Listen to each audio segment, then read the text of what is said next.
The Unrecorded Extra Chapter 4180 Chapter 41 Competing It had been a week since the first lesson in the academy, and in those times, I had been in intense training by myself. The Octogram's training center was really live up to its name, with so many features and support the TC provided. I finally had my stamina stat break through the F rank. It was an E rank now. The instructor in charge left absent, so they postponed the previous week's combat training class. In the announcement, it stated that the 4 instructors that would supervise the class were still planning the program, so they would delay the class until next week. Well, that was what they mentioned in the announcement. In reality, they were busy investigating me and not Zayavaras, but Ian Crow. By this time, they might have already figured out Jilron's real identity but kept it a secret, but they still couldn't figure out the culprit that killed Jilron. Even though it was beneficial for me, they couldn't identify Ian Crow. Still, their intel gathering was disappointing me. Why didn't they, or precisely Nuria, command her Shadow Corps to investigate it? It would be faster that way.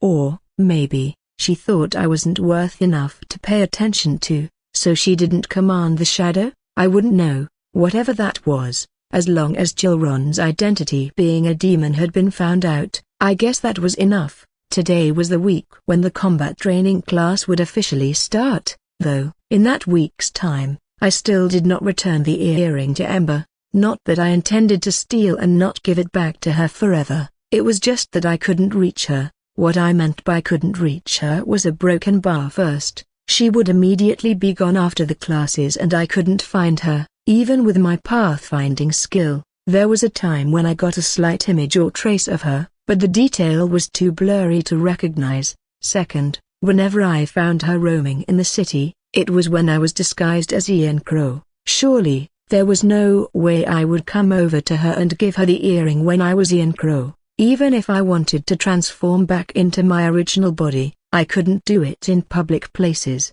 If I was to transform back, I'd just waste the mask's cooldown time. And lastly, I was too focused on my training that I forgot to give the earring back when I encountered her in the training center as yeah, that's how my life was in the past week. Attention! A loud, commanding voice brought me back to my senses. Hundreds of students gathered in a wide flat field Octogram's training field. The field itself was covering 5% of the campus area. If I was to put it in number, it should be around 630 meters or 0.397 square kilometers. Looking around, I saw students lining up to my left and right, and there were still much more of them. I myself stood and lined up in my row. Behind me was Enzo Ruiz, who was trying his best to hold open his eyes. The dark lines under his eyes increased more than the first time I saw him in class. Was he always sleeping so late?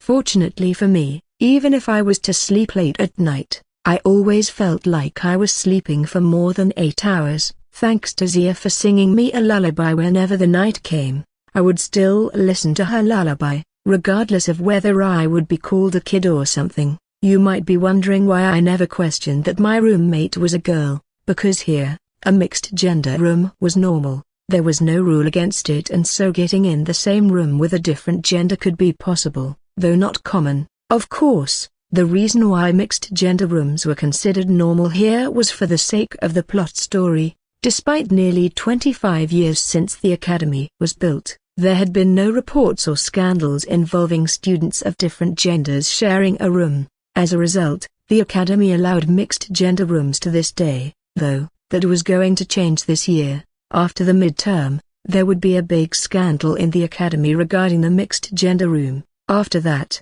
the academy's policy would be changed immediately following the incident. That was why I'd like to enjoy the moment of listening to her lullaby as much as I could. Today, we've gathered 4 classes here for the combat training class: Draco, Lupus, Tigress, and Serpent. 4 instructors stood on the raised platform in front of the students' line. The one who spoke earlier was a female instructor with a stern expression. Her features were delicate and refined, with a clear complexion and well-defined cheekbones that gave her a striking appearance. Her eyes, though stern in expression, held a glimmer of intelligence and intensity that demanded attention. Her lips were pressed into a thin line, conveying a no-nonsense attitude. She had lustrous, shoulder-length hair that fell in waves around her face, framing it with a touch of elegance. She was gorgeous, I admitted it, but don't be fooled by her appearance. She was ruthless. How did I know her? Simple. She was the combat training instructor for the Draco class, the protagonist and friends class. She held an important role in the early part of the story, especially in the main character's growth and development. One of the 6 instructors I had written about apart from Jillian. Also, she did mention that there were 4 classes gathered here, right? The combat training class in the academy was always like that, considering there were 20 classes in the first year class. The combat training had been programmed as a joint class between 4 classes that had the same schedule or in the same group. The class schedules of every class group were different from each other. On Wednesday was the schedule of my class group, Lupus, Draco, Tigress, and Serpent, though I had never known that the Lupus class had the same schedule as the Draco and Tigress, as I never mentioned it in the novel. We, the instructors, had prepared a full year schedule for this class. She cleared her throat. Before I explain further, it'd be best to get to know each other first. I am Clara Thompson, the instructor in charge of the Draco class. A broken bar. She started with her self-introduction, then followed by the other instructors, from the left to the right: Kane, Clara, Julian, Vic. For the first lesson of the combat training class, we have prepared something for you all. First, check out your Nova watch, then group up with your team members. The Draco class shall gather in front of me once done. Lupus class shall be with me. Shouting with a cheerful tone was a blonde-haired man in a tracksuit. Julian, Tigress class, gather immediately when you're done. This time it was a bulky, bald-headed man who was talking. A confident smile was visible on his brown-skinned face. Gain. Now, as for the Serpent class, even though I would prefer for you all to take your time, it seems like everyone wants to rush this, so, please do it quickly and gather once you're done. The man with the carefree attitude spoke, while idly playing with his mop of brown hair. Vic, I checked my Nova watch as it rang and vibrated on my wrist. A hologram screen panel popped up from it, displaying a list of names of the students. Searching for my name using the search feature, I found my name listed under the group Lupus 8. Group Lupus 8. Ember Crimson, 1, Vanguard. Enzo Ruiz, 91, Marksman. Zaavaras, 911, Striker. Tulio Lio, 1789, Vanguard. Nia Hayes, 1987, Support. Seems like my E-rank luck just activated its lifetime like a broken bar. I noted that the group composition was balanced. 2 Vanguards, the front lines, a Striker, the midline assassin, a Marksman, the backline Ranger DPS, and a Support. Well, the backline support, the student's position role was decided by the academy when they first took the exam, though it was all just for formalities, and if the students didn't want the role decided for them, they could always change it after getting confirmation from the instructor. The Vanguard position was usually taken by those who use close-range weapons such as the sword, spear, gauntlet, etc. The Striker too was usually taken by those who use close-range weapons. What made it different from Vanguard was that their role would likely be more focused on dealing damage and targeting the enemy's weak point. I didn't think I should explain what the Marksman as the backline DPS, and Support as Support do, right? Though if you still insist, a broken bar. The Marksman was usually taken by those who used long-range weapons such as the bow, crossbow, gun, etc. Their purpose in the group was to deal damage as much as possible, and Support was usually taken by those who had supporting skills, blessings, or talents. There was one more position actually, and that was the Caster. They were usually those who could cast a variety of magic spells. Some of them could also be categorized as support if the only spell they had was a supporting spell like heal. Well, time to regroup with my team members. Since Enzo Ruiz was right just behind me, I just need to look for Ember and the other. I turned around, facing Enzo Ruiz, who had just checked his Nova watch, then looked at me with almost closed eyes. Zio, he nodded sleepily. You remember my name, good, let's look for the other, shall we? I said as I gestured with my thumb, inviting him to go. Enzo stared at me, not moving from his place. Why not let them look for us instead? That's a great idea, Buta broken bar. Could they find us if we were the ones who waited? Failing my expectation, a shrill shout assaulted my eardrum. Hey, Zio, Enzo, come here. Turning around, I found 3 people standing side by side. From the left was Ember, looking at her Nova watch. Standing in the middle was a brown-haired girl with pigtails, waving at us cheerfully, and to the right side was a boy who was blushing as he stared at the brown-haired girl. Oh, there they are. I turned to Enzo and said, I guess we are the ones who should go. Enzo sighed, but eventually followed me to regroup with the other. Once regrouped, we were introducing ourselves. The brown-haired girl was known as Nia, and the boy was Leo. When everyone had grouped with their team members, each class's respective instructor called for them. My group gathered in front of Julian, our instructor, along with the other Lupus class students. Clara left her post and walked to the raised platform. With her voice amplified by magic, her sound rang out in the air. Today's activity is monster hunting practice. She scanned the students' excited faces upon hearing the word monster and hunting in the same sentence. However, she continued, remember that it's only a practice. The monsters you will be hunting in the artificial forest are replicas of the original ones, with their strength adjusted. It's similar to the monsters you faced during the entrance exam. You will earn points based on the type of monster you hunt. The list of monsters and their corresponding points will be uploaded to your Nova Watch once the practice begins. You can also check your rankings in real time on your Nova Watch. The points you will get are counted both as individual points as well as group points. You will get individual points depending on your contribution to hunting the monster. That's all. The students clapped in cheers. Oh, and one more thing, the group will not change until the midterm, so try not to have a dispute with your team members as it can spoil the mood of your group and might lower your group's performance. Looking at her Nova Watch, a moment of silence in this wide field could be felt by everyone.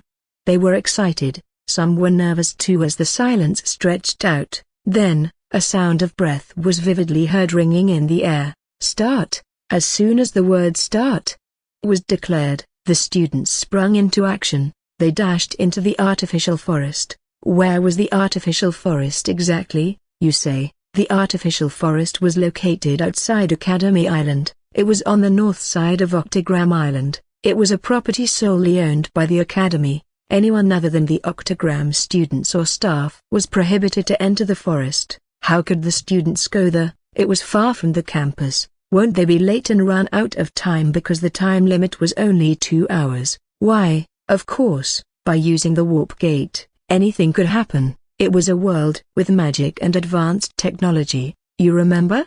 The warp gate itself was located in the Wolf Realm, where the Student Spacier Club buildings were located. If someone here who had E-rank agility was to run at full speed, they could reach the warp gate in 5 minutes. As we raced towards the warp gate, I couldn't help but notice the difference in agility stats among my group. Leo and Nia, with their F-rank agility, were struggling to keep up, and I estimated it would take us 10 to 15 minutes to reach our destination. In contrast, the higher-rank students in the other group were helping their lower-ranked peers, carrying them or leading them by hand to fasten their pace. For my group though, it looked like Ember and Enzo had no interest in doing that. I caught up with Ember and Enzo, leaving Leo and Nia behind.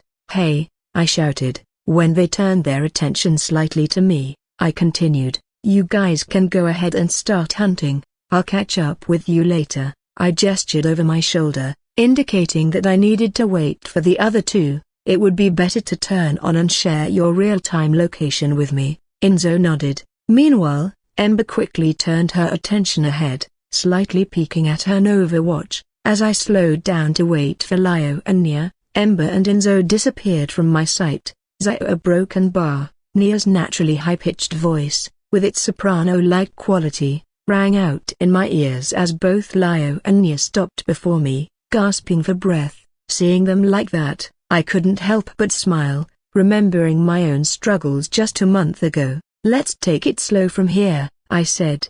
"Butte a broken bar." Nia shot up, her breath coming in ragged gasps. Her PE uniform hugged her chest as it rose and fell with each heavy breath, her eyes fixed on me with determination. The grey hoodie-type uniform she wore had red accents on the cuffs of the sleeves and the hem of the hoodie, adding a touch of sporty style to her appearance. I glanced down at my own uniform, which also had the same design and color as hers. The uniform was made from a lightweight and breathable fabric. It was practical and comfortable, allowing for ease of movement during physical activities. The long pants, also in gray, reached down to our ankles and were made of the same material that ensured comfort during training sessions. "It's fine, just relax, they will get us points anyway, but the individual points area broken bar, you can worry about that later.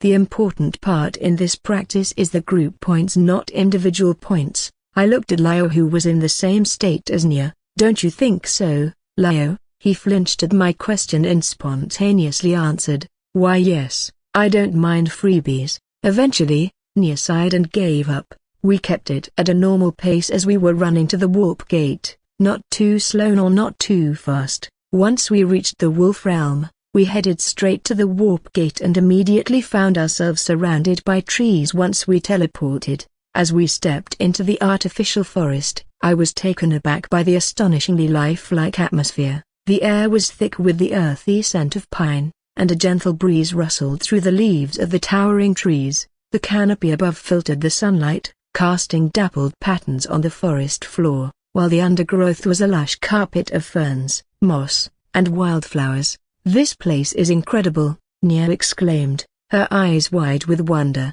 Leo, who had been struck by the forest's scenery, spoke up. "Yeah, I've never thought that artificial forest would be like this. The trees, the air, everything feels so authentic," he said, emphasizing the word artificial forest. "Don't let it distract you from your goal. Let's start hunting for points." "Don't we need to regroup with Ember and Enzo first?" Nia asked. "They are separated from each other, and our positions are far from each other. It'd be best if we start hunting first, collecting points, and who knows, we might be regrouped by accident as we hunt."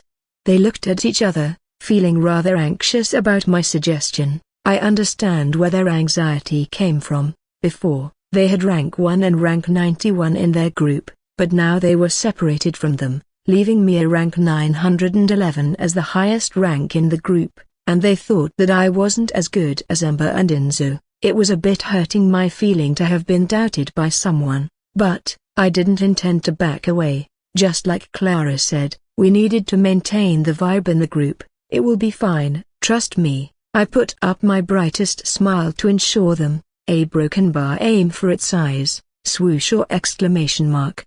Nia released her arrow after my instruction. The arrow cut through the air and hit the goblin's head deep. Well, that was beyond my expectation. The reason I told her to aim for the eyes instead of the head was that I doubted her arrow could pierce it, but it seemed I was wrong about her. Despite of being a support, she was good with bow. Did she ever bothered with her role decision? Surely, she could ask the instructor if she wanted to change it. "Good job." Leo and Nia exchanged a victorious high five, celebrating their successful hunt. Meanwhile, I looked at my Nova watch to check the points we had collected. After seemingly a half hour of exploring the forest, we added 5 group points from the 4 doll monsters we hunted. 3 goblins and a wolf beast. Also, in those hunts, I collected around 10 individual points. My group was currently ranked 3rd in the ranking, with a total of 23 points. The second rank group, Tigress 3, with a total of 25 points, and the first rank group, Draco 30, with a total of 34 points. I think it's time to regroup with Ember and Enzo. Upon hearing that, Leo and Nia beamed me a smile and nodded excitedly. Actually, the reason why I suggested regrouping was that I wanted to do something else. All this time, I occasionally used my pathfinding skill to trace the Dracolian, a monster that gave 10 points to the group that managed to subjugate them. Just recently, I used my pathfinding skill for the 3rd time and found its precise location. I saw an image of the Dracolian fighting against a group of students. I had no idea which group they were in, but I couldn't miss the chance to steal the kill from them. It was a whole 10 group points, with a maximum of 20 individual points that one would get from contributing to the hunt and a solid 20 individual points for the one who did last hit and killed it. Adding that to mine, I would get a total of 30 individual points effortlessly, not to mention the point from the group of broken bar. I might be able to get around 100 merits in one go. Looking at the hologram screen that popped up from my Nova watch, there was a blue dot, indicating someone from my group was nearby. The green arrow in the center of the map or compass screen was the indicator of my position, while the blue dots were my team members. 2 dots with me was Lio and Nya, 1 dot slightly to the east from us, and another one far to the northwest. According to the signal I got, it seemed like it was Enzo who was at the east, so I headed there with Lio and Nya, but in the middle of the trip, I separated from them with the reason to meet Ember, who was far from our current position. They were hesitant at first of letting me go because they had not yet met with Enzo. When I told them that they would only need to just walk a few meters to meet him, they immediately ran off like scared cats. Seeing them running frantically, I chuckled. I turned around, stretched my body, and started coating my feet with mana. My limit on maintaining the mana coating before was 15 seconds, but now, as I mastered it little by little in a week, I could now maintain it for 25 seconds. It might be not that much, but another 10 seconds added to the duration were essential for just moving around. I leapt into the nearby tree branch and stood on it, quickly making my way as I jumped from branch to branch like a ninja. Now, the thief game begins. Upon arriving at the location, I stopped and hid among the tree leaves. The distance between me and the Dracolian who fought against the group of students was a little far, but enough for me to watch them. As I took a closer look at the group, I found familiar faces among them. Lux and Seo Yong-ha. Lux's snow hair was easy to notice, even more so Seo Yong-ha's fighting style. When I arrived here, they were in a fight against the Dracolian. Looking at the situation, then on my Nova watch, I guessed that it had been 20 minutes since the fight start, as well as the time which I had wasted to reach here. If it was not for the trouble I encountered on the way, I should have reached here 10 minutes earlier. On my way here, I encountered several problems like slipping and tripping, then falling, and bruised. Other than that, there was also a little hunting a broken bar, or maybe stealing was the right word. That's right, I was steal killing from the other group, and I was proud to say it out loud. Because of that, now my group was in the second position with 33 points. I just added 6 points to my group's points. I guess my team members didn't slack off either. Oh right, it was not because of the steal kill I did which made me waste my time.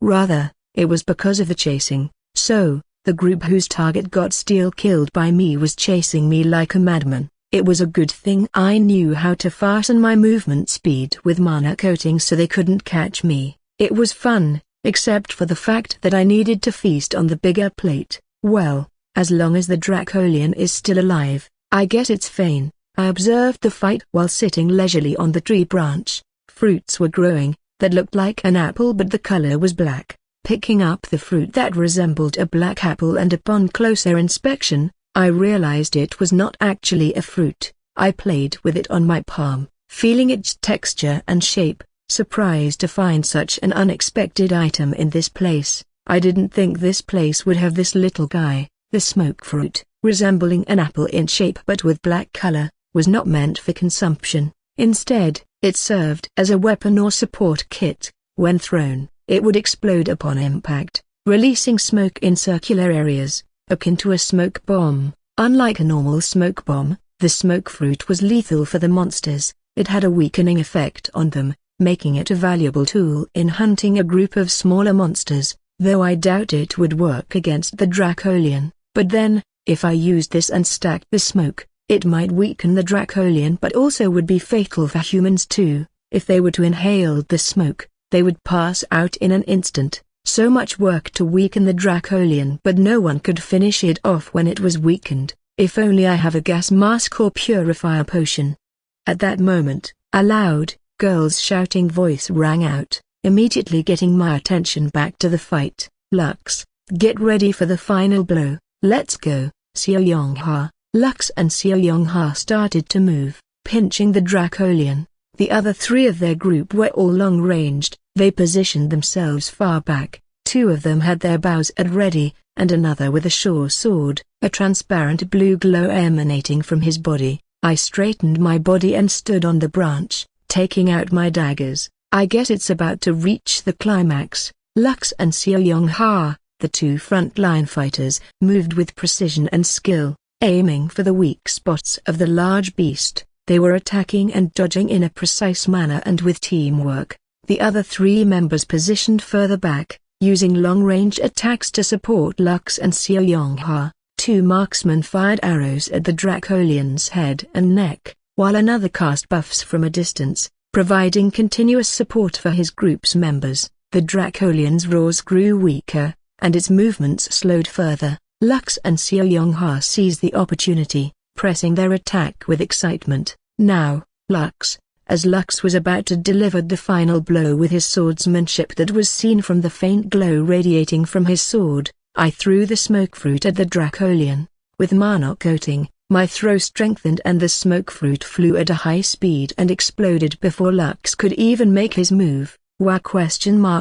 The smoke fruit exploded in a burst of black smoke upon impact, engulfing the 3 meters tall Dracolian in its noxious fumes. Lux and Seo Yong-ha were caught off guard. Their attacks halted as they tried to get themselves out of the black smoke that blocked their visions. As they succeed, they stumbled back, coughing and choking. The other members of their group, positioned further back, were also affected by the smoke, and their attacks were disrupted. What is happening? While they were in a state of confusion about what was going on, I leapt down from the branch with my daggers drawn, seizing the opportunity. Before I leapt down and darted in, I saw something flickering from the trees across from me. It was red, glowing red, like a flame. Then, when I darted in, midway before I could reach the Dracolian, someone also jumped in from the direction where the glowing red came. It was Ember. Her sharp flame eyes focused on the Dracolian. She was jumping toward my line of direction. If either of us did not stop, it could lead to a crash. Noticing me, she furrowed her eyebrows and quickly shifted her body. We moved with synchronized precision movement, avoiding a collision midair as we both descended toward the Dracolian. Her whip sword raised and I used her sword blade as a temporary foothold to maintain my momentum to jump upward and launched her down at the beast first. Go. I didn't expect this kind of situation and synergy between Ember and me, but, since we were teammates, I helped and let her dealt with the Dracolian first. Her whip sword glinted with fiery flame as she swung it expertly, using it as leverage to propel herself toward the beast. Thanks to my clairvoyance, I could see what was happening inside the black smoke. I watched in awe as Ember unleashed a barrage of fiery strikes, her flame eyes focused and her movements precise. Her relentless assault was too much for the beast to handle. With a final, powerful strike, Ember unleashed a powerful downward strike aimed at the Dracolian's head, causing it to roar in agony and collapse to the ground yet still alive. That was where I came in. I coated the soles of my feet and then force-released the mana to make it explode, launching me downward. Darting in, I used my mana-coated daggers to deliver one fatal blow to the Dracolian's weak spot, its nape, which was unprotected by its hard scale.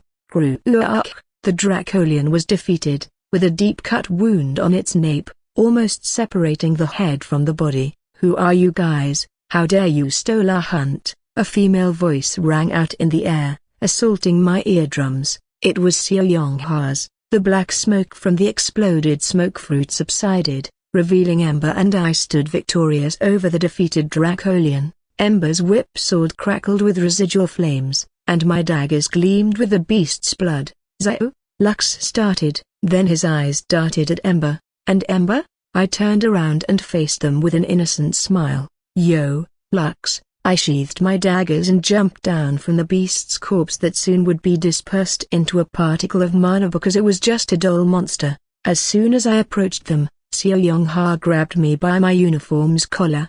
"Hey, why did you do it? It's a hunt. Lux was surprised by her aggressiveness. Before I could answer Seo Young-ha, Lux's voice was coming out first. "Calm down, Seo Young-ha, it's just a game." Seo Young-ha's face darted from me to Lux. "It's Ira!" exclamation mark. She paused mid-sentence when everyone's Nova watch vibrated and beeped, and eventually did not finish her word. Sighing, she released my collar. "It's 10 minutes left before this end," Lux said upon checking his Nova watch. Seo Young-ha's eyes widened in shock as she cried out, "What?" exclamation mark.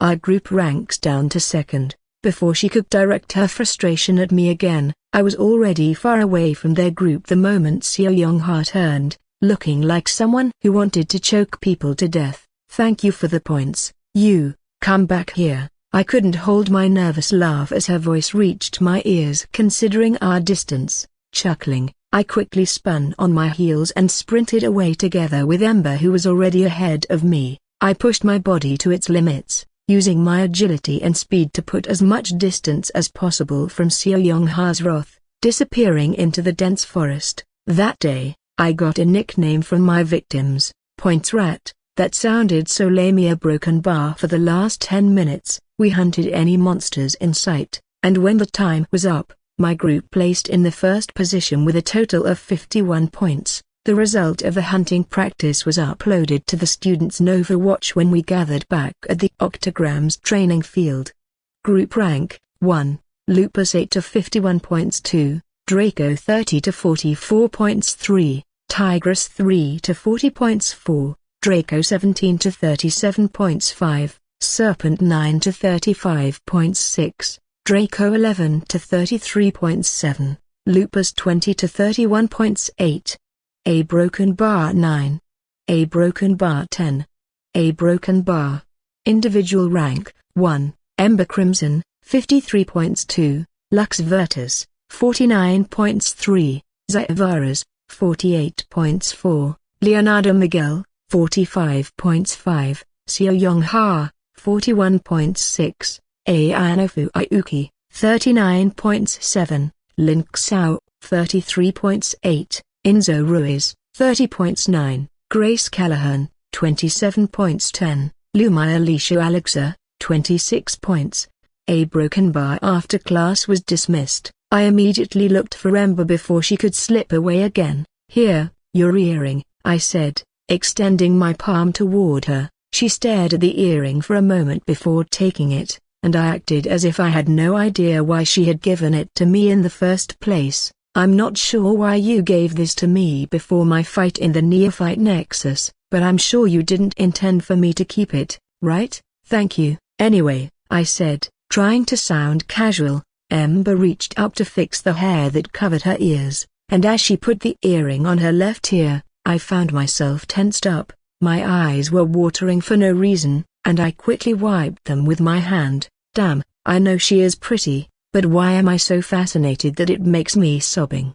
Was it because she resembled Nuria? It seemed plausible, although being charmed by a 17-year-old brat didn't make sense to me, and how my eyes were watering. Nuria was considered the epitome of beauty in this world. Despite being 60 years old, her appearance was still youthful and stunning, akin to that of someone in their 20s. Well, to be frank, 60 years old is considered young for an enhanced like us, who can live up to 150 years old. Ember frowned as she was done putting the earring on her left ear. "Is there something wrong with it? If I somehow broke it, I will pay for the damage." As she shook her head, I found myself feeling relieved. I felt relieved because I didn't need to pay for the damaged item of other people, which I couldn't afford to pay. "There's no need for that," she said as she turned back. "See you later." I stood still, watching her disappear from my sight. A broken bar. When I was about to return to my dorm, I suddenly felt an intense aura directed at me from behind. Peeking over my shoulder, I found Seo Young-ha walking with heavy footsteps toward me. Broken bar. I tensed up as I saw her. I instinctively ran away soon after that. "Come here, you damn rat." Thus, with that, it marked the end of today's combat training class, as well as the end of my story. Just joking. I shall not die until I can change this world's fate. We will finish the class here. Don't forget to do the assignment, as it is due by next Friday at the latest." As the professor left class, the classroom was immediately filled with students' noises. I yawned, feeling a little exhausted after not having a restful sleep last night. The dream, or maybe the vision that had haunted me before, was back. Even Zia, my roommate, was nowhere to be seen in the room. I didn't know if she had come back late at night or if she hadn't returned to our dorm room at all. Her bedsheet was clean and cold, as if she had never slept on her bed. Well, she's already 17, surely she can take care of herself, I thought. But a part of me couldn't help but be worried about her. Heck, if only I knew where her class is, I muttered to myself. Zia had never told me where her class was, and whenever I asked her about it, she would always change the topic. The strange part was that when she did that, I felt like I wasn't myself. I would immediately immerse in the topic she brought up and never mention the question I asked in the first place again for the rest of our conversation. Shaking my head, I got up from my seat and headed to the training center. A broken bar. 2 hours later, inside the training center. A broken bar. Practicing in the training center after classes had become my usual routine by now. However, even though I did that, it was still hard to raise my stats. The main cause of my slow progress was my low growth potential. Unlike the maximum potential that could be measured during the entrance exam, there was no way to know how much potential one had for growth except by guessing from experience. Whenever they felt like they were growing slower, they could tell that their growth potential was low, probably a D rank or lower. As for me, I had a hunch that my growth potential was potentially a E rank. It was just a hunch, but it was likely the case. I may need to consume both Horizon Elixir and Catalyst Potion if I want to boost my progress. The problem is that I don't have enough money, I mused to myself. There was also another variable that prevented me from consuming those expensive items. Both of them had not yet made their appearance in the market. They were supposed to be produced 3 years from now. I can't wait for that long. Either I make them myself or commission someone to make them. But those items are essential. It will be a waste if I just give them the recipes but don't get anything in return. I need someone who wants to make a deal with me. A broken bar. As I was trapped in my thought, a loud, yelling sound echoed in the air. Ha! It was Xiao Yongha. She was practicing her martial arts, a spar to be precise, and her opponent was a Latino guy with blonde hair, Leonardo Miguel. Watching them spar intensively, I slowly backed away from the open field area in the middle section of the building. As I backed away with my eyes locked on them, I accidentally bumped into someone behind me. Ouch! A feminine voice brushed softly close to my ears. Oh, sorry. When I turned around, what I found wasn't someone's face but rather their dark violet-colored hair. It was vibrant and caught my attention immediately. Though I couldn't see the person's face as their hair covered most of it, I could make out a pair of strikingly bright emerald eyes peeking through the strands. She looks familiar. A broken bar. I thought as soon as I noticed her emerald eyes. Sorry, I said again. It's okay, she replied, sounding nonchalant. The person took a step back and slightly pushed her hair aside, revealing her face. It was a familiar girl, with delicate features and a stoic smile on her lips. Lumia Alicia, one of the main characters whose fate and role have already been altered because she did not get in the same class as the protagonist, though I doubted it could stop her from getting close to the other characters, especially Lux, who showed eminent skills and potential. She would be eager to recruit him to her guild. Can you move aside? Noticing I was standing in front of her, I immediately stepped aside. Oh, sure. As I stepped aside, she quickly walked away, approaching Xiao Yongha and Leonardo Miguel. I guess that being placed in a different class doesn't affect her all that much, seeing that she maintains her relationship with both Leo and Xiao Yongha. Especially with Leo, as the two of them were heirs of influential conglomerate families, they were bound to have some sort of relationship since they were children. Turning around, I headed to the locker room, took a shower, and changed into my black and red uniform. As I was changing into my academy uniform, I overheard a group who was discussing something. Hey, I heard that there will be an auction held by the Agate Auction House next week. Agate? The auction house in New Avian, the floating city? Yeah, That one. I'm going to ask my parents to buy me an artifact. The group of students continued to discuss, imagining this and imagining that. I left the room as soon as I finished changing into my uniform. New Avian, huh? New Avian was a city known by two nicknames: Artisan Town and Metro Trading City. It was a breathtaking floating city located in Europe, precisely above the North Sea, between the United Kingdom and France. The floating city was a vibrant and bustling metropolitan city that served as a haven for artisans from around the world. It was a place where art, culture, and technology intersected, creating a unique environment for artisans to thrive and showcase their skills. With its stunning architecture, advanced technology second only to Octagram Island, and emphasis on sustainability, New Avian became a beacon of artisanship and creativity in Europe and the world. Now I know where I could get someone who will gladly make a deal with me.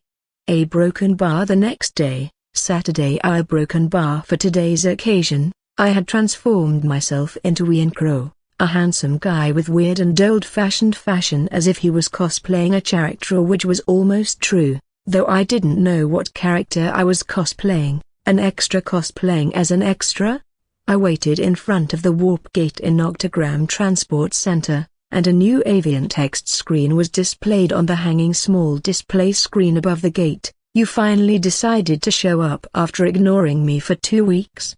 A familiar voice came from behind me. When I turned around, I found a man with yellow, snake-like eyes walking toward me. Sorry, I was busy. He crossed his arms and glared at me. Anyway, how did your progress with the cure? I asked. He scoffed before answering me. Are you really asking me that? Huh, why, you didn't make any progress yet? No way. How am I supposed to make progress when I don't even know what to do with the ingredients I had collected? He exclaimed in frustration. Oh, right, I forgot to give you the recipe. He gave me a side look, then rolled his eyes. Dude, are you serious? A look of disbelief painted on his face. Hey, don't look at me like that. I thought you'd be able to figure it out yourself, but I guess I overestimated your ability, I said, shaking my head, intending to provoke him, though I did not think he couldn't figure it out by himself. After all, the one who made the cure was himself, with the same ingredients. I guess that his genius and cunning mind hasn't been developed yet. Goose didn't bother to be provoked by me. He stood still as his eyes darted from the portal to the sign hanging above. New Avian, yes, I have something to do here. Why bring me into this? Are there even any benefits for me by following you? Of course, there are. You will get a lot of them if you follow me. The recipe's cure or a broken bar. I paused mid-sentence, smirking before continuing. The recipe for Horizon Elixir and Catalyst Potion. Goose's eyes widened for a moment but then frowned in an immediate manner. Horizon Elixir, Catalyst Potion? What is that? He asked, clearly intrigued. I chuckled, enjoying his reaction. Well, what is that, I wonder? I teased. His eyebrows twitched a few times before he burst out. Just tell me, dude. Ha. Okay. I paused, clearing my throat, then spoke in a low tone as if whispering. No one but me knows about this potion, so, I found this recipe in ancient ruins. Horizon Elixir is a potion that raises the maximum potential limit. Unfortunately, it could only be consumed once per person, and how much their potential limit would raise depends on luck. Raises the potential limit. It sounds intriguing at first, but the random factor on how much it will raise the limit and thing about it is a one-time use potion are a bit unconvincing. A broken bar. Goose remarked. I know, but, hey, people will do anything as long as they could break through their limiters. I shrugged casually. What I told Goose about how the elixir could only raise the limit by a random factor was a lie. For maximum and perfect consumption of the elixir, one must know how to meditate and absorb mana from nature. The process was similar to how the martial artists or wizards train themselves to expand or increase their mana and ki pool. But, it would ruin the fun if I told Goose about that. Well, what about the other one? Goose asked. I straightened up and looked at the portal in front of me. Oh, do you think I will tell you about it all? Though, If only you decided to follow me, I might tell you about it later. So, what's your answer, Yuk? Fine, hee. Great. Now, let's continue this while we walk around the new avian, I said, as I stepped through the portal. Goose followed behind me. With that, I obtained a key to stop the world's end. It's nice to have you in my quest, Spectre. So, you're saying that those potions can enhance potential, both upper limit and growth? Yes, that's what I'm trying to make. If possible, monopolize the market with them. It could bring me profit in long term. So, I will ask you again, are you up to do that? Goose put his hand on his chin, considering whether he should accept my offer or outright refuse it because the risks are too high. I understood where his worries coming from. Monopolizing the market was not an easy thing to do, especially if he started from the bottom. He needed to do everything to protect the brand from big companies such as Novacore, Mogul Adventure, and others. If it was Goose the Spectre, I was 100% sure he would accept my offer despite the risks. But, right now, he was nothing more than a duckling in a large pond. What will you choose, Spectre? No, Goose?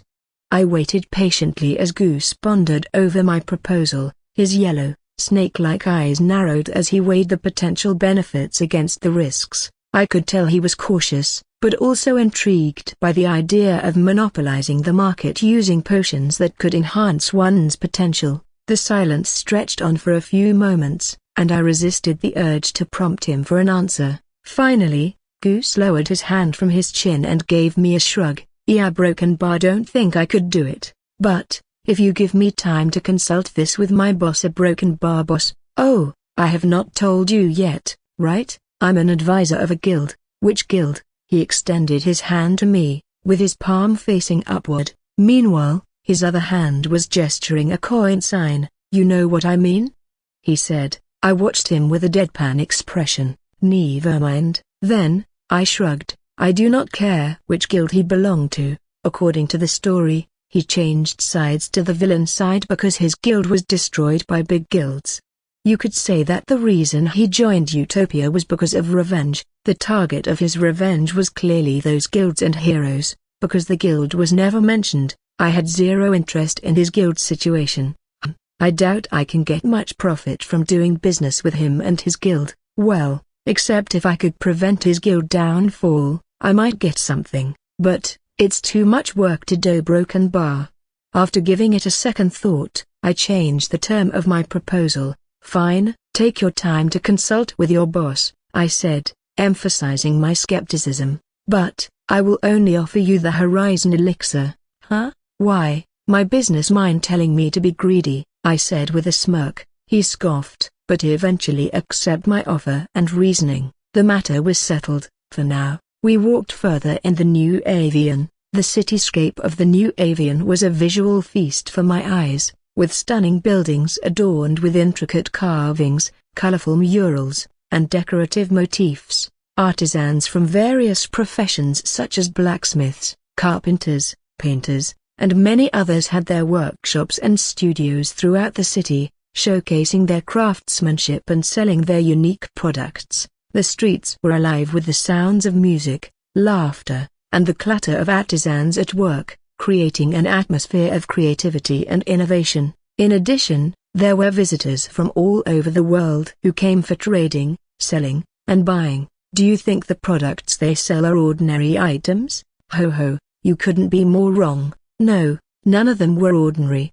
They were all useful tools, ranging from everyday items to specialized tools for enhanced.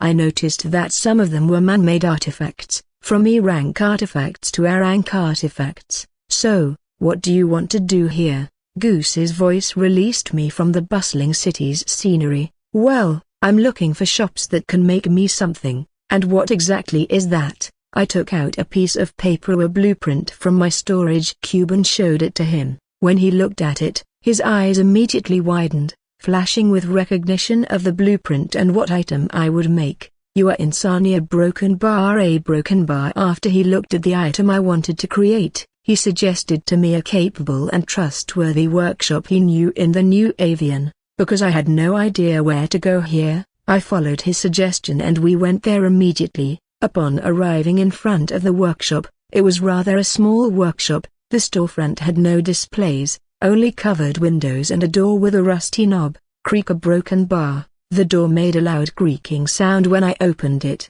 Stepping inside the shop, 3 people looked at us with surprise, but their expressions softened as Goose followed me inside. Oh, Goose, one of them, a woman with a delicate, well-muscled build and wearing a black crop tank top with cargo pants, finally spoke. Her short, stylish hair appeared wild, and her red eyes seemed to glow in the dark. She reached at Goose and rested her hand around Goose's shoulders, saying, a broken bar, long time no see. How are you doing, cutie? Goose's face reddened a bit as he shook his head. Stop it, Aran. You don't act that way to your employer, said a cool-looking guy inside the shop, approaching Goose and the woman named Aran. He wore a side-looking mask, covering half of his face. He gently patted Aran's shoulder with his prosthetic right hand, signaling her to back away. Tch, you're too stiff, Wilson. At that moment, a loud screaming sound rang out behind them.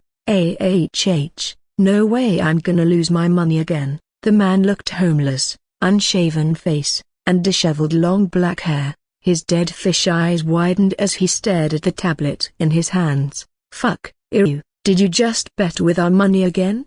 Aran yelled, surprised. Iru threw the tablet to the cushion he was sitting on, then immediately stood up. Sorry, I'll return it next week. A broken bar, he said, then disappeared behind the door. Aran shook her head, her hand massaging her forehead. I frowned, observing these people. Among these 3, the only one I knew was the guy named Iru. As far as I remember, that homeless-looking guy was a member of Utopia in the future along with Goose. He was known as the Phantom Thief because of his exceptional skills in stealing. If Goose was called the man behind the scene with his network and information manipulation, Iru was the man who directly faced the heroes, stealing every valuable and opportunity the heroes had. The other 2 though, Aran and Wilson, I had never heard of them. There might be a chance that the 2 were an extra who's going to die in the hero's hands, a perfect villain backstory for Iru. Well, I'm not sure, but that might happen. Wilson, whose attention was disrupted by the conflict, immediately returned to me and Goose. Right, I'm guessing you have work for us? That's right, but it's not me this time who will do business with you guys, it's this person right here, Goose said, pointing at me. Aran and Wilson exchanged curious glances as Goose pointed at me. Aran spoke up first, crossing her arms over her chest. Well, who do we have here? A handsome man with such a drip has come to our shop.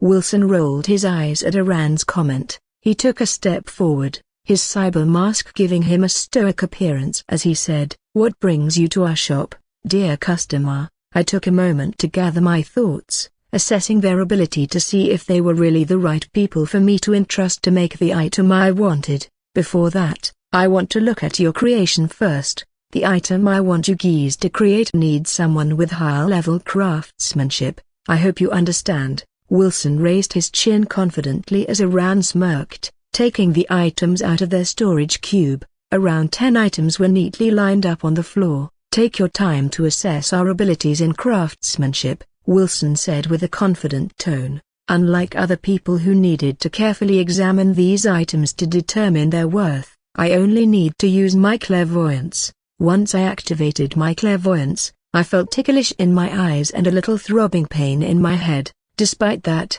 I was satisfied with their items. Most of these were A rank, with 2 S rank, though I did not know what each item do. Knowing their ranks was enough for me to call them both a master of craftsmanship. Satisfied, I smiled and gave them my inquiry. I'm in need of a tool for a certain venture. Take this. I gave Wilson a piece of paper containing a blueprint of what I wanted them to create. As they slowly and carefully studied the blueprint, I waited patiently for their reactions. A moment later, their faces were painted with shock and disbelief, staring at me with awe mixed with a bit of confusion. Man, you are insane to even think about creating something like this. A broken bar. Aran spoke first. Her tone sounded in disbelief, but her smirk and determined eyes said otherwise. a vessel tube that is capable to create a dungeon by placing the dungeon boss core inside a broken bar. Why did I never think of that? Wilson said, sounding intrigued. Well, do you think you can do it? I asked. Wilson and Aran nodded at each other in acknowledgement, and at the same time said, certainly. This is a piece of cake for us. I proceeded to explain the details of the additional part of the vessel tube, such as installing an anti-jamming system so that when the dungeon was created from it, the Omega couldn't detect the unusual magic energy from it. After a thorough discussion, we reached an agreement on what the exchange would be like. It was simple. I offered them valuable information for their group, especially for the homeless-looking guy. For example, I could give you the information about where the dwarf lives and a hidden ancient ruin, where the coyote's mirror is located. There was no way an artisan like them wouldn't be intrigued by the dwarves, which held the epitome of craftsmanship. Knowing where they live was like finding treasures for them. Also, the coyote's mirror was the artifact that Taru, the homeless-looking guy, was using as the phantom thief, though I doubted he would know what that was right now. But, betraying my expectation for him was a loud banging sound of the door coming from behind the counter. Coyote's mirror? Did you just say coyote's mirror? Where is it? Tell me, where is it? Iryu shouted as he ran and begged me. What the hell, Iryu? What's going on with you? Aran said, trying to pull Iryu from me. Aran, Wilson, accept their offer, please, accept their offer. Iryu looked like someone who was desperate for something, which made his friends look uncomfortable. He was not usually like this, or what I read by observing Aran and Wilson's expression. Even without you doing this, we are going to accept his offer, Iryu, so, calm down. Wilson patted Iryu's back and gently pulled him from me. Looking at me again, Wilson extended his hand to me. I'm intrigued to know where the dwarves live, and just as you see, our friend Iryu too seems bewitched by whatever that mirror you mentioned is. So, I think we're deal? Of course. I reached for his hand and we both shook hands, sealing the deal. With the deal sealed, I gave them the information they wanted and thanked them for their assistance as I prepared to leave the workshop.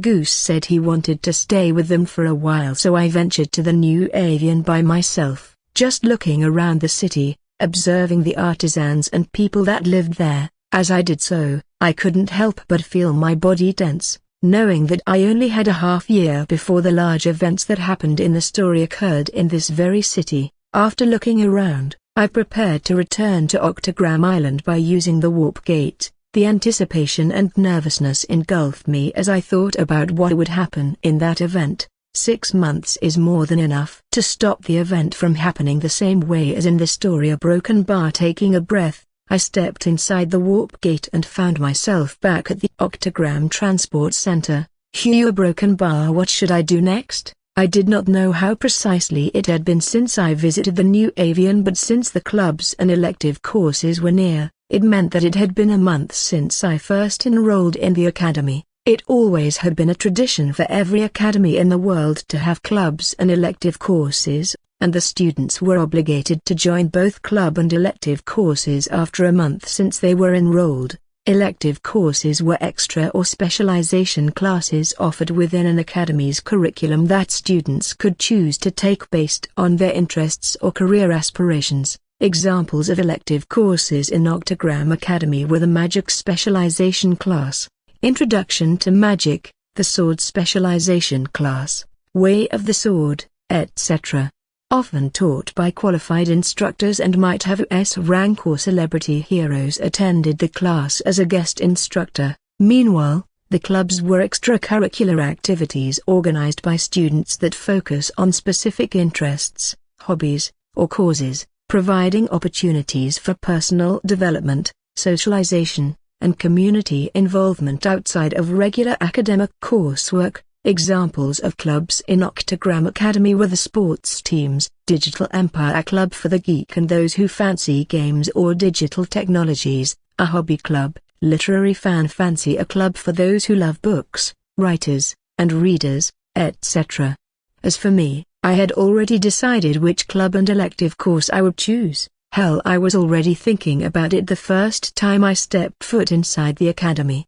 the Exploration Club and the Magic Specialization course. For the record, once the students decided to join a club and course, they couldn't leave or change the club or course until the next year. While I was pondering in my seat, someone tapped my shoulder. "Hey." The voice was unfamiliar to me. It was aggressive. Neither Enzo nor Leo had that kind of voice, so it must be someone else. Slightly peeking over my shoulder, I found 3 people standing behind me. Starting from the left was a boy with a bulky build, a big nose, and shaved hair. To the right side was a contrast from his friend. He was slim and had those bunny teeth. Then, in the middle, who looked like the boss of the small gang, he had his hair combed neatly and his grip on my shoulder tightened. Yes, I did not recognize any one of them, though I knew the big guy on the left because of how noticeable he was. "Can you come with us for a second?"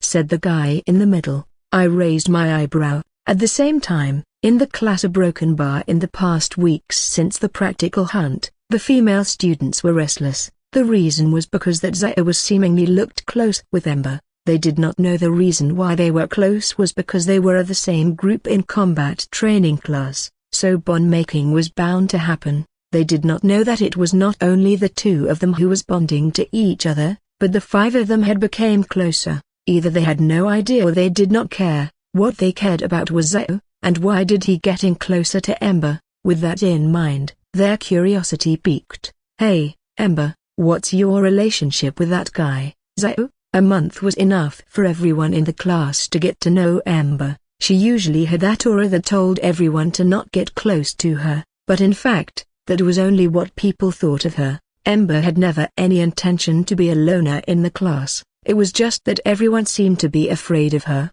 either because of the rumor on the internet or because of the incident a few years ago. When she was 14, she mercilessly killed the people who tried to kidnap her. According to what people and witnesses said on the internet and news, the little and cheerful Ember was abducted by a group of men wearing black clothes when she was in France. There had never been any information on whether the group actually kidnapped her or not. Once the local officers and heroes arrived at an empty warehouse, what they found was the burning corpses of unidentified kidnappers. Standing atop those corpses was a little girl whose flame raged, almost burning the entire warehouse and its surrounding. That scene was carved deep in the ones who saw it. Since that incident, there had many rumors and speculations about what actually happened. No one could even extract any information from the victim herself, as she suddenly passed out not long after and went into a coma for a year. What important was, her demeanor had completely changed by a half-circle degree after that.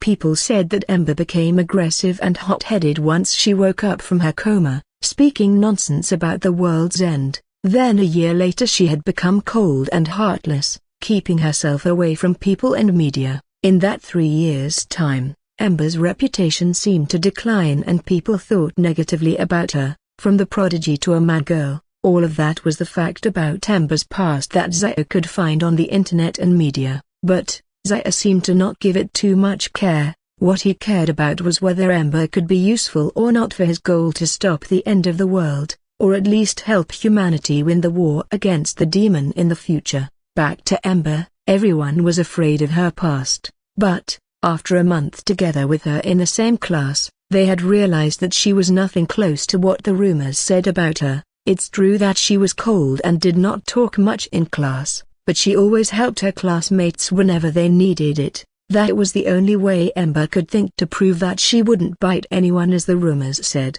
Nothing, Ember answered the girl's curiosity, then left the classroom after. As Ember walked through the corridor, she recalled the incident 3 years ago. The memory made her shiver, shaking her head as she threw the thought away. But, no matter how much she tried to not think about it, the memories were intact permanently in her head. It was not because of the trauma or anything, it just was because of her blessing. Status, she muttered, I superscript O status A, name, Ember Crimson, stats, strength, E plus agility, D intelligence, C stamina, E plus magic, C charisma, C luck, C blessings, Ember heart, eidetic memory, talents, swordsmanship LV.3, magic control LV.4, traits, fire resistance LV.4, skills, mind cleansing, enhanced strength, techniques, crimson sword, rank, 5 stars mastery status,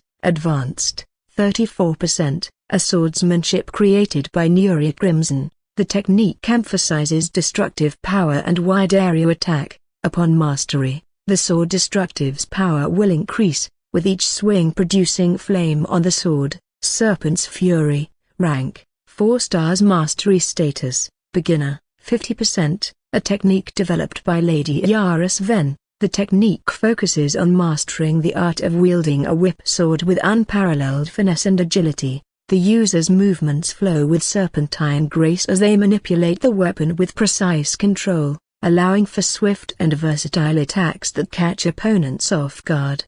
A window panel appeared in her vision, showing her stats, skills, etc.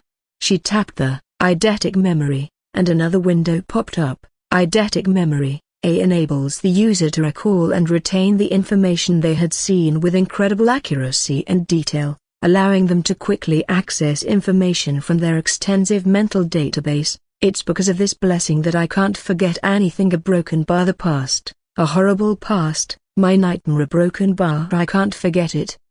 She shut the window panel and then shook her head, heading for her dorm. That boy too, he should be dead if I wasn't there.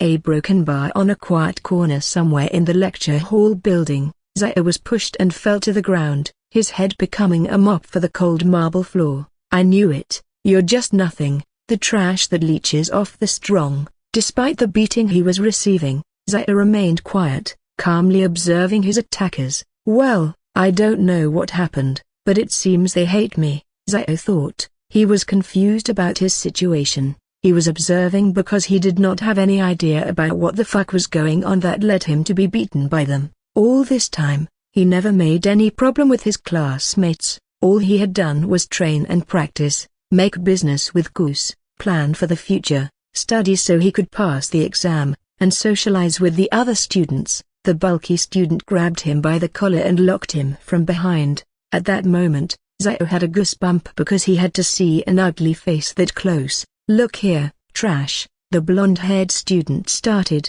If you value your life, you'd better stop doing those things in class. Zio raised his eyebrows at the blonde-haired student's words. What do you mean? He asked, frowning. This fucker dare to look at me with those eyes? Instead of getting an answer from the blonde student's mouth, Zio got a fist landed on his face. Bummer!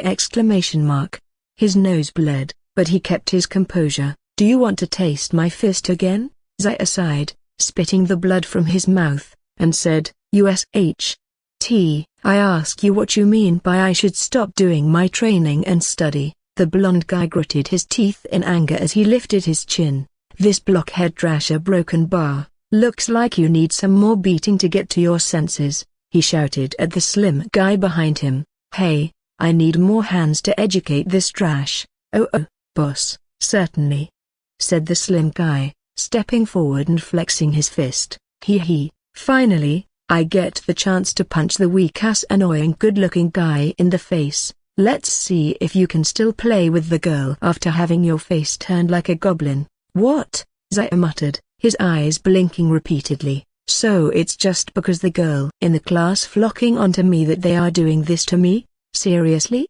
Zio said inwardly, disbelieving. After knowing the reason why they were doing this to him, Zio finally fought back. First, he coated his feet with mana, then kicked the slim guy that approached him. Gahaka! Surprised, the bulky guy locking his arms tightened the lock. The blonde guy though, he was staring at his friend who flew a few meters back and now lay on the floor while grunting.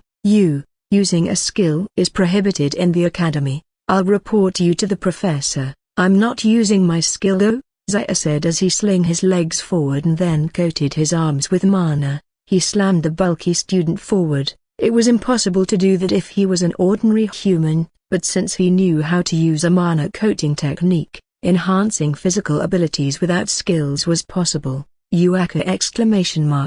The bulky student groaned in pain as soon as his back met the hard, cold marble floor. Zio spat the blood out from his mouth, then swept it with the sleeve of his uniform. So, The reason you attacked me is because you are jealous that no girls are approaching my broken bar. He paused to spit another blood. And you attacked me after knowing my rank is lower than yours. That makes you think I'm weaker than you, is that it? Shut up. The blonde guy launched himself forward after activating his skill, Enhanced Strength, which raised his strength by 1 rank. Zio deftly dodged the uncoordinated punch and countered by kicking him in his knee. The blonde guy screamed in a high-pitched voice, sounding like a girl's scream. His knee broke after only 1 hit from Zio. It was like a child play for Zio to fight someone who hadn't learned mana control that could protect them or enhance their physical aspect. The training in mana control should have been learned the moment Enhanced could feel the mana, but it seemed like the people here mostly learned it in the academy. The wizard circle is behaving differently than in the story. They are supposed to limit only how much the Enhanced could learn magic, not the requirements of when they could start learning magic. Zio walked away, leaving the 3 students lying on the ground with various pained groans and grunts. I should change my uniform first before attending the club recruitment fair. A broken bar. These dust and dirty clothes are irritating to see. A broken bar. Oh, what happened to you? As soon as I entered my room, I found Zia settled in her bed, who was combing her long hair just as when I met her the first time in this very same room. Just had a little conflict with my classmates, I said, heading to the bathroom. Did you give them a lesson? Pushing the door, I paused a moment to answer her before I entered the bathroom. Yeah, some broken bones. I hope I didn't get caught. Inside the bathroom, I could hear Zia's voice faintly. What came from her mouth made me shocked. You should have killed them. That way, they won't annoy you again, she said, sounding rather calm. I found myself frozen in place as I heard that. When I was about to respond to her words that I thought she was joking, a tingling, throbbing pain invaded my head again. Maybe I should have done that. A broken bar. I was surprised at myself as I spoke those words. It felt like I was not myself when I said that. Yeah, it felt like something. A hollow and void feeling forced me to say that subconsciously. Taking off my clothes, I eagerly waited for a reply from outside. When I realized there won't be any response coming from Zia, I immediately took a quick shower. Upon taking shower, I felt refreshed, but the throbbing pain in my head was still there. Instead, it seemed to be worsening. Before, it was like a ticklish and tingling feeling, but now it felt like my inside was crushed by a giant hammer or maybe a Buddha's palm. I was holding on to the pain and forced myself to dress in a white t-shirt. Fuck, my unconscious yell did not go unnoticed by Zia, who was probably still combing her hair. Zio, are you okay? Why yeah, broken bar. A bit dizzy though. A faint humanoid shadow was seen through the bathroom door. Zia was near the door. She was standing in front of the door, and looking at the hand position of the shadow. It looked like she was going to open it, before she could twist it and open the door because I forgot to lock it. I stopped her. Don't come in, I'm naked. A broken bar. I lied. There was no reply coming from her after I said that. The silence stretched between us, which made me suddenly awkward, and I could feel my cheek warm. Let me just finish getting dressed. Okay. A broken bar. Finally, the reply came. The shadow behind the door stepped away, and I sighed relievedly. As I finished getting dressed in a white t-shirt and black uniform pants, the pain in my head began to subside slightly, though it was still present. I opened the bathroom door and stepped out. Zia was sitting in her original position before I entered the bathroom, and looked at me with concern. Are you sure you're okay? I rubbed my temples, trying to ease the lingering ache. Yeah, I don't know what's going on. I've been getting these weird headaches lately, and they seem to be getting worse. Zia frowned. Her expression looked serious yet hollow, and I also noticed a soft smile on her face. I hope you're better soon. Thank you. A broken bar. Taking notice of Zia's appearance, I realized that whenever I talked to her, she was seemingly to be always in her uniform clothing. In fact, I had never seen her in another outfit before. Say, maybe a casual outfit. I really want to see her in a casual outfit. Do you always wear your uniform whenever and wherever? She blinked a few times before answering me. Oh, it's just that the uniform is very comfortable. I see. I couldn't agree more with that. Since I got the uniform, I had been more comfortable wearing it than my casual outfit. It was proof that the materials used for the uniform were of high quality, as expected from the prestigious academy. "Why, do you want to see me in my casual outfit?" I coughed, surprised by her sudden questions. "Not really." Here broken bar. She looked at me with narrow eyes, teasing-like eyes. When she stood up, I reflexively jolted and took a few paces back. "So you want it, eh?" she said while approaching me like a ghost trying to scare off a kid. No," I stuttered, looking around my cabinets for a spare academy uniform. "Really, you don't want to?" Once I found the uniform, I immediately grabbed it, then headed to the door. "Too bad that's true. Well, see you later. I'm going to the Wolf Realm." Barmer exclamation mark.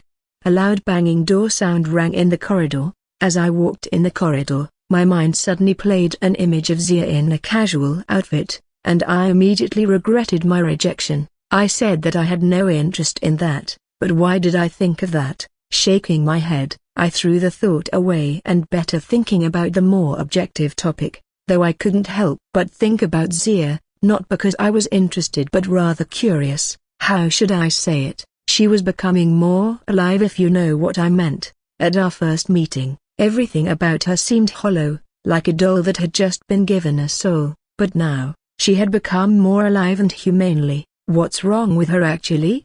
I thought. A broken bar. The Wolf Realm's courtyard was crowded with students, all of them bustling with excitement and anticipation for the Academy Club recruitment convention. As I walked among the sea of students, I could hear chatter, laughter, and the sound of footsteps as students rushed from booth to booth, trying to gather as much information about clubs as they could. There was a buzz of energy that permeated the air, making it almost tangible. The students were all dressed in their finest uniforms, mostly black and red, indicating that they were first-year students. Each booth was adorned with colorful banners and posters, showcasing the different clubs and activities available to the students. Manning the booth was the second-year students, which could be discerned by the color of their black and blue uniforms. I weaved through the throngs of people, trying to make my way to the club I had my eye on. While I did so, the aroma of food assaulted my nostril. The aroma of food wafted through the air,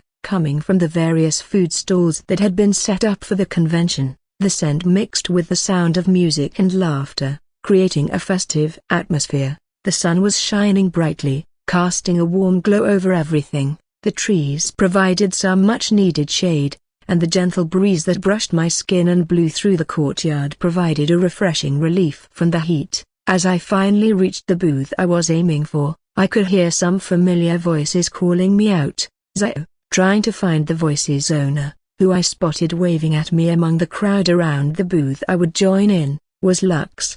Beside him was a face that I hadn't seen since the entrance exam, Ayano Fuyuki. I approached them and greeted them. "Lux, Ayano, long time no see." Ayano slightly bowed, retaining the politeness that her parents had taught her. "Long time no see, nice to meet you again, Zayavaras," Ayano replied, bowing slightly. Lux playfully punched my shoulder with a wide smile. "What do you mean a long time? We saw each other at the practice hunt 2 weeks ago, remember? Pi circumflex plus minus ndi circumflex plus minus common I 1/2 E1 comma n tilde oath." Oh, I chuckled at Lux's comment. "Oh yeah, you're right. I guess time flies when you're having fun." 2 weeks a broken bar. The combat training class past 2 weeks was a single-class practical test, so it was true that I had not met Lux since then. As for Ayano, since I did not see her in the practice hunt, it would be meant that it had been a month since I last see her in the entrance exam. "Have you decided on which club to join?" The question was coming from Ayano, and she did so while looking at me. I was not sure if she was talking to me, but seeing her tilt her head while her eyes were locked on me, I guess she was. A bit surprised, because I did not expect her to even bother talking to me. "Not yet, I'm still checking out all the booths. How about you guys?" I lied. Lux pointed to a nearby booth. "I'm thinking of joining the Exploration Club. I like exploring after all." What a coincidence. Yeah, not really though. I was also thinking about joining this club, though my reason for joining was not because I like to explore. I just want something out of the main characters that joined this club too, not Lux. I'm considering joining the tea ceremony club. I've always been interested in the art of tea, said Ayano. Tea ceremony club, huh?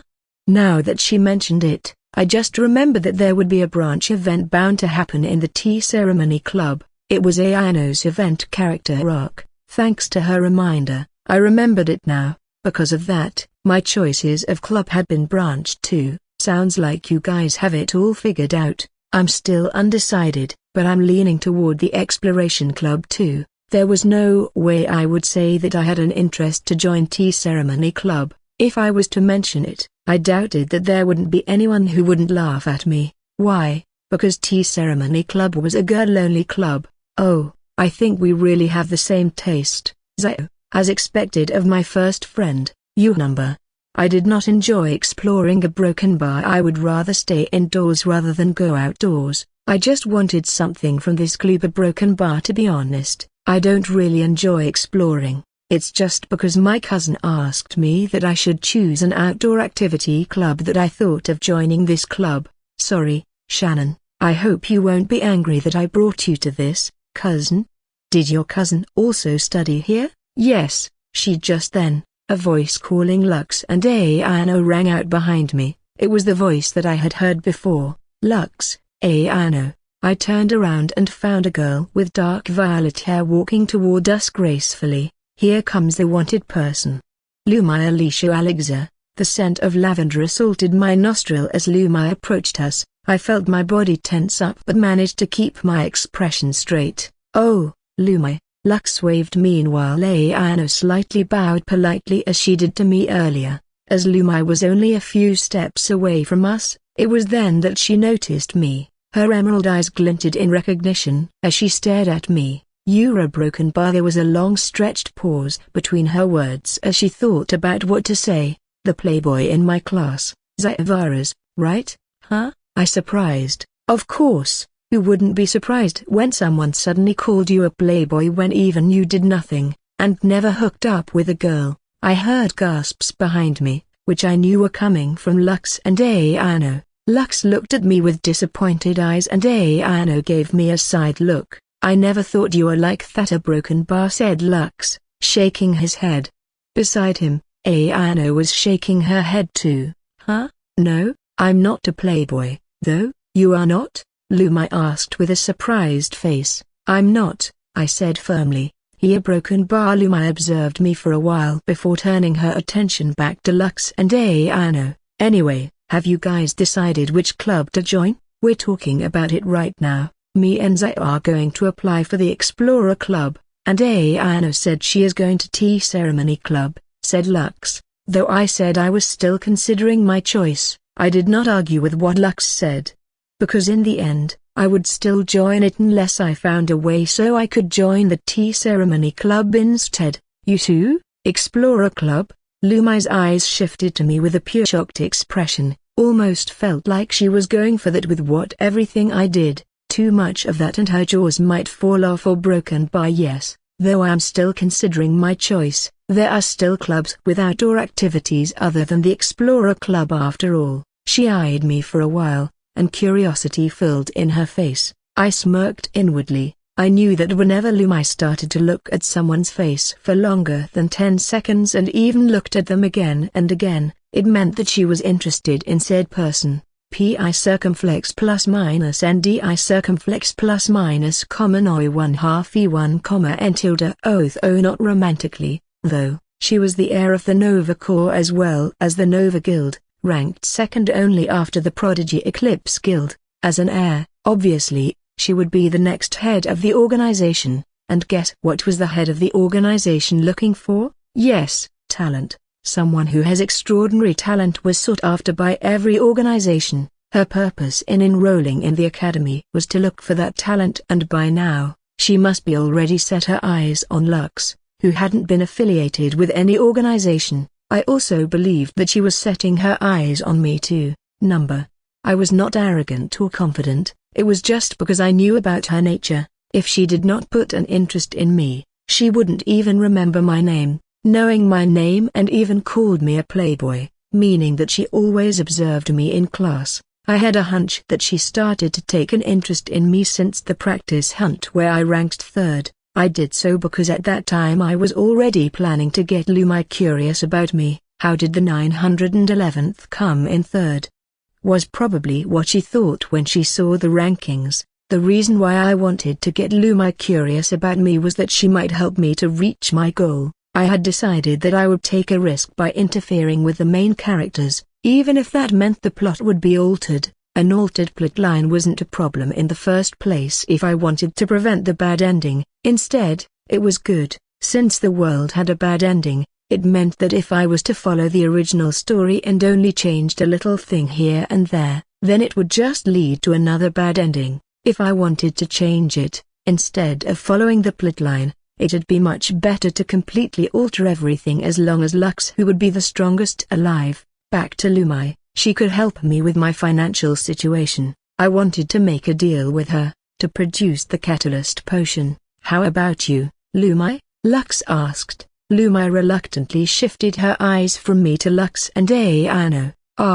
I'm also planning to join the Explorer Club. A broken bar. My mind drifted away as I listened to their conversation. Memories were being played in my head. I did not know whose memory it was, but it showed me a gruesome scene where a city was burning, engulfed by the raging red inferno. I opened my eyes immediately as soon as they came to my mind. That scene again, a broken bar, the same memory, and the same scene of the burning city that I first had seen at the welcoming ceremony a month ago. It was always being played in my head every time I did not hold on to my consciousness, such as when I was sleeping or had my mind wandering, empty. Because of that, I could now tell what it meant. There were 3 events or incidents that related to the burning, flame, raging inferno, etc. in the story. First, was Nuria's last heroic moment before she died. Second, was when the third catastrophe arrived. And third, was the demon in the new avian. Though I was not sure yet which of the 3 scene I saw referring to. Just then, a loud voice coming from the nearby booth disrupted my thought.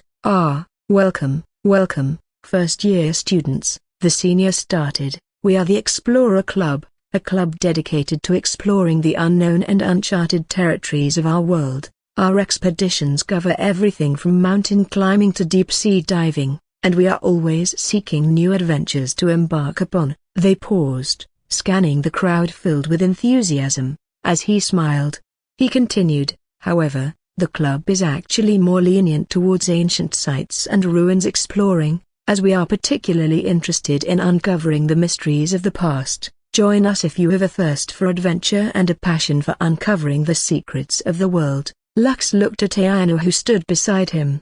Ayano, are you sure you don't want to come with us to the Explorer Club? Ayano slightly shook her head, her hand also gesturing rejection. Sorry, but number. I will join the tea ceremony club. Lux, a bit, looked disappointed, but did not fully express it, sighed. I see. Ayano giggled softly. Don't be like that, you will make me feel bad. She looked around. Then a broken bar. I'll look for the tea ceremony club's booth. See you later, Lux, Zayavaras and Lumai too. She waved at us, then ran toward another booth. My eyes followed her until she disappeared from my sight. Then, feeling a tap on my shoulder, I found Lux. How about you, Zayo? You are joining the Explorer Club, right? I thought for a moment. Yes, I said, followed by a sigh. With that, we lined up in front of the Explorer Club's booth. It took us 30 minutes until we found ourselves standing in front of the booth's reception, manned by the senior. Welcome. Are 3 of you applying for the Explorer Club? What an obvious question with an obvious answer. Was there even any purpose for asking this? Yes, senior. Great choice. Please fill this form first. The senior handed us 3 pieces of paper and pens. The form consisted of the applicant's personal identification such as name, student ID, class and year, hobby, etc. I filled in the form, but since I was not particularly good at writing on paper and using a pen, I could only hope that they could read it. I was a digitalized person. I meant, everything I did was done on digital platforms. just like the vessel tube blueprint, which I had drawn on my tablet, and the text was done by typing on a digital keyboard. The senior's face looked troubled when he saw my form, but he did not say outright to me that my writing was bad and unreadable. Better learn how to write, Lux Vertis. You, Zavarez broken bar? There was a bit of uncertainty in his voice. And Lumai Alicia Alexa? The senior swiftly shifted his eyes from the paper form and Lumai's face alternately. Oh, goodness gracious, it's an honor to have the heir of Nova Guild in our club. We were surprised when the seniors suddenly jumped and stood from their seats, gazing at Lumai in awe. Please, don't be like that, senior. We are all students here. Social standing is nothing if not just a hassle, and I am your junior. I hope you won't treat me differently as the other students just because I'm an heir of my father's guild. Why did that sound like she came from a royal family in a kingdom fantasy novel? Oh well, whatever. I had promised I wouldn't be surprised again. A broken bar. When someone asks me what I like, my answer is of course things that are beyond reason. What are the things that are beyond reason, you said? Well, something like magic, space travel, no life no game. To a broken bar I guess. In this world, magic existed, even though this was Earth. Let me say it again, magic existed. In 1988, the first catastrophe occurred. The monsters coming from Abyssgate brought with them powerful and mysterious energy. This energy, comprised of magical molecules, permeated every corner of the planet, seeping into the very Earth itself. As the monsters rampaged across the globe, humans began to realize that they could harness this magical energy for themselves. Their bodies had been tempered by magical molecules so they could control magic as easily as breathing. Those who could harness magical energy without awakening and without the help of the system were called the wizard. Unlike the enhanced, they did not own a system and could never have one for an unknown reason. Even as the one who wrote the story, I myself do not know about that. A broken bar never want to think too much. They just cannot have a system. Together with the enhanced, they drove off the monster from Earth and won the first catastrophe. But, after the death of Garuda, the wizard made their own organization known as Wizard Circle. There were some conflicts between Omega and the Wizard Circle in the past which were not recorded in any book history or internet. People who tried to bring up the topic related to that would disappear the next day, back to when the magical molecule first appeared 2 years after the monster came to Earth. Over time, the magical energy began to shape the new Earth, giving birth to new creatures and changing the environment. Plants grew larger, animals evolved in unexpected ways which we called beast or mutant, and even some of the geography of the planet was transformed due to magical energy overload and created base dungeons and dimensional rifts. Those most affected by the magical energy were the oceans, and the Earth's sea, which covered 70% of the Earth's surface. The oceans became infused with magical energy, causing massive changes in marine life and the underwater landscape. Entire new species of sea creatures emerged, some with incredible magical abilities, and the oceans themselves became more turbulent and dangerous. Some people even said that they had seen mythological sea creatures lurking in the oceans. Sea transportation was forbidden since 2005, and if there was someone who dare cross the sea by ship or boat, the wizards who already planted their detection magic would immediately punish those people. They did not want to disturb the sea yet when the problem on the surface was still not resolved. There were still so many monsters and wild beasts roaming the forest and mountain and other places with dense magical energy. As humans, or precisely the wizards, learned to harness and control magic, new technologies and industries emerged. The hero organization Omega and the Wizard Circle reconciled and became a powerful force in 2008.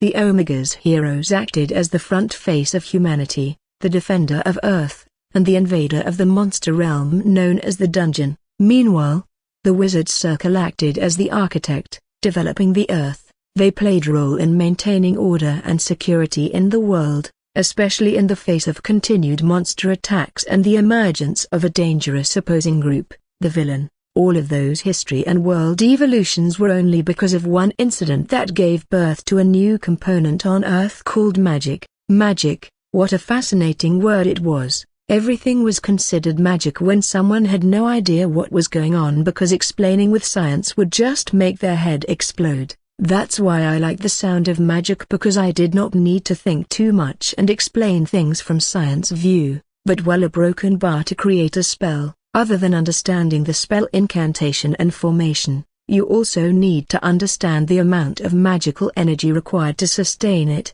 The magic required depends on the intensity and duration of the spell. Pi circumflex plus minus ndi circumflex plus minus common oi 1/2 e1 comma n tilde oath. Think of it like this: if you want to create a barrier, the intensity would refer to the size and defense power of the barrier. The duration would refer to how long you want the barrier to protect you for. What? ?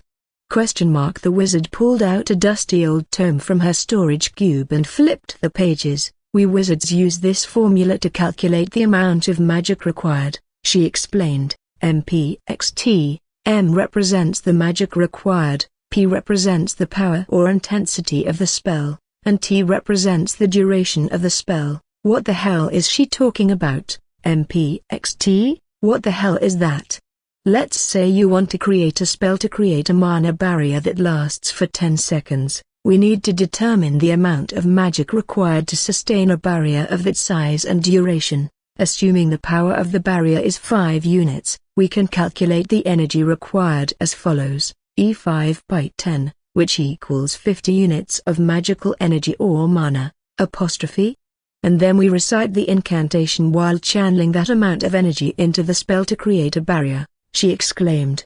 With practice and mastery of these formulas, you can create an even faster spellcasting speed or probably reduce the amount of mana required to create a spell of the same quality. Reality often betrays expectations, and this was the very example of that quote. I had never expected that there would be a formula to use magic efficiently. All this time with mana coating Shannon taught me. She only told me about the technique, and never had she mentioned this. If only I knew about this earlier, my mana coating would last even longer. If only I was thoroughly and dedicated to writing the story, I would have known about this in the first place. A broken bar. Well, one can never be late to learn a broken bar. After the class ended, I immediately headed to my dorm room.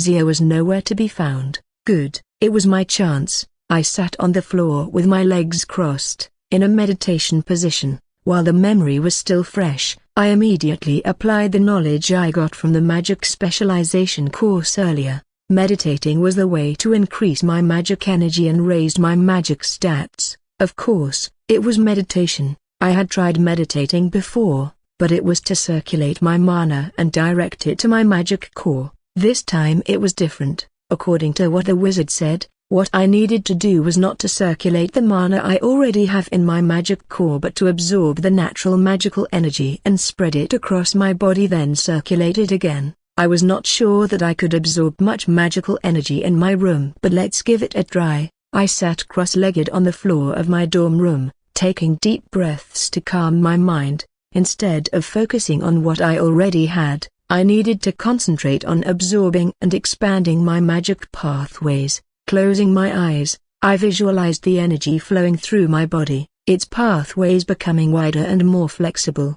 With each breath, I felt my magical energy channels stretching and expanding like a muscle being stretched during a workout. It was a slow and gradual process, but I could sense the difference as I continued to meditate. As I opened my eyes, I felt a newfound sense of power and energy coursing through me. It was as if my magic capacity had increased. My mind became clearer, and my body felt lighter than before. Status, I said excitedly. Name, Zayavaras. Age, 17. Race, human. Stats, strength, F plus agility, E intelligence, C stamina, E magic, F plus charisma, D plus luck, E plus talents, dual wielding LV.2, swordsmanship LV.2, magic control LV.1, new, skills, clairvoyance LV.2. I smiled to myself, feeling proud of my progress. Finally, it raised by 1 rank a broken bar, and not only that, my charisma and stamina also increases. I closed the Windows screen and stretched my body. Cracker exclamation mark. Cracker exclamation mark. I heard some satisfying sounds of bone creaking because of the long still position. When I checked outside my window, it was already late at night. Standing up, I headed to the bathroom and took a joyful shower. It was a bit strange though. The clock already showed that it was 11 p.m. but I did not see Zia anywhere. Maybe she's having a sleepover in her classmate's room? Well, she could defend herself if a problem arose. Feeling heavy in my eyes, I jumped in my bed and the softness of the bed immediately absorbed me and guided me to the dream world.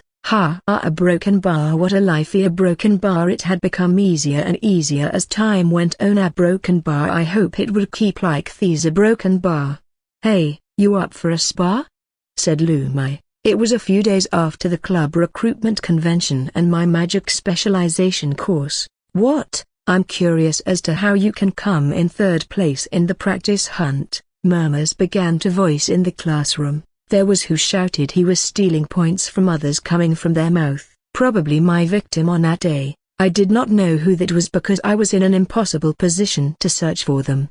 It had been a few weeks since the practice hunt, but I wonder why Lumai suddenly brought it up. Moreover, why must she do this in public? She could just send me a message via Nova Watch. Oh right, I never gave her my contact. Well, you've probably heard how I did it, so all of that is true? About you stealing from the other group's hunts and getting yourself a nickname points rat? I shrugged at her questions. She observed me, not caring about the stares that came from our classmates. Then she let out a sigh. It doesn't matter, I want to see it for myself. You are persistent. I am. Now, let's go, show me what you made of. I smiled inwardly, knowing that I predicted this situation well. Oh my, how could I so understand Lumai? For other people, they said that she was unreadable and unpredictable. No one knew what she was thinking in that genius brain of hers, but for me though, she was nothing but a book, a character that I dedicated my life to creating, the same as Lux,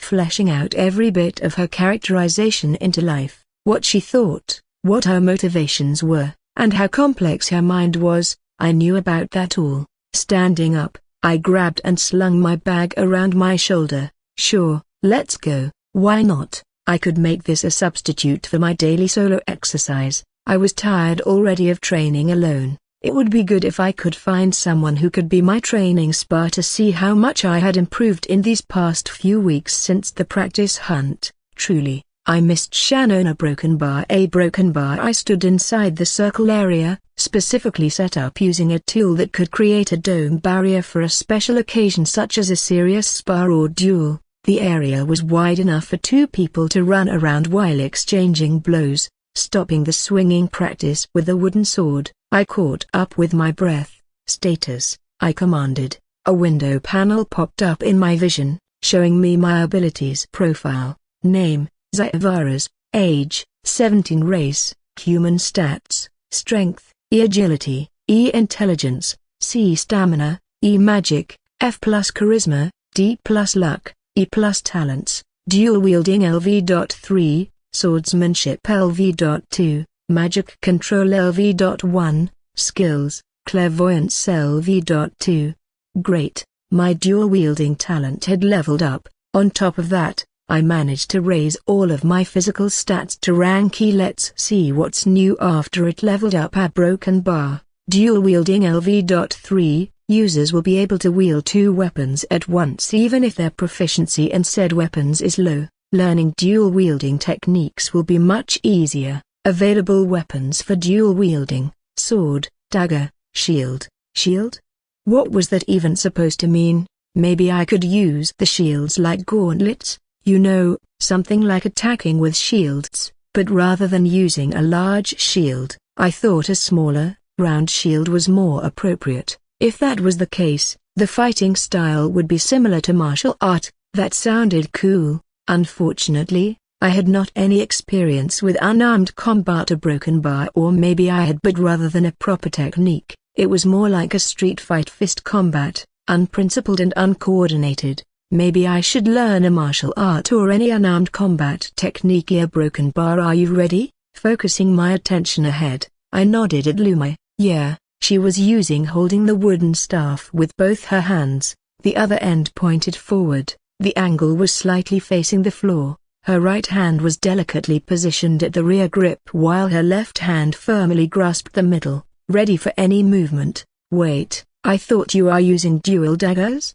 I am, but I'm in the mood to use a sword today. Lumai frowned. I see, don't worry, it's not like this is my first time handling a sword. She nodded calmly, then a broken bar. Taking a deep breath, I raised my wooden sword and got into a defensive stance. Let's start. Suddenly, she lunged forward, thrusting the staff like a spear toward my chest. I quickly sidestepped, narrowly avoiding the attack. That's almost got me a broken bar. I countered with a swift strike, but Lumai was able to block it with the staff. If I was using a bladed sword, the staff would have been broken right there. The two of us continued to exchange blows, moving around the circle with graceful movements. You're not bad, she said. Sweat dripped down my face as I smiled. Thanks. I focused all my attention on the fight. Despite my best efforts, I seemed to not be able to land hits on Lumai. She was blocking and countering all my attacks pretty easily. I guess it would need me a few more weeks until I could somehow be at the level of the main characters,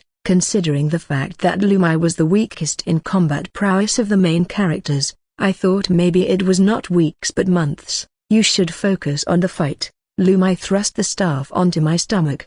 I staggered back, momentarily stunned by the force of the blow to my gut, but I quickly recovered, and the spar continued. As the fight wore on, I could feel my muscles starting to ache, and my breath becoming more labored. I was pushed back yet by another attack on my gut. A broken bar. A broken bar. My breath became ragged. Your swordsmanship is not bad, but your technique is lacking. I looked at the wooden sword that supported me from falling. Hey, truthfully, I had never learned any technique yet. That explained everything. But, you seem to know what you are doing in the neophyte nexus, those sliding and spontaneous movements. It was because I knew a few tricks by combining mana coating with my movements. Also clairvoyance helped me back then. This time though, I wanted to fight without relying too much on my skills but on my technique. It was not because I wanted to throw my chance for having the advantage due to my skill, but if there was a situation where I couldn't use my clairvoyance, I would still be able to handle the dire circumstances. I stood up and threw the wooden sword to the floor. Lumai raised her eyebrows and said, "You surrender? Pi circumflex plus minus ndi circumflex plus minus comma oi 1/2 e1 comma n tilde oath. Oh no," I said while looking at the weapon shelf, then looked back at Lumai. "Can I change my weapons?" Though I said I did not want to rely on my clairvoyance skill, I could not let the chance to impress her go away this easily. If I did not show her what I was capable of, she would lost her interest in me and that could ruin my plan. "So you finally getting serious? Sure, go ahead, change your weapons." There was a soft smile plastered on her face as she said that, taking out two wooden daggers from the shelf. I smirked on my way back to the circle spar area. "It won't be easy this time," I said. Lumai just smiled as she assumed her stance. The spar between the two resumed, with his new weapon of choice in both of his hands. Zio could feel the difference immediately. He felt more in control and comfortable, like they were an extension of his arms. The effect was thanks to his dual-wielding talent. Whenever he wielded weapons both in his hands, that would enhance or increase his stats. The dual sword would increase his strength, the dual dagger increased his agility, and the dual shield increased his stamina. Zio realized the effect of his talent just recently, when he successfully raised his magic to F+ rank. "No wonder my body feels light as a feather whenever I use dual daggers," he thought. He moved forward, feinting a jab with his left dagger before launching an attack with his right. Lumai blocked it easily, but Zio followed up with a quick spin, slashing at her from the side. She dodged it and countered with a swift kick that Zio effortlessly blocked with his left dagger. "He's becoming faster after changing his weapon." "A broken bar," Lumai said inwardly, but her eyes displayed her shock at Zio's movement. They continued to exchange blows, and Zio could feel his confidence growing with every successful attack and defense. But as the fight wore on, Zaya was waning, his movements becoming more sluggish. Lumai seemed to sense this and increased the intensity of her attacks, forcing Zaya to retreat. "Don't lose focus," she said as she pressed her advantage. Zaya gritted his teeth and pushed back, trying to regain the upper hand. It was no use. His body was exhausted, and his mind was clouded. But an opening. Zaya saw an opening in Lumai's movement and quickly took advantage of it, disarming Lumai with a swift strike to her wrist. Lumai grunted, still holding on to her staff, though he couldn't make her release the staff, but he had managed to turn the tide of the fight. However, Lumai was not one to back down easily either. She made a swift low strike to Zaya's feet. "That's a bad move," Zaya exclaimed as he launched his leg and struck Lumai's side. Q. Lumai staggered back, giving Zaya the chance to push his advantage. He lunged forward, pushing Lumai to the floor and quickly shifting his position to behind her. Zaya's lock was like that of a snake, trapping its prey. Lumai felt a shiver run down her spine as Zaya's dagger brushed against her neck. "I lost," Lumai admitted defeat. "I lost," Lumai admitted defeat. I released her and stood up. Clapper exclamation mark. Clapper exclamation mark. Clapper exclamation mark. Huh? I was surprised. I had forgotten that we were sparring in an open area. Of course, people would be watching us. Among the crowd that stood around us, I saw some familiar faces. A boy with hair as white as snow. Lux beside him was a girl with the same hair color that people might assume them a twin. I know another girl with chestnut hair with a face with mixed emotions, both annoyance and shock. Seo Young-ha, and the last one was a blonde-haired boy with knitted eyebrows, Leonardo. The main cast was all gathered here. "Can you get up?" Ignoring the crowd, I put my priority on Lumai and offered her my hand. "Thank you." Her hand was so soft and small, it was cute to the point I wanted to crush it. What am I thinking? Putting the random thought aside, I pulled her up. "You're quite good," Lumai said while patting the dust off her uniform. "So, it's quite, huh?" I guess she had a high standard for talent, though I felt disappointed. Getting a quite good from her was enough for now. I could get to the next step just with that. "I will raise the evaluation once you have learned some techniques. Will I get some sort of reward if I get a high score from you?" "There might be." There was a subtle upturn at the corner of her mouth. This was what I liked about her: subtlety, sly. She never outright told anyone if it was concerning her guild, but she was dense as fuck. Just look at her ignoring these stares rained at us. Maybe she was not dense but rather did not care about things like this. Being an heir to the big family had her familiarized with the stares. If it was me, well, this much was fine, but if the scale was as large as the whole world or a global scale, I don't think I could ignore the attention I getting from. I would be nervous or act erratically. "I accept your challenge," I smiled, unconsciously of course. "Zio, Lumai." Right then, I heard a familiar voice. It was Lux, walking with Ayano side by side, from the same direction. Precisely behind them were another two familiar faces. "I finally caught you, rat." Seo Young-ha walked while fist-bumping her hands. The smile on her face was like a maniac. "Lumai, do you want me to avenge your lose to this trash?" Walking with a straight posture and a confident and smug face was Leonardo. Someone who heard that would probably think that he cared for his childhood friend, but I knew better that it was not the case. That was sarcasm, one that no one could notice except me. "Thank you for your concern, Leo, but don't worry, we are just having a friendly spar," he scoffed, and his smugness disappeared from his face. At that moment, I felt a dark aura coming from behind me. My gut told me that if I didn't move my feet,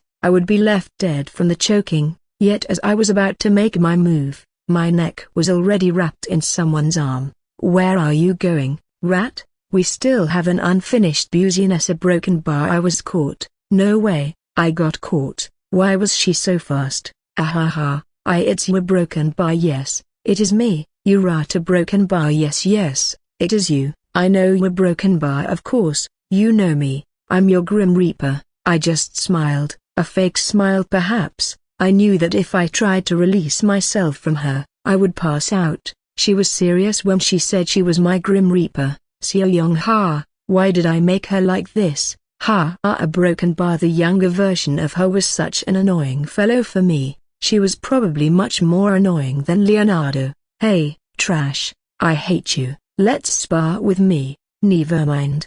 I take back my word about him being a better comparison to Seoyoung ha. Shame on you, Leo. You should have picked an equal opponent. What did you say, genius? Can you repeat that again? Yo, Lux, why did you even bother yourself with him? You are not supposed to act like that. Hey, why are you so quiet, rat? Cat got your tongue? Oh right, I'm the cat.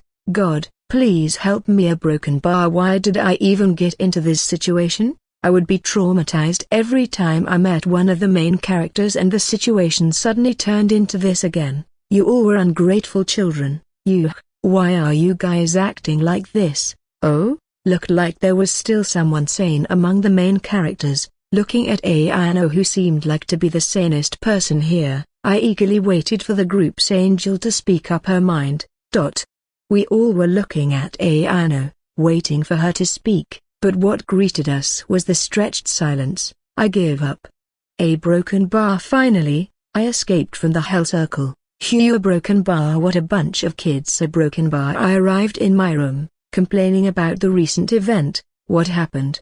Zia, again. She sat on her bed, combing her hair. Did she ever get tired of her combing hair routine? Her ruby eyes stared at me affectionately, something more like when you saw a cute wildcat on way back home. Nothing serious, just playing with a bunch of excited kids. Her eyes widened a little bit. A broken bar. And then she pouted. What happened? Was she jealous because I got new friends? You should meet them sometime. She stopped combing her hair and shifted all of her attention to me while I walked past her, then sat on the table by the window. Feeling her intense stare directed at me, made me awkward. When I turned my head, my eyes frowned as I saw her expression. She looked like someone who was about to cry. Zia, you shouldn't have befriended Thema. Broken by. Her voice cracked. I could sense the sadness and jealousy in her voice. It was not like her to be emotional. What's wrong? Why shouldn't I have befriended them? Something's wrong. Why did she suddenly like this? Zia looked down at her lap and fidgeted with her hands. I'm just scared that they will replace me, that you will like them more and forget about me. A broken bar. I was taken aback by her words. I had never thought that she would be insecure about it. She had always been so confident and self-assured, but again, why would she be jealous? She had a lot of friends on her side too, right? Maybe she had, or maybe she had not. I realized that I had never asked her about her friends. No one replacing someone. You will still be my friend, and I will never forget you. She looked up, her ruby eyes stared depth at my soul, almost bewitched. You have forgotten me once, though. That was a different situation. It wasn't me whom you met back then, it was Zaivara's, not me. Darn it, what was my name before I arrived here again? Forgetting about my past self is something that I despise. I mean, if God or whoever brought me to this place, they should have either preserved my memories of my past life or erased them entirely. Having a half-and-half memory like this is what I find frustrating. What I only knew was about the future of this world, every event that would be happened, and such, though I was glad about that, but still, I wish I had my memory of my past life. Looking at Zia, who now had translucent tears falling from her eyes, I tried to cheer her up, was what I thought. That is a different case. He broken bar. Feeling overwhelmed by her teary eyes, I changed the topic. Aren't you have a friend yourself too in class? No, I'm not. You're my only friend. I will never betray my friend as you did to me. I stood frozen in place, not knowing what to do about the situation. In the first place, I was not the best person when it came to comforting others. Zia swept the tears round her eyes. I'm sorry, I shouldn't have reacted like that. It's just that our friendship means so much to me. We've known each other since childhood, and I don't want to lose that. After saying those words, she got up and left the room with heavy footsteps. I was left dumbfounded. Why a broken bar? Why did her bedsheet look untouched even though she had just been sitting on it this entire time? Ouch! I felt a sting of pain inside my head suddenly. The pain is coming back. A broken bar. The throbbing pain came back, but it was not severe as before. I shifted my attention to the door where Zia had left when the knocking sounds were voiced. Knocker exclamation mark. Knocker exclamation mark. Knocker exclamation mark. Is she returning already? I chuckled. She looked like a kid who said that they would leave the house after getting scolded by their parents, and 5 minutes later they returned back home. I walked toward the door and opened it. Zia, but what I found behind the door, standing on the corridor, was not Zia but a broken bar. But who? There was no one in front of my room. Was someone doing a prank on me? I stepped outside, checking every corner of the corridor to look for someone alive, but the result was nothing. No one had ever stepped foot in the corridor. A broken bar. What the hell? Someone really doing a prank on me. A broken bar. Pi circumflex plus minus ndi circumflex plus minus comma noi 1/2 e1 comma n tilde oath. Oh, returning to my room, I put the thought aside and carry out my routine.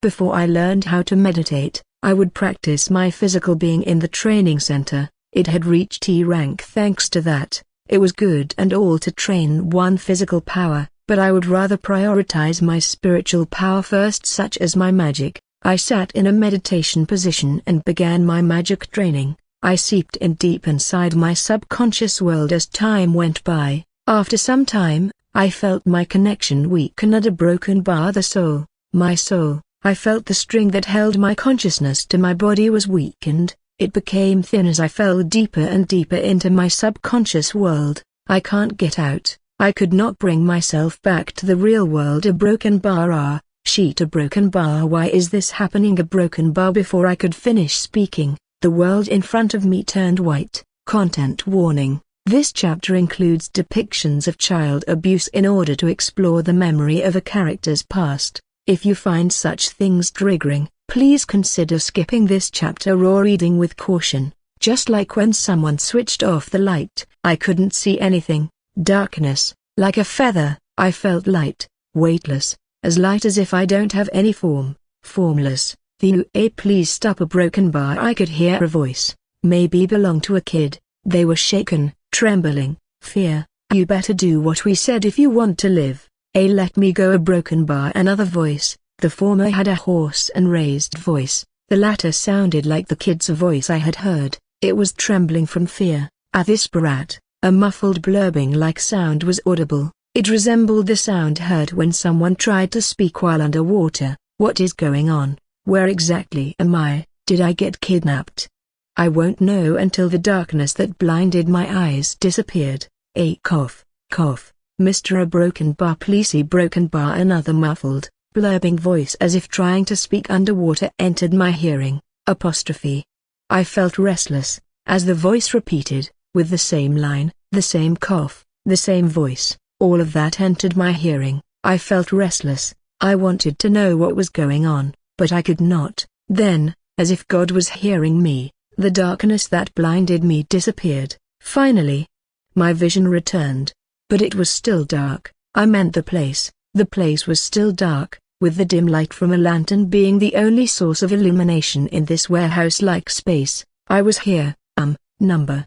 Although I was present, the word here didn't seem fitting to describe my situation. Instead, my consciousness seemed to float around like that of a spirit or ghost, enabling me to view everything from a third-person perspective, much like a camera in 3D animation and the modeling software. This explained my weightlessness and inability to feel my body. Have you learned your lesson yet, brat? However, my musings were interrupted by a raised voice that demanded, "What is this?" Startled, I wondered, what is he done? A broken bar? I will do it. A broken bar. So please. Broken bar. I skipped a beat when I heard that voice. As I looked around, my attention was drawn to a young child in the middle of the room, tied up tightly with a rope that had left red marks on his wrists. Please. Broken bar. Forgive me. A broken bar. His face was flooded with tears as he pleaded, "Why does that kid look familiar?" I couldn't see his eyes behind the jet black hair covering his face, yet I felt a familiarity with this kid, prompting me to change my position. It felt weird. Moving around in a formless state felt strange, almost like being air, but I couldn't quite put the sensation into words. Look here, brat. Stop crying and hurry, use that skill of yours and tell me what you see about my future. As the man grabbed the child's hair, I could finally see the kid's face. His eyes were pitch black, even darker than the darkest man-made substance, like a void in outer space. There were no lights reflected.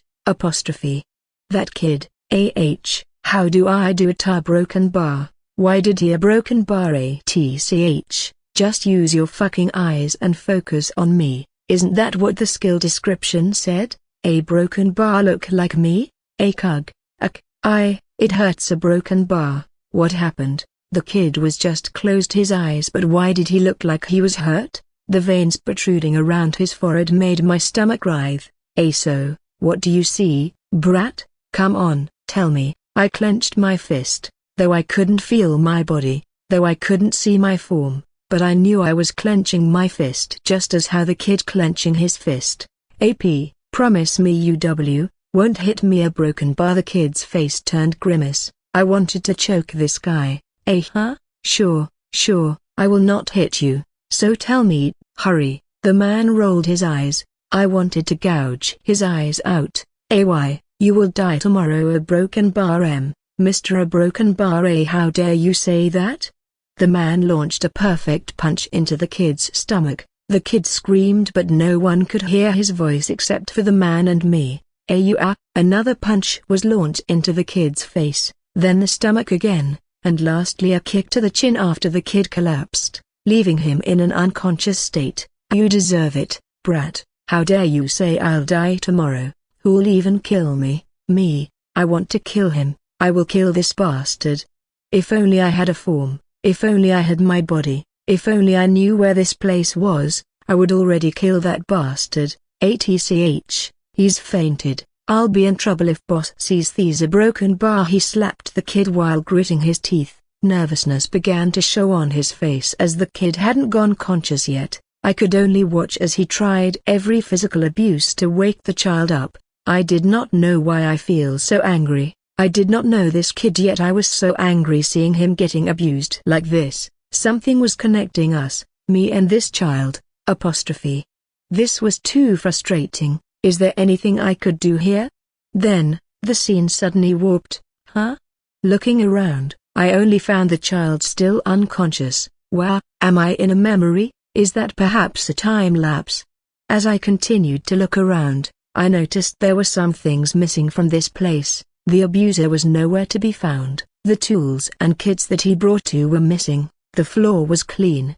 The blood from before was also disappeared. I think this is a memory. A broken bar. The feeling was different, but I could sense a familiarity with this whole warping scene. It was just like when I used my pathfinding skill, and also some flashing memories that occurred several times. It's similar to when the memory of that demonic human in the Flash dungeon being played in my head. A broken bar. But something a broken bar. Suddenly, the kid stirred and slowly began to regain consciousness. I felt my heart tighten as I saw his poor state. Poor kid. A broken bar. I knew that this was the world inside memory, but I didn't know whose memory this was and what was it trying to tell me. Was this a memory of the future, or was this a memory of the past? Hey, a broken bar. Why, you can see me, right? My eyes widened as soon as I heard the kid speak. There was no one around him, so I wasn't sure who he was talking to. Perhaps he was talking to himself, but that was not something that you would say when talking to yourself. A broken bar. Who are you? He spoke again. Is he hallucinating? I made sure to look around again to see if anyone was around, but it was empty. No one was there.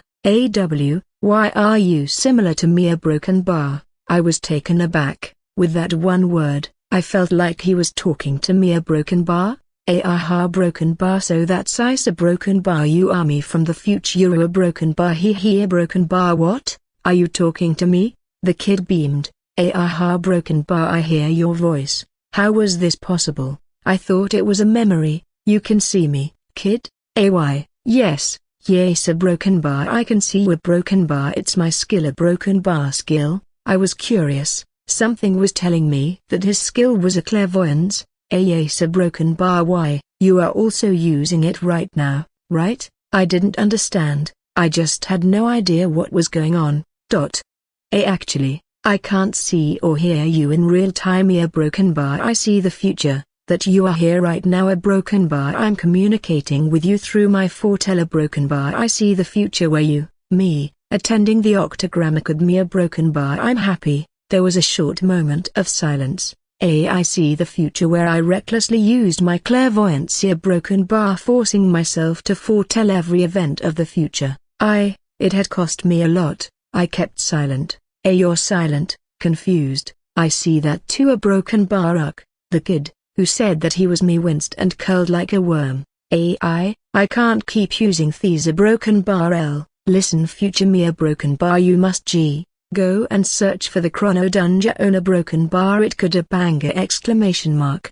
The child gasped and quickly looked at the warehouse door. Who are you talking to? Coming from the door was a bunch of people. The abuser of the kid was among them. No. A broken bar. As they approached, the kid's body flinched instinctively. No. A broken bar. Please. A broken bar. Forgive me, mister, forgive me. A broken bar. I found myself with overloaded rage as I saw him in that state again. It was just earlier that he finally looked in peace, but when these guys came, he became like that again. I'll remember your face. A terribly broken bar. A girl's voice said. Huh?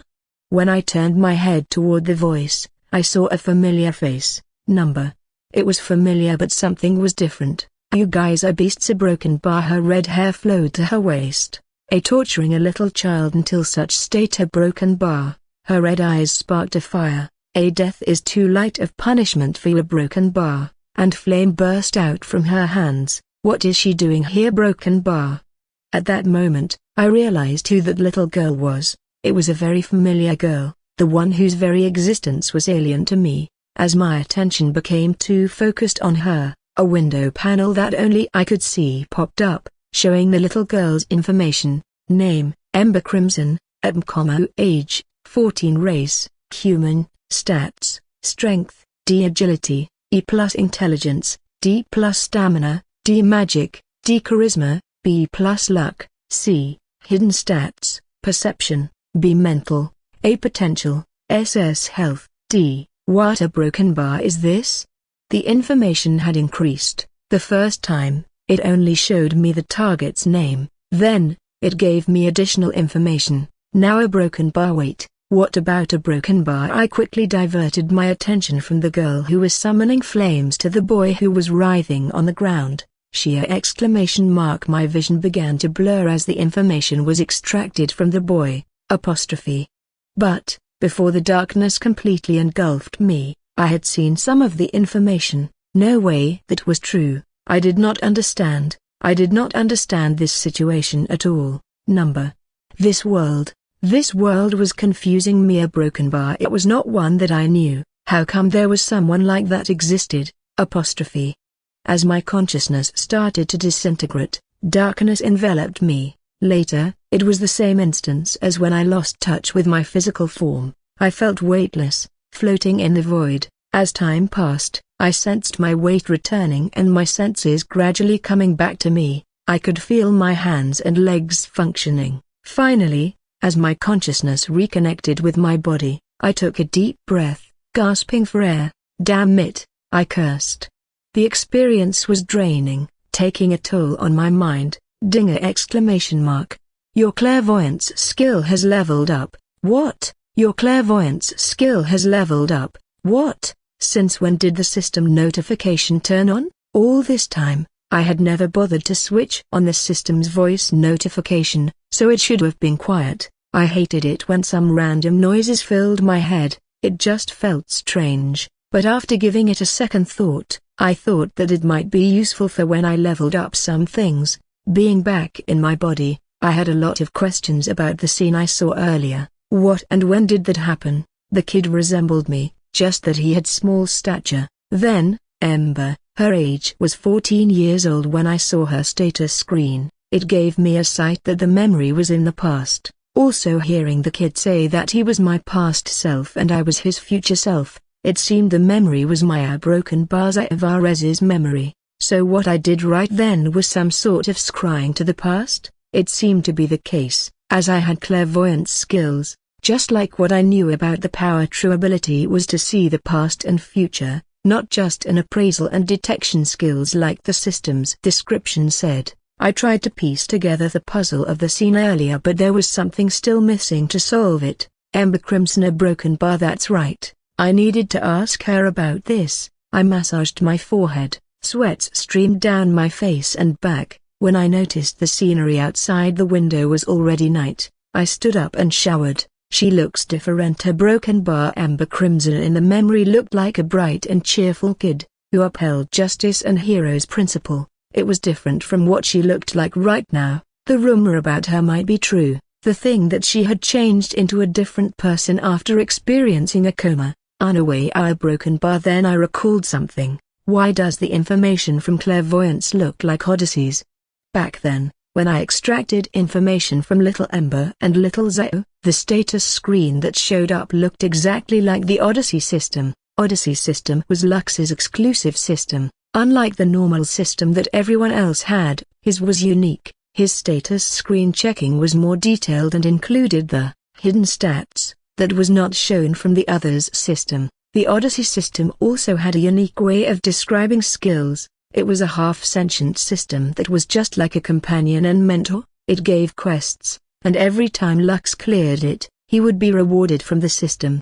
A broken bar standing in front of the mirror, I stared at my well-built body. It was not yet a perfect body for a man, but no one would care about my body when I had this face. Status. My status screen opened up. There was no significant change to the stats. It was still the same as ever. The only difference from here was that my clairvoyance had finally reached level 3, clairvoyance LV.3, type, active, passive rank. X allows users to acquire information about their targets and detect the undetectable. It requires a sharp perception, a strategic mind, and the ability to concentrate under pressure to utilize the full potential of this skill. With clairvoyance, users can uncover secrets, avoid danger, and stay one step ahead of their enemies. I superscript O sub-skills, pathfinding, retrocognition.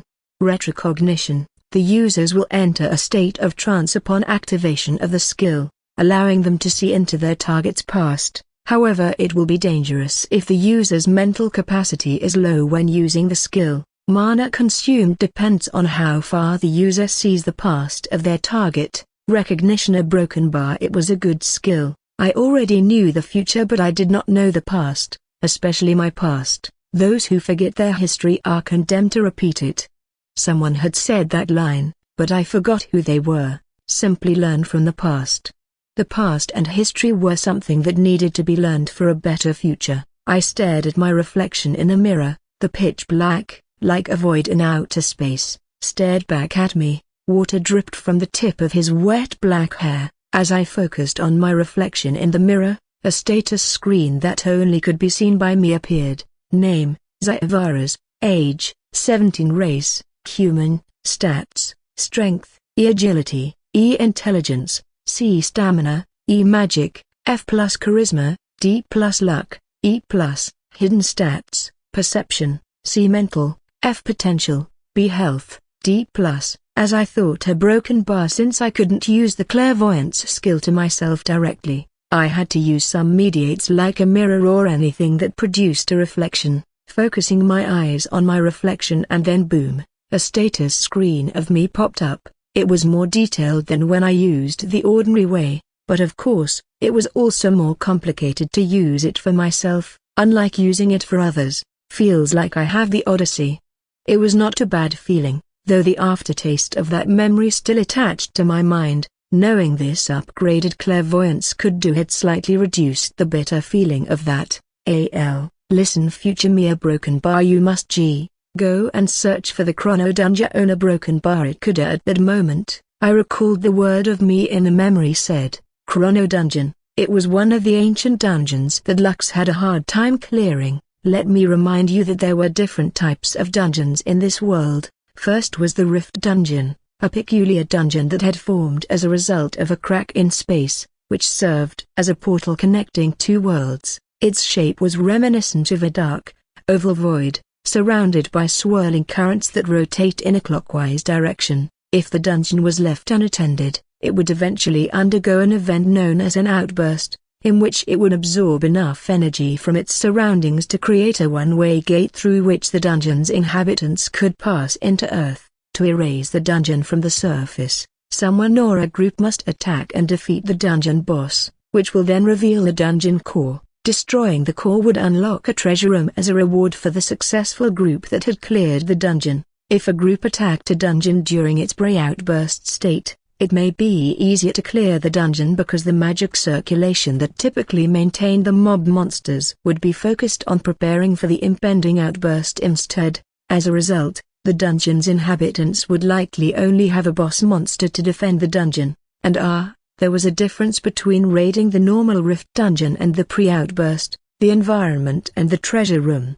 The environment of a below C-rank normal Rift dungeon would typically a cave-like or labyrinth-like, while the C-rank above and pre-outburst Rift dungeon had manifested its environment and habitat, such as the Fishman dungeon, which was manifesting to forestry and river environment, also a humid temperature too due to it undergo the pre-outburst state. There was no treasure room in the pre-outburst as the reward for clearing directly came from the boss monster. Next was the Flash dungeon, the worst and dangerous dungeon, that occurred suddenly as a result of a gathering of magic molecules in space, causing an explosion in dimensional space and creating a dimensional gap that lasted only a few seconds, trapping and sucking those around the dimensional gap. The appearance of the Flash dungeon was unpredictable and couldn't even be tracked by the signal network that the Omega had set up, at least for now. The Flash dungeon had no boss monster or dungeon core. The only way to get out of there was to survive until the time ran out. What made this dungeon the worst and dangerous was that it gave no benefits. Even the ones who were trapped inside managed to survive. However, this place was heaven for those who had knowledge of otherworldly materials, heaven to gather and collect various materials for crafting, and if one was lucky enough, they would find artifacts and other equipment in this dungeon, just as I got. Retro and Avatar Mask. The third was the base dungeon, a dungeon that came to the surface and took over the area around it, becoming a field dungeon or red zone area for a long time, where monsters and wild beasts would magically spawn over time, usually in an inhabited area with dense magic energy such as a forest and mountain. It was not like it would occupy the area permanently. Once the magic energy was depleted because of the monster spawning, the area would return to normal condition, though that would be useless for most people as there was nothing to be looked for in an empty area. The base dungeon was the dungeon type that appeared the most. The appearance of this dungeon had reached thousands, scattered all over the world. Another term for the base dungeon was the hunting field, a place where people, presumably enhanced, could hunt monsters and sell monster parts for money. Those three were types of dungeons that people had known about and ones that had appeared in this world, but there was another dungeon type that was yet to be discovered and even hadn't appeared in this world, known as the tomb. Though it was called the tomb, it wasn't a literal tomb or grave. The appearance of the tomb was magnificent. An example of how magnificent it was the Chrono dungeon, the translucent blue gate portal adorned with two great pillars soared high like a castle tower. On top of the portal, between the pillars, was a clock-looking decoration with the numbers written in Roman numerals. To reach that place, Lux had to cross the beautiful deep lake in a forest dense with magical energy in southern Europe,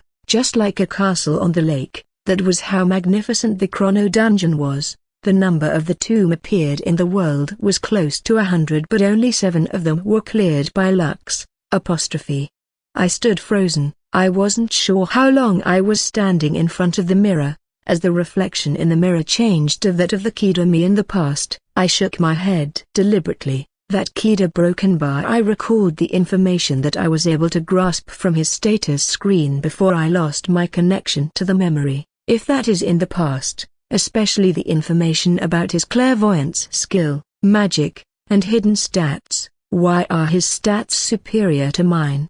I saw it. A glance at his magic stats being A rank, another glance at his hidden stats with overall being B rank with S rank potential. Also, the information that I wasn't able to find on the current status screen in front of me. his clairvoyance to a broken bar. The skills information section that didn't exist on the status screen, is already maxed out? You heard me right, that kid had his clairvoyance skill on max level. How was that possible? He told me that I was his future self, but how come I only had my clairvoyance in level 1 when I started? Grand Library of Octagram. A broken bar in the night. The library's grandiose castle-like structure was striking. The towering walls loomed up into the sky, their sharp edges casting ominous shadows in the moonlight. The turrets and spires of the castle-like structure were silhouetted against the starry sky, giving the library an almost magical aura. The windows were large and arched, and the glass panes gleamed in the moonlight, reflecting the stars like diamonds. The heavy wooden doors, enhanced by magic, adorned with intricate carvings, were closed and locked for the night, keeping the knowledge and treasures of the library safe and secure. Despite the grandeur of the library's exterior, there was an air of serenity and calmness that surrounded the building. The night was peaceful, broken only by the occasional rustling of leaves in the wind, a soft lullaby that lulled the library. The interior of the library was just as grandiose as its exterior. The towering shelves, made of dark, polished wood, stretched up to the high ceiling, which was adorned with intricate paintings of creatures such as dragons, griffins, and others, up to 20 different creatures which each represented the 20 class of Octagram Academy. The shelves were lined with countless volumes of books, some of which were ancient and bound in leather, while others were more modern and had colorful covers. At night, the light was switched off, plunging the interior into darkness, making the atmosphere quiet and peaceful, with the only sounds being the soft rustling of pages turning and the occasional creaking of chairs. Despite the library's immense size, it was not intimidating or overwhelming. Rather, it was a welcoming space that encouraged exploration and discovery of new knowledge. And there, amidst the grandeur of the library, sat the solitary reader, completely absorbed in the world of the written word. The reader sat all alone, perched upon a table piled high with books that formed a tower, filling the entire surface. Amidst the stack of books, only one was opened and placed before the diligent reader who had been engrossed in reading till the night hour. Even at this late hour, the reader's mind remained fixated on the books before her, with the only source of light being a floating flame, adding a magical touch to her surrounding. The light from the flame cast a yellowish hue on her long red hair, while her fiery red eyes moved calmly from one word to the next as she read. I wonder how many books here I have left to read. Ember thought to herself as she finished reading the book currently placed before her. This one was my 1501st. Closing the book, she placed it beside the towering book piles, intending to make a new tower of books. This will be a long time to finish all the book here. But a broken bar. She placed a new book before her. Now that I got a new trait, my reading speed will be much faster.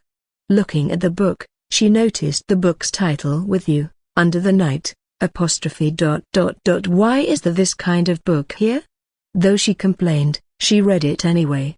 As the night wore on, Ember eventually closed the last book she had brought and sat back in her chair, taking a deep breath and relishing in the quiet of the library. 3 hours had passed since then. Ember had finished 100 books in one night. Before, she could only read 10 to 15 books at best, but since she got their fast reader trait, her reading speed had increased a ton, making it possible for her to finish 100 books in one night. Through a broken bar, she stretched her body as she yawned, then curled up like a cat. So sleepy. A broken bar. She was so sleepy that she thought about skipping today's class, which was combat training class. Then, as she was about to close her eyes, the great door made a creaking sound, making her jolt. Ember dear. A broken bar. Following the creaking sound, an alluring and caring voice broke the quiet and peaceful night of the library. You're sleeping here again? Standing at the entrance was an adult woman, resembling Ember in terms of appearance. She just looked like the adult version of Ember. Rubbing her eyes, Ember got up and stared at the woman. Though her vision was still blurry, she could discern the blurry figure standing at the entrance.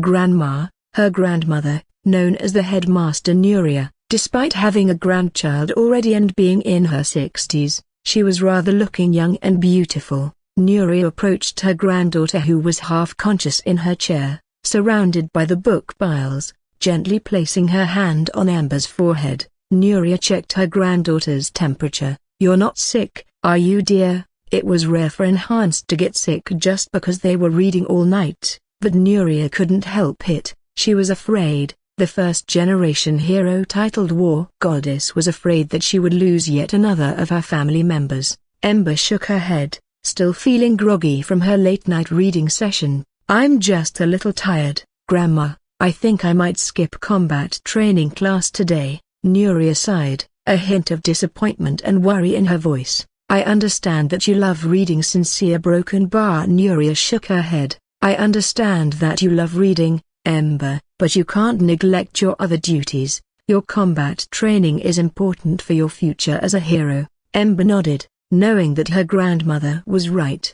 Though Ember knew how eminent her capability as a hero was, she couldn't afford to laze around. Even though she was already the strongest among her peers, the world was full of danger. The threat wasn't coming only from the monster in the fields or dungeons, but the villain as well. "I'll try to make it up, Grandma." Nuria smiled and ruffled Ember's red hair, which had the same color as hers. "I know you will, dear. Now come on, let's get you to bed." Ember's cheeks flushed red as she heard that. She wasn't a kid anymore, yet her grandma still treated her like one. Nuria felt herself warmed, delighted when she saw Ember erect a reaction. It had been a long time since she saw her granddaughter making an expression. Despite being called like that, Ember neither argued nor retorted. "Grandma." Ember clutched Nuria's wrist. "Yes, dear, the thing that you had asked me for. I think I know who that person is." Nuria's eyes widened slightly with her mouth hanging open. Before she could say anything, Ember talked first. "I saw that person sometimes in the city, and just yesterday that I saw him coming out from the Chrysalis Guild HQ. Chrysalis is a broken bar. It's Nature's guild, isn't it?" Ember nodded. "Yes." A broken bar and yawned again. "Thank you, Ember. Now, let's get you to bed." With her grandmother's help, Ember returned all the books she had read to their original place precisely, as if they were never been taken out from their shelves. After that, she gathered her things and headed back to her dormitory with a staggering walk. Nuria stopped, looking down at Ember, who tried to keep her eyes open. "Looks like you need a piggyback." Upon hearing that, Ember shook her head and rubbed her eyes. "No, Grandma, I can walk just fine." "A broken bar, are you sure?" Nuria smiled.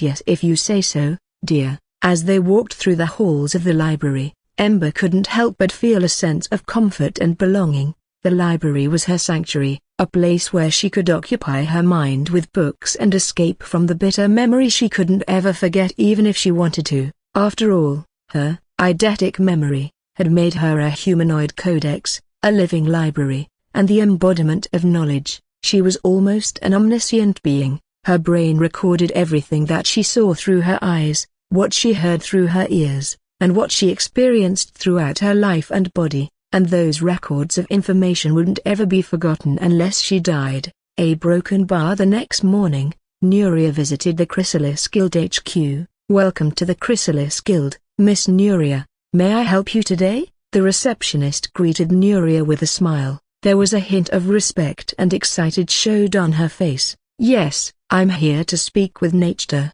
Is she available?" "I'm afraid she's currently in a meeting. Would you like me to schedule an appointment for you?" "No, that won't be necessary. I'll wait." The receptionist guided Nuria to a VIP waiting room. "Then, you can stay here while you wait." "Thank you." But, the receptionist didn't move an inch. Instead, she took out a blue marker and a handkerchief. "I know this is rude, but I'm your fan, War Goddess. May I have your sign?" said the receptionist as she handed the marker and handkerchief. "Gladly." Nuria smiled as she took the marker and signed her name on the handkerchief. "Thank you." The receptionist walked away happily. Her head seemed to grow a flower as she left. Nuria sat down on the sofa in the VIP waiting room, her eyes scanning the fluffy decoration of the room. Did that girl purposely decorate this room like this? She couldn't help but feel a sense of humor. Nechter had a reputation for being ruthless and cutthroat, willing to do anything to achieve her goals, but no one knew except a small circle of her friends that she was actually a sweet and lovely girl, sometimes careless and mischievous. Nuria put aside the image of Nechter in a bunny suit that was projected in her head for the sake of a more objective matter. She needed to know if the person Ember had seen was indeed the one she was looking for. Finally, after what felt like an eternity, Nechter emerged from the door. "Granny, what brings you here today?"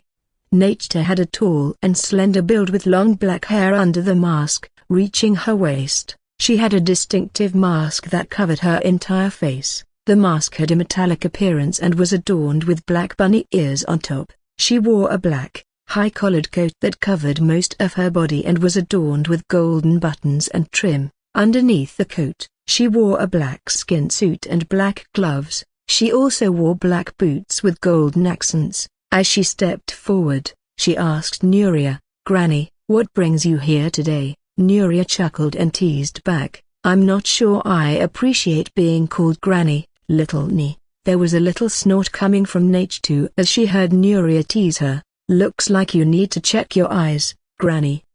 "I could say the same to you." They both chuckled.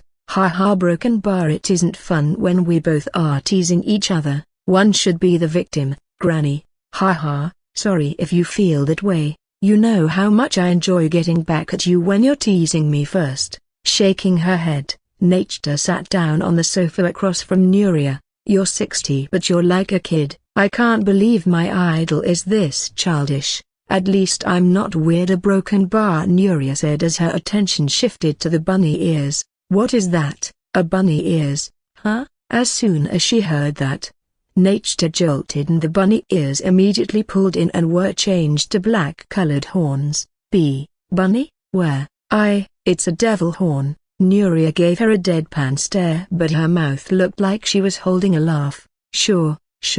Anyway, how have you been, little Ni?" "Busy. The guild has been keeping me on my toes, especially the apprentices, but I can't complain. It's what I enjoy doing." Nuria leaned back on the sofa, her eyes scanning the fluffy room. "Speaking about apprentices, how is she doing?"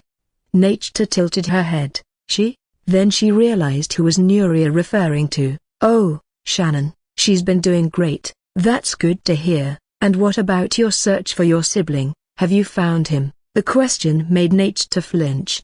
Though her face was covered by the mask, Nuria could tell that her question had made her uncomfortable. The masked girl answered before Nuria could apologize for bringing up the topic truthfully. "I have already found him a few years ago."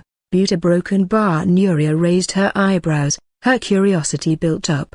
"But, it's nothing. More importantly, he seems to be happy even without me, so I thought it's not necessary for me to look out for him." Nuria was silent, and so did Nechter. As the silence had stretched for too long, Nuria straightened up, breaking the atmosphere. "That must be hard for you," Nuria began. "This is advice from who has lived for 60 years. You'd better tell him as soon as possible or you will regret it." Nechter stared at Nuria behind her mask then leaned on the sofa as she breathed out a heavy sigh. "I'll tell him, but not right now." Clasping her hands together, Nechter tuned her voice. "Enough about that. So, what actually brings you here today? Don't tell me you just want to talk." The room's mood suddenly changed. It had been going on a roller coaster, from happy to sad and now serious. Before she talked, Nuria took a deep breath. "I've been searching for a persona, a culprit. He was caught killing our student on the first day of the new semester. Here's what he looks like."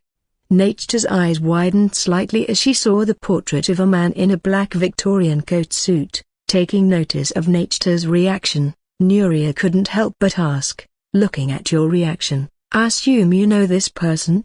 Nechter nodded. "He's our business partner. We just had our contract signed 2 days ago." "Are you sure he killed an octagram student? He doesn't look like someone who had the gut to kill people." "In my eyes." "In my eyes." That word alone, which coming from Nechter, who had killed not a few dozens but hundreds or maybe thousands, had convinced Nuria that at least the person she was searching for wasn't a heinous criminal or villain. Actually a broken bar. Nuria explained everything that happened on the night after Neophyte Nexus and even showed the footage recorded by the drone. Isn't that a broken bar? After watching the footage together, Nuria also showed Nature the student's actual identity as a demon. It's not demonic human, but the demon, the existence that the demonic human worships. Nuria nodded and went on explaining again. So, you want to know this person at Untero are questioning him about his reason for killing the student. Yes, we don't know why he killed our student. Was it because he knew that the student is a demon, or was it because there are other motives behind it? Nature stroked her chin at the bottom part of her mask helmet. I see. I'll do what I can to help you, Granny. Nuria breathed a sigh of relief. She knew that Nature was always dependable, and she was glad that she saved this little girl back in the days, a long time ago. Thank you, Ni. I really appreciate it. Nature nodded, and then stood up. You can always count on me, Granny. You are my idol and savior. I'll do everything that I can to help you, even if your request cost me my life. I will still do it. That's too far. You need to value your life too. At least you must stay alive until you told the truth to your brother. And by the way, you said that you and this person is a business partner. What makes you sign the contract with him?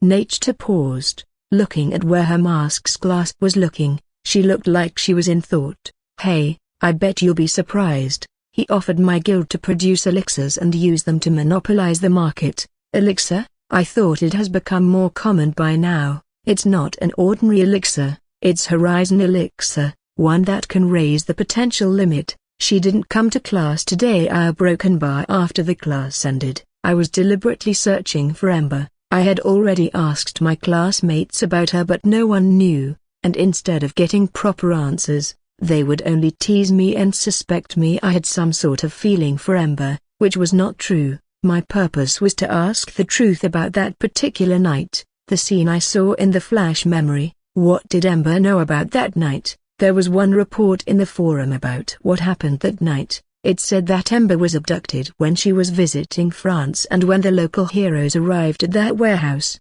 Ember had already killed the abductors, but they didn't mention anything about a kid who was supposed to be there that night. Then, as someone told me about Ember's roommate, I immediately looked for them, but I remembered something. Wait a broken bar. I can just use my pathfinding. Why was I so dumb? Stopping my feet, I closed my eyes.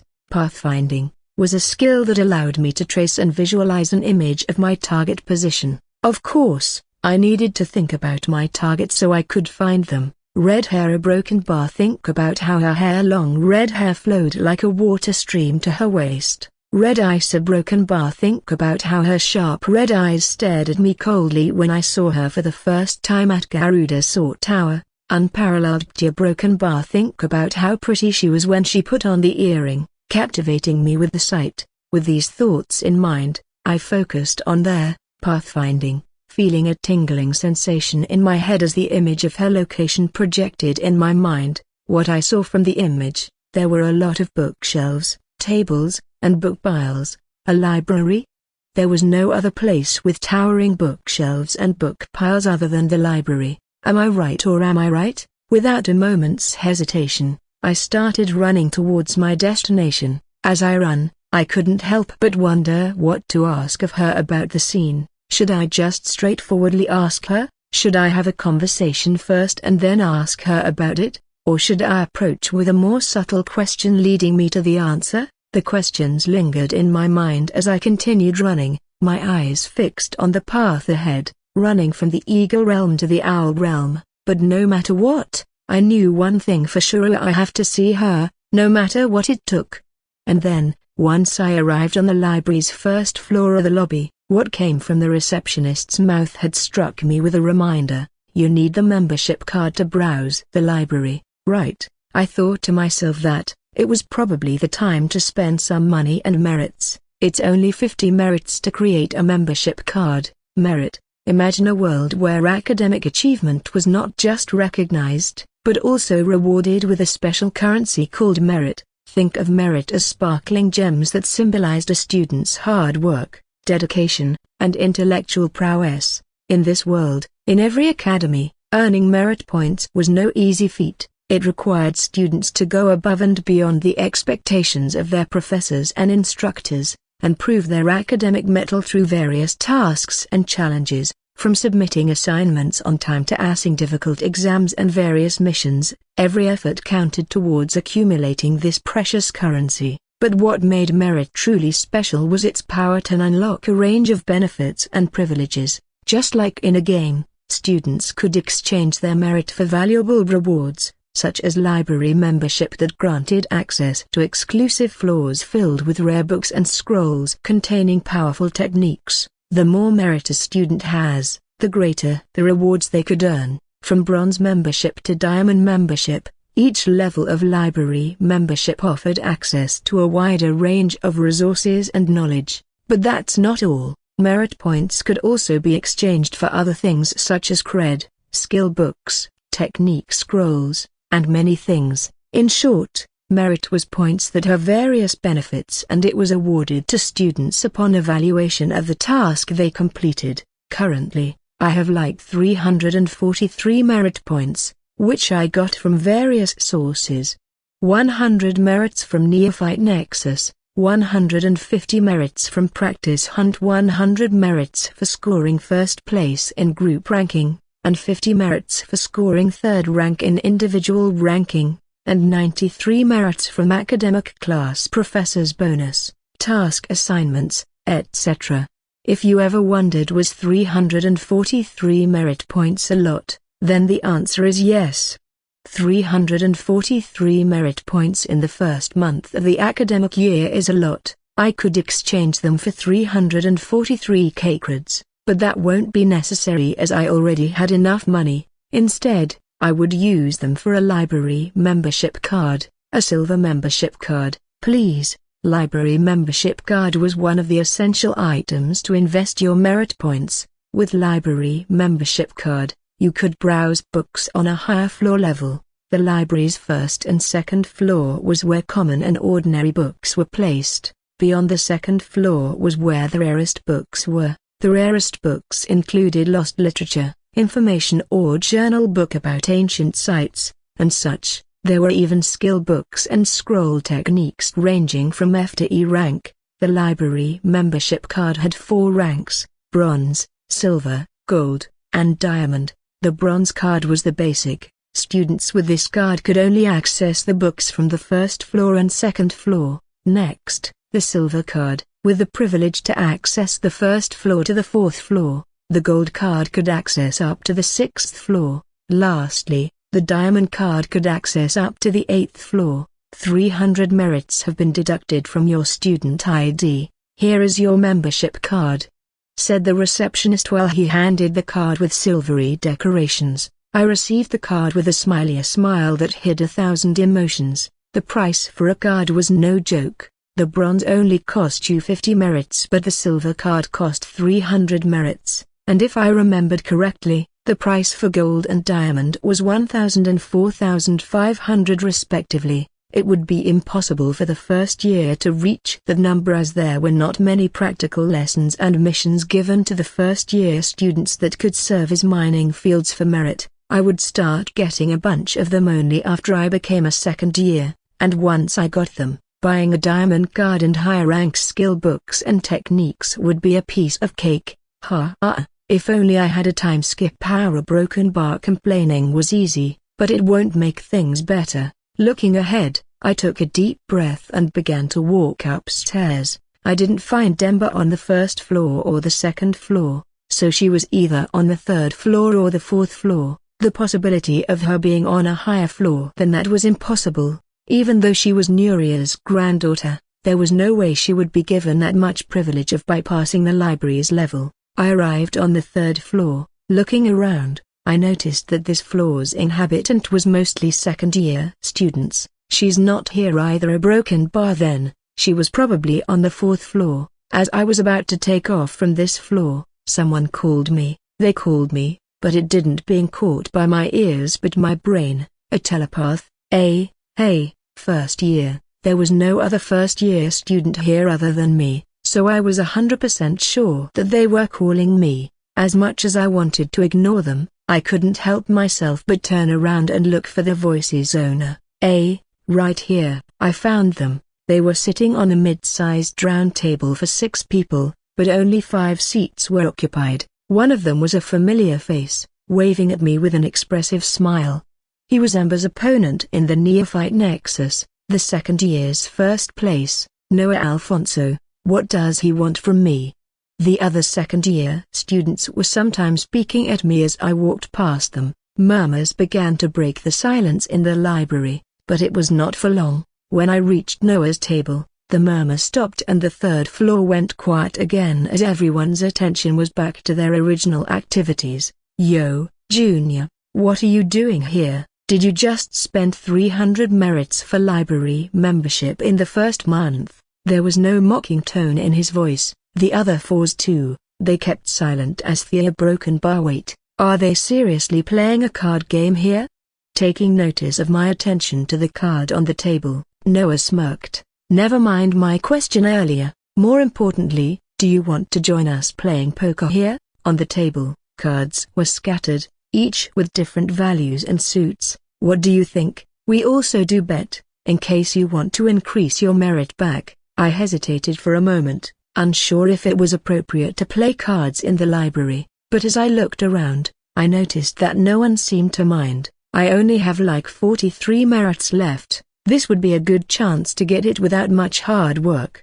He would never know, they would never know. I was not sure how this poker worked, and I had always wanted to play it. This could be my chance to learn a thing or two about it. Sure, I'll play. I knew that my chance to win was 0, but I decided to take Noah up on his offer. But, this is my first time playing. Can we start from the tutorial for new players first? Sure, yeah, let's do that, everyone said in a cheerful tone yet managed to keep the voice low. So you need to put this here broken bar, throw away the card that you don't need a broken bar, sort and search a broken bar. As they explained how the game worked, I slowly and surely understood the basic of this game. Then, after a few free rounds, I had already grasped how to play this game. Before, my chance of winning was 0.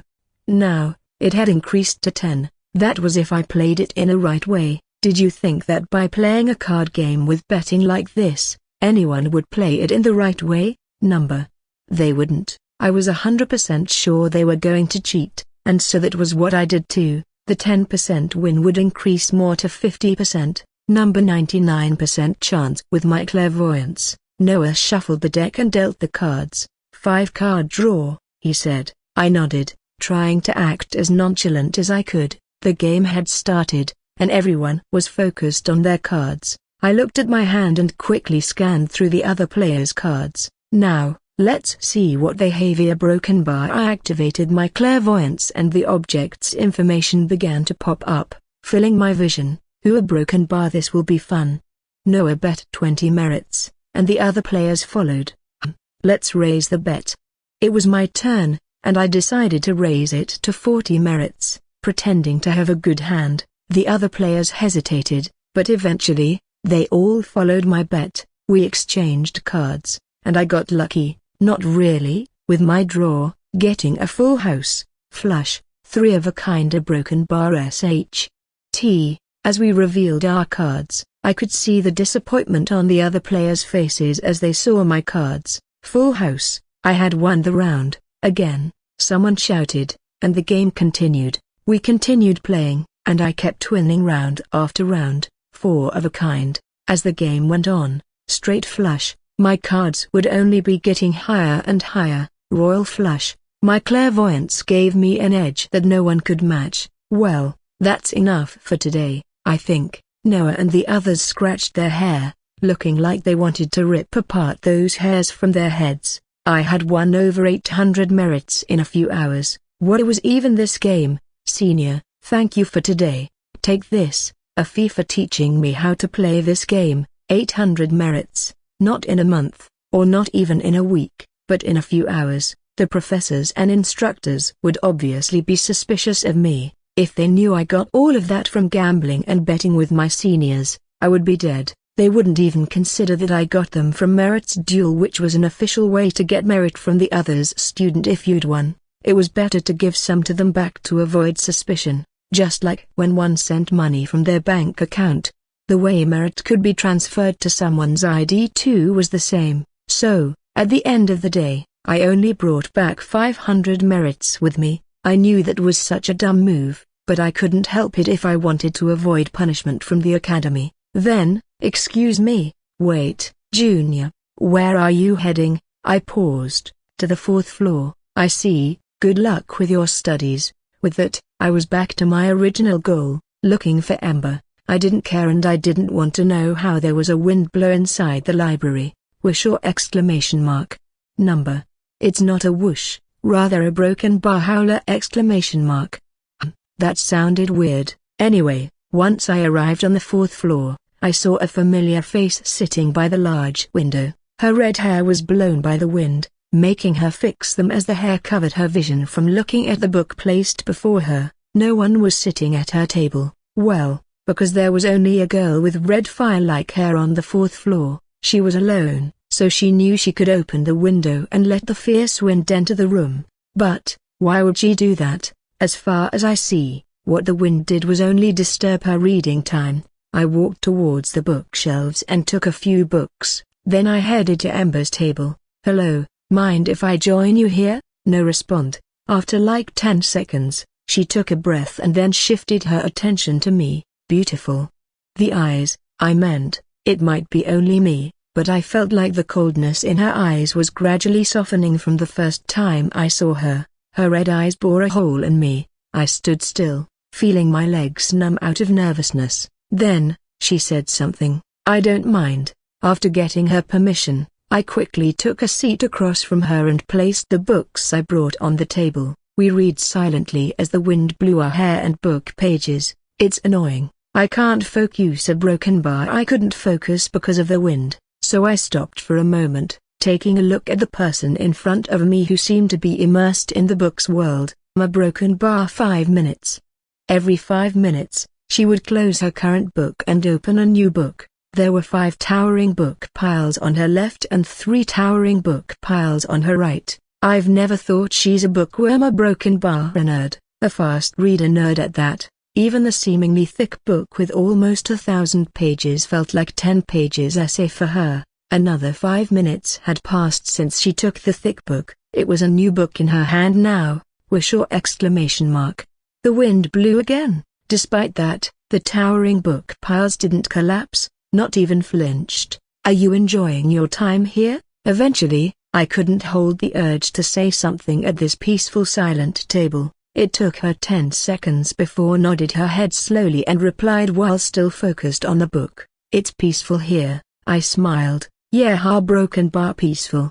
People always said that when they were doing the thing they liked, but for me, this peaceful moment was bittersweet. The wind brushed my face and the birds singing in the distance could be heard. That was peaceful. But you see, this world was fated to end. In just 13 years, everything that they knew and loved would be gone forever. The oceans would rise, sea monsters began to play the destructor role along with the demons, the crops would wither, the earth wouldn't be the same anymore after the third catastrophe, the air would become toxic, the consequence of not being able to subdue Basilisk S-rank monster, making the world filled with its toxic breath. The world would be consumed by chaos and destruction, and there was nothing anyone could do to stop it. That was what happened in the story. I turned my attention back to Ember, who was still engrossed in her book. Did she know? Did she care? Was her situation like mine? A person from the outside world who got dragged here?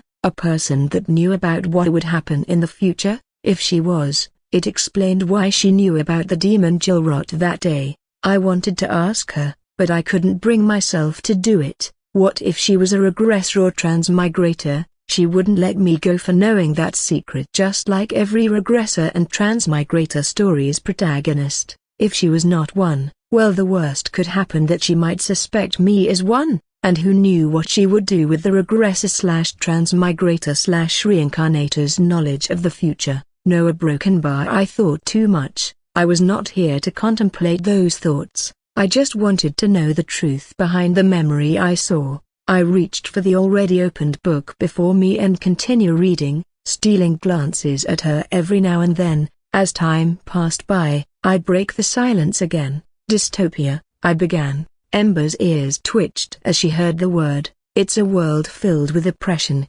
control, and despair. A world where individuality is oppressed and conformity is forced upon everyone. Ember looked up from her book, her eyes meeting mine. That's why they are more in unity. The world they're living in is where the strong rule the weak. You so they're a bunch of bastards, said Ember, cutting my word. Her expression was blank as she said it, though I noticed that there was a small portion of hate. They're a bastard, I agree, but they're more organized and structured. There had never been the case that they would terrorize a place with only small numbers, always more than a dozen with higher anchors. That's why they can get away from the heroes rather easily, sacrificing their weakest members so that the higher anchors will safely get out from there and cause a ruckus again somewhere. I briefly take a glance at Ember, her eyes frowned. They obey their higher-ups, though it would hurt their pride, they still obey them. Individually, they're selfish, but once faced with a person stronger than them, they would gladly swallow their pride and obey the strong. That's how dystopia work. Ember stayed silent. 3 years ago, there was an incident, regarding someone who has a value of their name. It also said that the doer was dystopia's villain member. She kept silent, unfazed by the mention of her past. But, I felt like the media tried to cover something up as they only mention one name of the victims. Ember finally sighed and my expression turned cold subconsciously. As the victim of that incident, do you have anything to say about what the newspaper and media said? I feel sad that there was no mention of the other victims, who was abused until their mind was broken, and live cluelessly in this world, not knowing what actually happened in their life, or their past. They even forgot everything, living like a newborn baby. Do you know anything about them? That broken bar, her eyes blazed fiercely, as if her pupils transform into a fire. Is not something you are supposed to say. You are not supposed to say something like that. Ember closed the book she was currently reading. Her attention was fully on me now. People may think of you as part of them. I leaned forward, putting my chin on the back of my hands. Who? I said. People. Who are people, exactly? Students, professors, instructor, everyone. But, I don't think there will be anyone who would think of me like that. They don't even present right now. How would they know? I smirked. It's not about whether or not they are present, it's about the potential impact of your words on others. You never know who might be listening or how your words might be interpreted. Ember's eyes were fixed on me, waiting for a response. I think that was the longest word she ever said. I never thought she would respond to me like that. I thought that she would be more elusive and the usual few words saying. But, I guess, her hate for the villain organization was beyond the limit. My point still stands. Do you think I would say this out loud in public? Also, why are you changing the subject? I'm sure my question was what's your opinion about the media that covered the incident 3 years ago, and tell me what's actually happened at that time. Ember sighed and shook her head slowly. I can't. I frowned as I heard her. Why? For what reason she couldn't tell me? Why? Ember remained silent for a moment, her eyes cast downward. Finally, she looked up at me with a sad expression. I can't tell you because I don't remember, she said softly. At that moment, I flinched upon seeing her face. That was the first time I saw her with a meaningful expression. Did she genuinely forget the incident, or was she lying? I couldn't tell. What do you mean you don't remember? Ember hesitated for a moment, casting her eyes sideways. As I watched Ember hesitate and glance sideways, I realized that it was difficult to discern whether she was genuinely unable to recall the incident or whether she was lying to me. Despite all the knowledge I had gained from reading books on human psychology, I couldn't definitively say which was the case.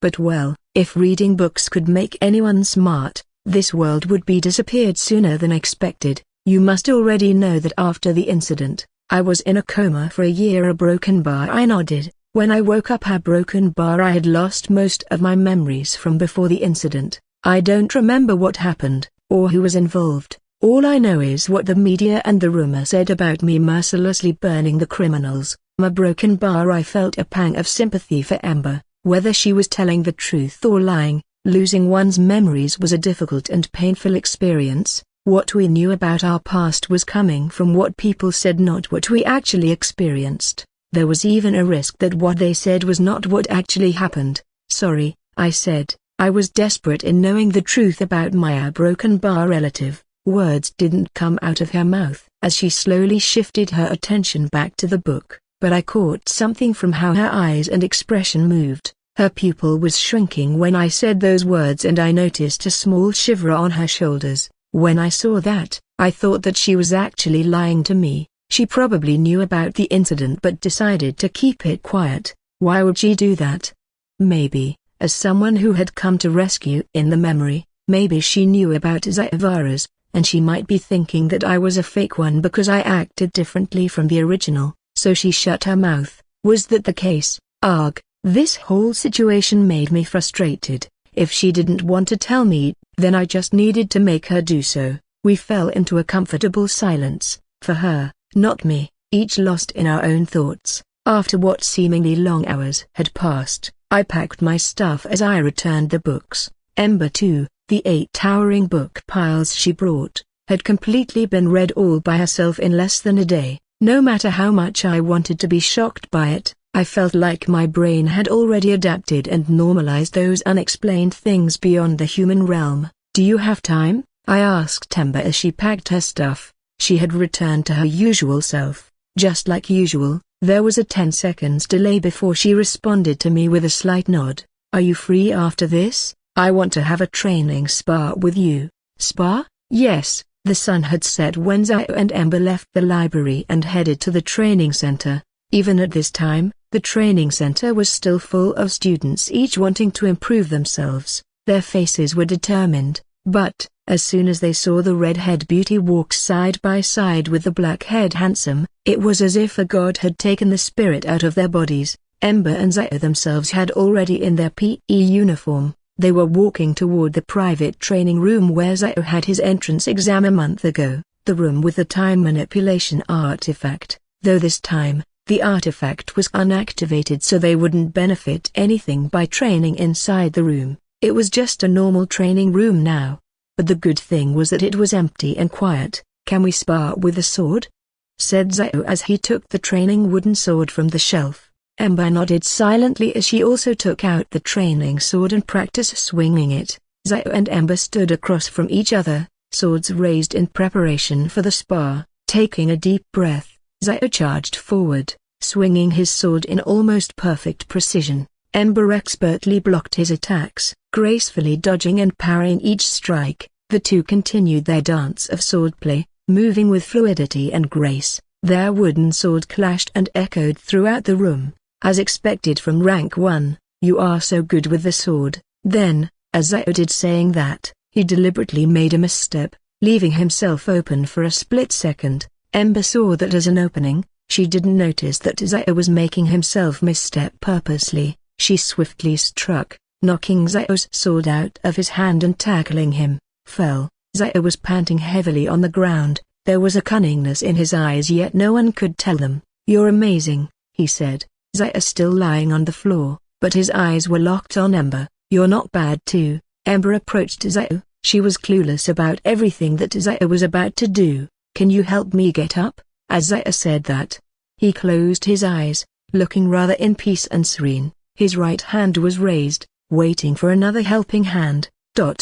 Ember stood still for a while before extending her hand forward and taking Zayo's hand. Retrocognition. At that moment, Zayo's grip tightened, making Ember flinch. Exclamation mark.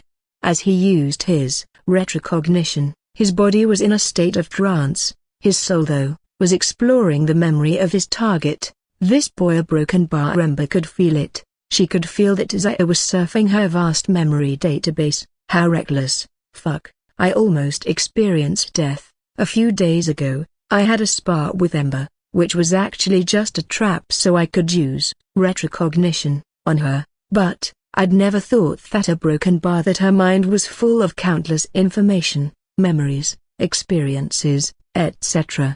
I was overwhelmed by her never-ending consciousness. that my own consciousness almost got trapped inside because of how long I was searching for past memories. So you see a broken bar. I was sitting on a bench in the park, and in my hand was a rock that I had picked up from the ground. There was a difference when using retrocognition on living creatures with consciousness and those without consciousness or non-living object. When I used retrocognition on Ember, it was like diving into a deep, murky sea. Her mind was full of countless thoughts and memories, some recent and some from long ago. I had to be careful not to get lost in the maze of her consciousness, and to stay focused so that my consciousness won't get swayed while trying to conserve my mana. That was exhausting. I could only stay inside her consciousness for like 20 seconds before I had to cancel my skill, because if I did not cancel it, my physical body would run out of mana and my skill would get force cancelled by itself. Then I had to experience a mana depletion state again. Yuck, I don't want that. But with the rock in my hand, the experience with retrocognition was different. As I closed my eyes and focused my mana to use the skill, I could feel the rough surface of the rock against my palm. In an instant, I was transported back in time, to the past hours when the rock was still lying on the ground. I could see the events that had occurred around the rock during that time, who had stepped over it, what other objects were near it, and any other events that had occurred in its immediate vicinity. The experience was less complex and less exhaustive than using their retrocognition to explore the memories of a living creature with consciousness, as the rock did not have its own thoughts or emotions to contribute to the experience. Nonetheless, it could still be a useful tool for me in certain situations. It would be really useful in case I wanted to know the object or some place's history. This would allow me to gain insight into the events that had occurred in a specific location. But I feel like Ember's consciousness is way bigger and more complex than other people's. I also tried using it against my classmate, but the experience was less complex than Ember's and yet still harder than the non-living object. Maybe she has a blessing that expands her brain storage like Spectre? I took out a bottle containing blue liquid from my storage cube, something like brain overdrive, perhaps? Pulling off the cap with my thumb, I drank a quarter of the bottle of the blue liquid called Mana Potion. Fwaha! The potion tasted sweet at first, but it gradually becoming bitter. I had to drink water to subside the bitterness. This is troubling. A broken bar number.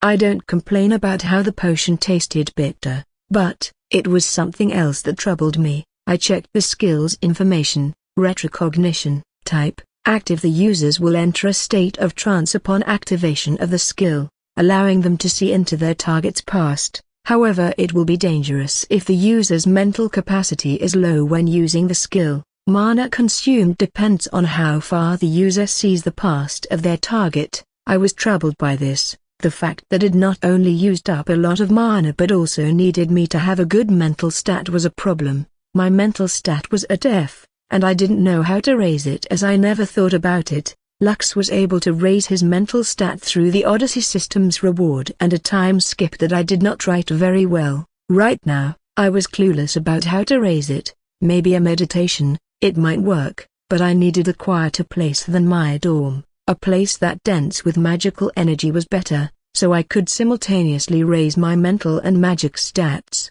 Another option was an ancient ruin or site. Those places were condensed of magical energy, which was another reason why I decided to join Explorer Club in the end. Ancient ruin was a term used to describe remnants of ancient civilizations or cultures that had long since disappeared. Those places were not limited to the lost civilizations and cultures of Earth, but also other worlds or dimensions, which had somehow manifested on Earth but only partially. These ruins were like physical dungeons, but they were devoid of monsters or other hostile creatures. Despite the lack of danger, ancient ruins and sites were highly sought after by everyone. This was because they were often containing artifacts and treasures that held great value and power, though that was the case for the unexplored ruins and sites alike, as those which had been explored had no artifacts and treasures left as they had been hoarded. My Nova watch vibrated on my wrist. Checking on it, I had messages coming from the Explorer Club's group chat. Hey Hanjihan, hello first year students, A student A, hello senior. A student B, hi, senior. A student C, good morning, senior, how are you? Oh, A Hanjihan, hi, hello, I'm feeling good today. A Hanjihan, tomorrow, we will have our first official activity for our new members, Ancient Ruin Visit Announcement.pdf. A Hanjihan, please look at the file I sent. If there's any question, just ask here. Okay, I downloaded the file and opened it immediately. It read, Dear members of the Explorer Club, we are excited to announce an upcoming visit to an ancient ruin located in the Himalayas. Our visit will take place tomorrow, and we will be departing from our meeting point at 10 o'clock a.m. We will be traveling by bus to the location and will then be exploring the ruin on foot. Please note that this is a physically demanding activity and may not be suitable for all members. It is important that you bring appropriate warm clothing, footwear, and equipment for the trip, including water and snacks. As always, safety is our top priority, and we will be providing all necessary safety gear and first aid equipment. However, it is important that you follow all safety instructions and remain vigilant at all times. If you have any questions or concerns about the trip, please do not hesitate to contact us. We will be happy to address any questions or concerns that you may have. We hope that you will join us on this exciting journey and look forward to exploring the ancient ruin together. Best regards, the Explorer Club Hanjihan. I smirked as soon as I finished reading the announcement. It's finally here, a broken bazaar, over here. Once I arrived at the Wolf Realm's warp gate, which was supposed to be our meeting point, Lux greeted me with enthusiasm. Oh, Lux, you're here. I cast a glance at the crowd, trying to spot Lumai among them. Where is Lumai? I said. When I said that, someone patted my back. Behind you, along with a soft wind that brushed my ears, which made me flinched. Wah ?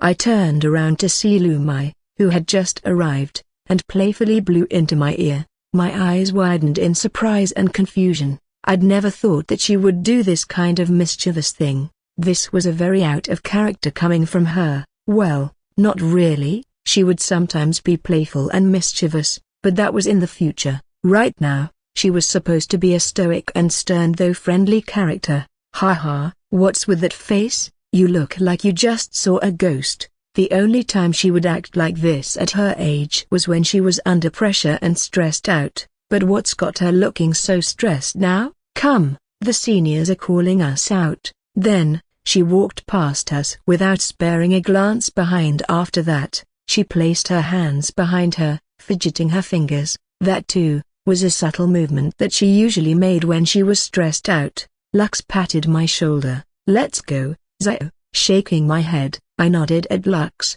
Right. As I walked, my mind was occupied because of Lumai's behavior. What could make her look like that? Nervous because of today's occasion? As if she was nervous, she wouldn't never make it as the Nova Courier and become the richest woman in the world in the future. What could it be? We joined the rest of the Explorer Club members and entered the warp gate after a brief explanation given by the seniors. Well, whatever that is, I hope it won't interfere with my plan for this occasion. Nakute, Crow, are you free today? AI.C, I'm a little busy right now. What's up?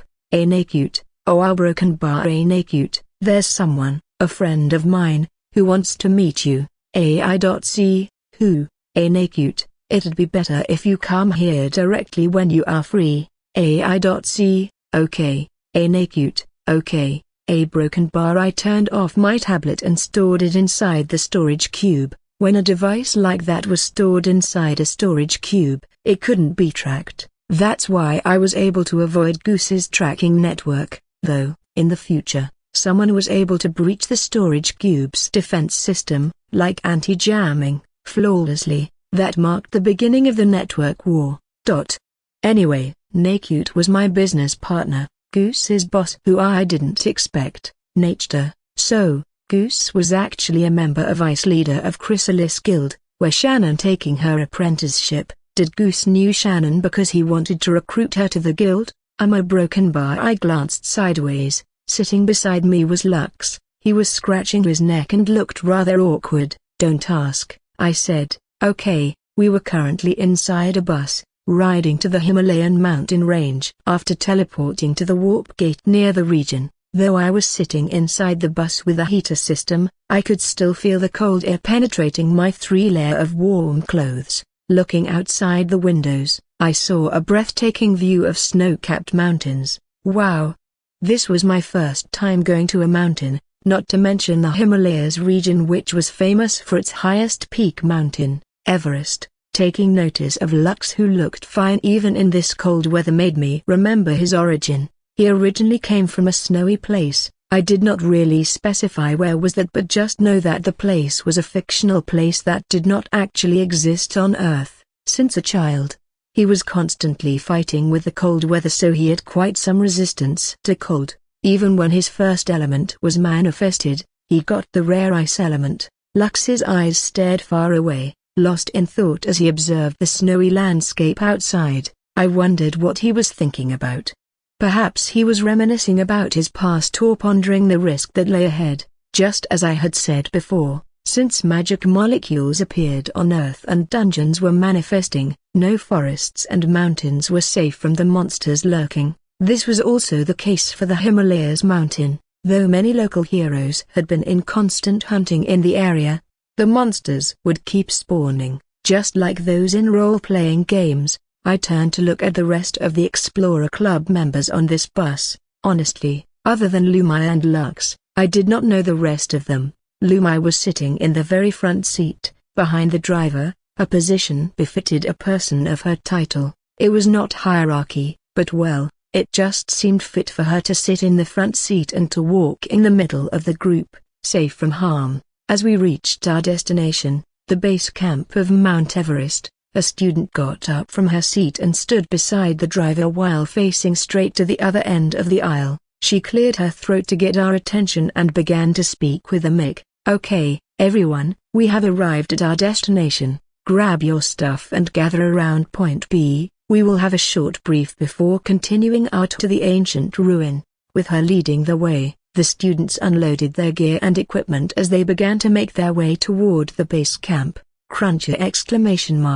The fresh, cold wind hit my face as soon as I stepped outside the bus. It was crisp. I could feel my lungs filling up with fresh mountain air. Then after that, I felt chill all over my body even though I already wore 3-layered clothes, an academy uniform, a sweater, and a black thick jacket with fur around its neck. Is it that cold? Lux stepped beside me. Though his clothes were less thick and less warm than mine, he did not show the slightest hints of him being freezing. It's very cold. You know very well that tropical regions don't have weather as chilly and snowy as this. Doesn't Octagram Island have the artificial 4-season system created by the Wizard Circle? It's the only place with snow in winter and sea, right? Yeah, but the temperature is still not as low as here. Also, there's no way an artificial could perfectly replicate a natural phenomenon. Even with those advanced technologies and magic, replicating a natural phenomenon such as snow weather was impossible.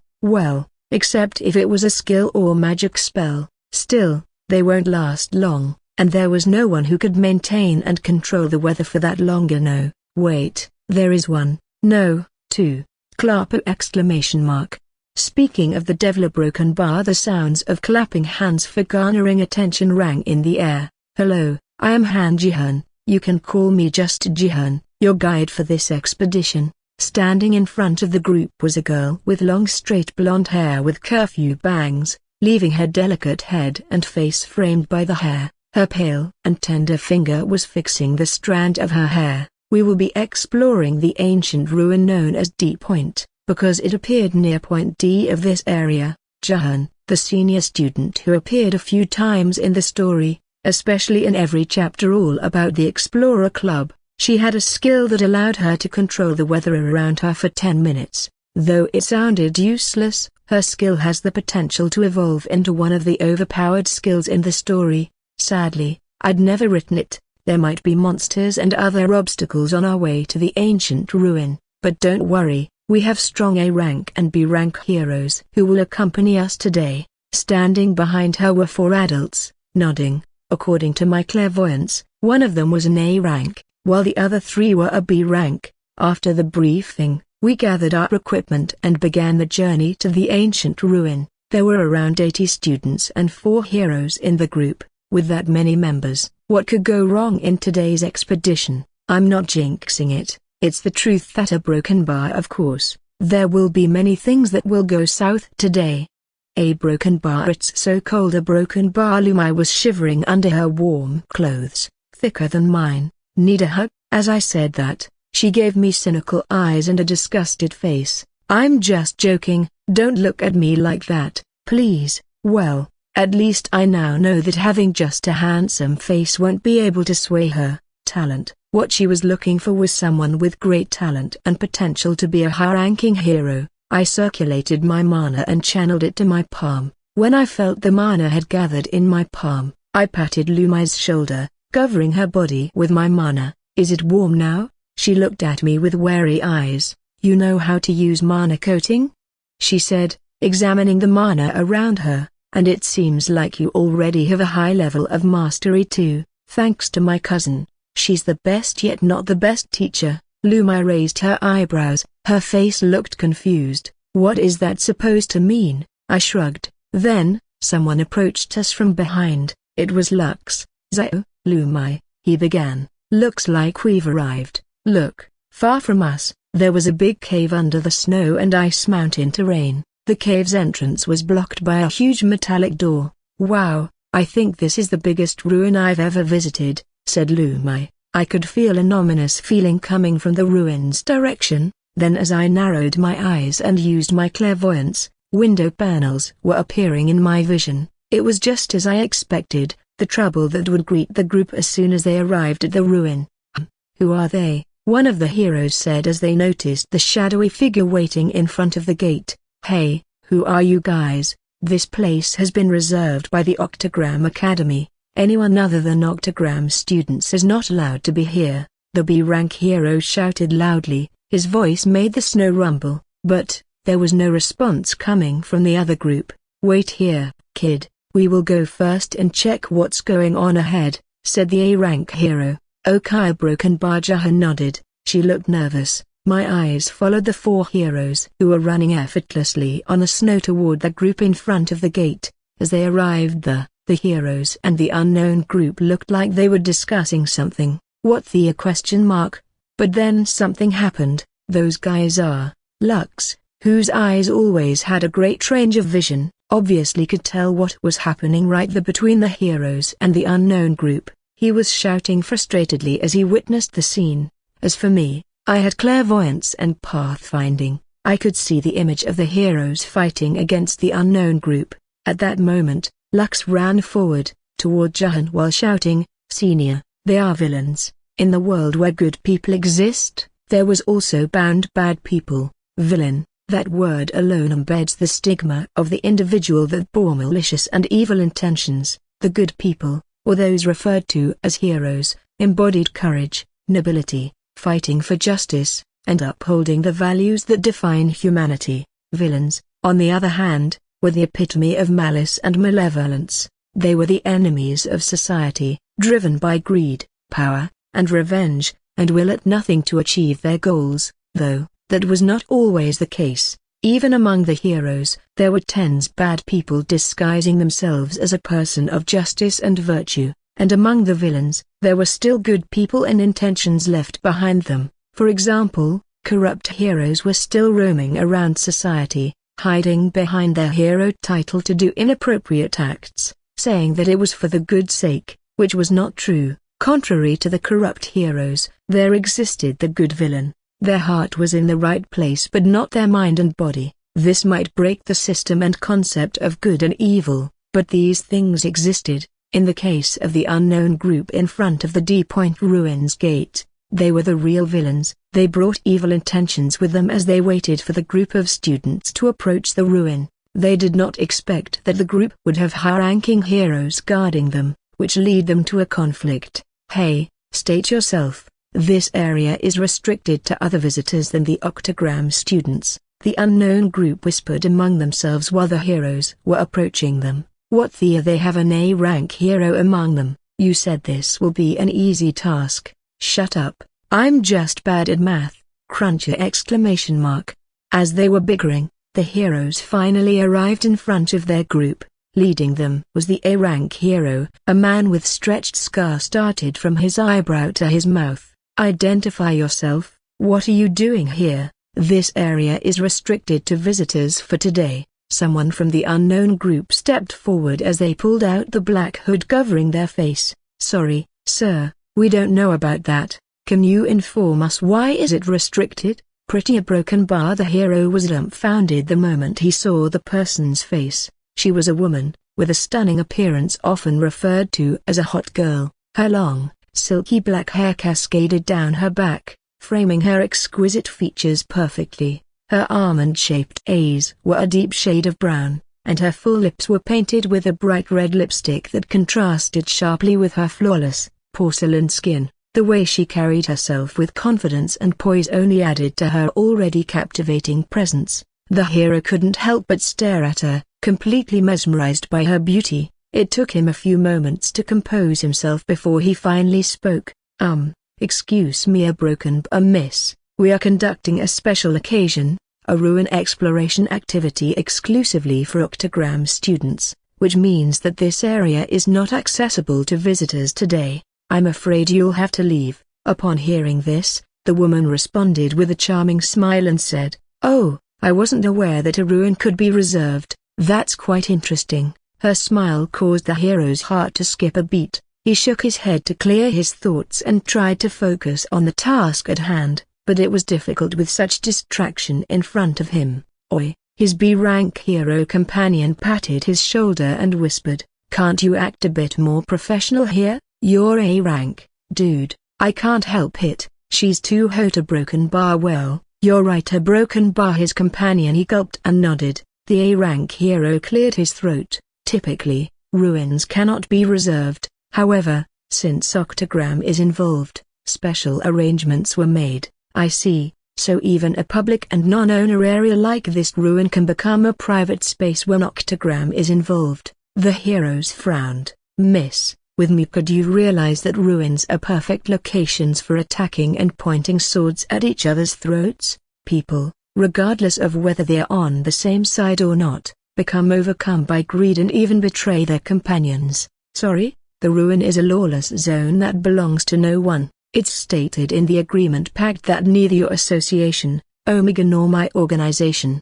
Dystopia, has a right to claim the ruins and the land around them. As they heard the woman mention Dystopia, the four heroes suddenly tensed up. Their eyes slightly widened as they raised their guard, preparing a fighting stance. Dystopia? Thina, you guessed it right. We are what you heroes called the villains. We are the bad guys from the evil organization, Dystopia. The heroes were now on full alert, ready to fight against any potential threat. The woman didn't seem to be intimidated by their reaction, though. Instead, she continued to speak with a sly smile on her face. "Don't worry, we're not here to cause trouble. I'm just passing through." "Passing through? In a place like this?" one of the heroes questioned, clearly skeptical of her intentions. "Yes, you see, we are also interested in the ruins, specifically this one, though. We only have an interest in research instead of an exploration of this already empty ruin." The heroes exchanged a look of disbelief as they whispered among their group.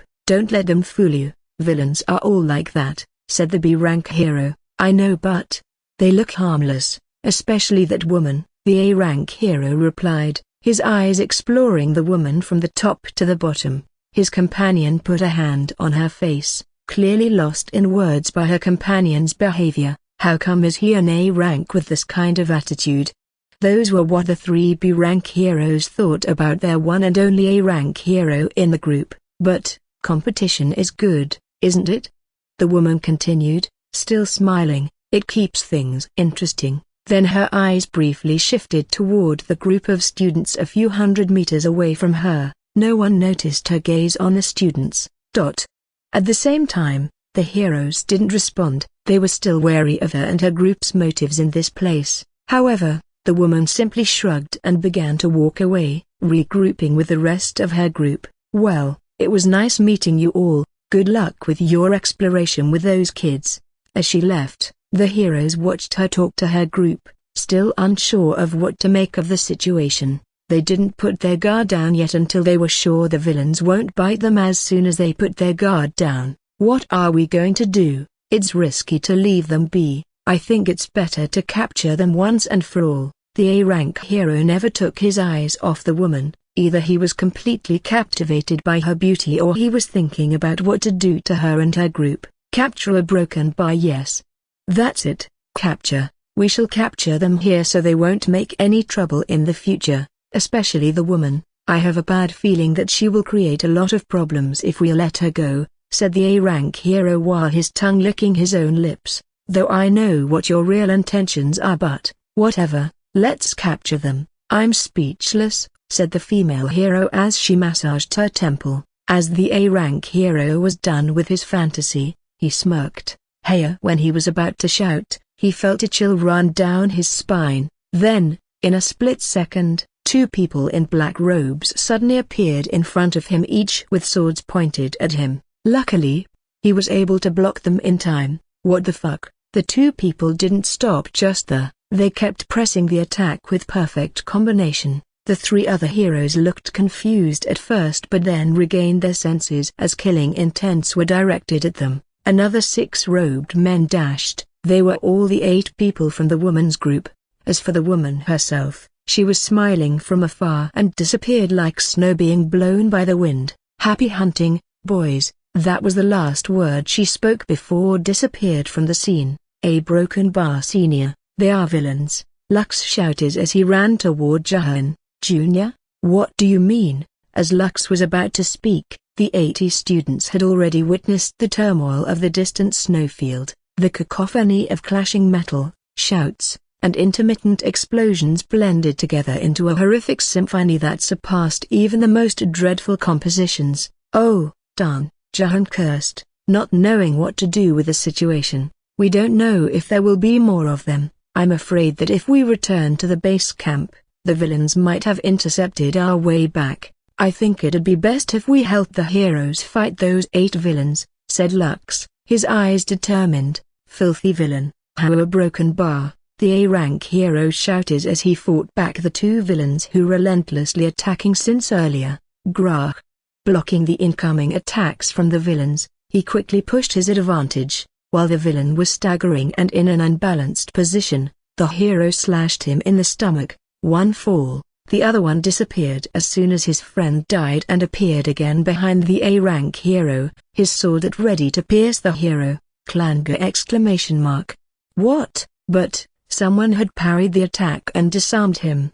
Kid, what are you doing here? It's dangerous. It was the snow-colored hair boy with golden eyes, Lux. He ignored the hero as his attention was fully focused on the unarmed villain, and though his face was hidden behind the robe, the way he gritted his teeth was evidence of his frustration. In a blink of an eye, Lux swung his sword and did not hesitate to kill his opponent. Blood spurted, his sword was bathed in blood, and fresh blood stained his clothes. Only when Lux was done with his business that he spoke back to the A-rank hero, though his focus was still on his sword. We have come to help. On the other side, students sprung together, pinching the 6 villains remaining. The villains stopped moving, they grouped together, getting surrounded by the students. Villains, surrender yourself. Then, a voice that carried authority and dominance echoed in the air. It was coming from a girl with dark violet hair. Her emerald eyes held a sharp gaze toward the villains group. TSK, one of the villains clicked their tongue frustratedly. That's here a broken bar. Another one spoke in a whisper. Our target? Yes, Lumia Alicia Nova, the eldest daughter of Andy Nova, the Nova Corona, and Guildmaster. We must press on the plan. They nodded at each other and then in an instant, dispersed and disappeared. Lumia, watch out, Lux shouted frantically. Huh? The next second after Lux's warning, the 6 villains appeared around Lumia at the same time. Catch her, the villain shouted. Meanwhile, the student closest to her, Jihan, who was not much of a fighter, braved herself to reach Lumia, but she was intercepted by one villain.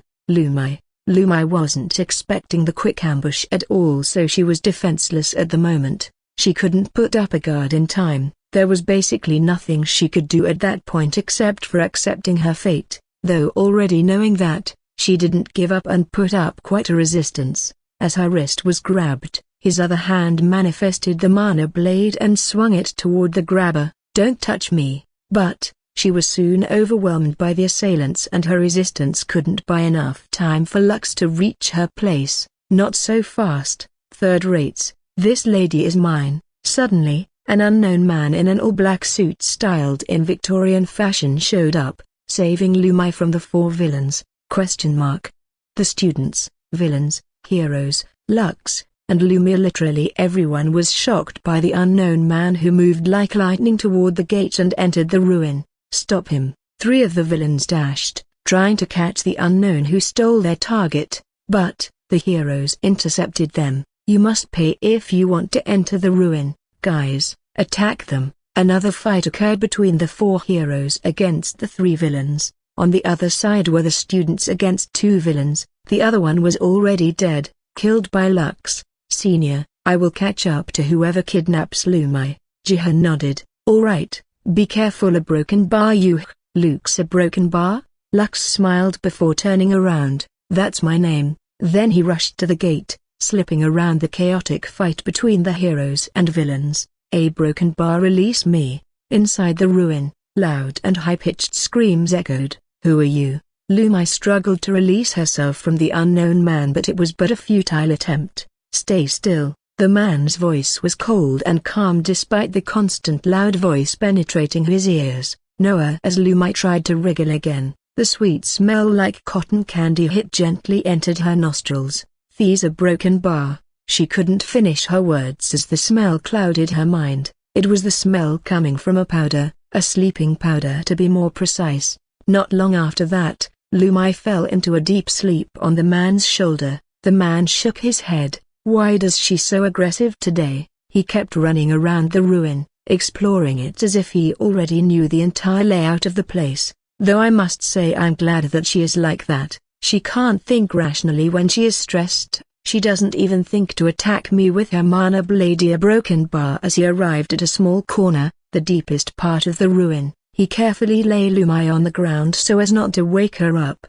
"Now, where is that place?" "A broken bar," he said while closing his eyes. For other people, he might be just closing his eyes to relax. In reality, he was using his skill to search for the place he was referring to. A broken bar. After a while, he opened his eyes again, but his eyebrows were knitted. Looked like he didn't find what he was searching for. A broken bar. It should be around here. Broken bar. A broken bar. Or perhaps he did. He looked around before walking toward the broken pillar on his left, near the ruined boulder where Lumai lay. According to him, there should be a mechanical switch around the broken pillar. Carefully examining and scanning the pillar and the small area around it, he finally found the switch. "There it is," he exclaimed as he turned the switch. The sounds of gears turning and stones shifting could be heard coming from behind the pillar. Suddenly, the ground started shaking and ruins around them began to crumble. That sleeping powder had a very strong effect.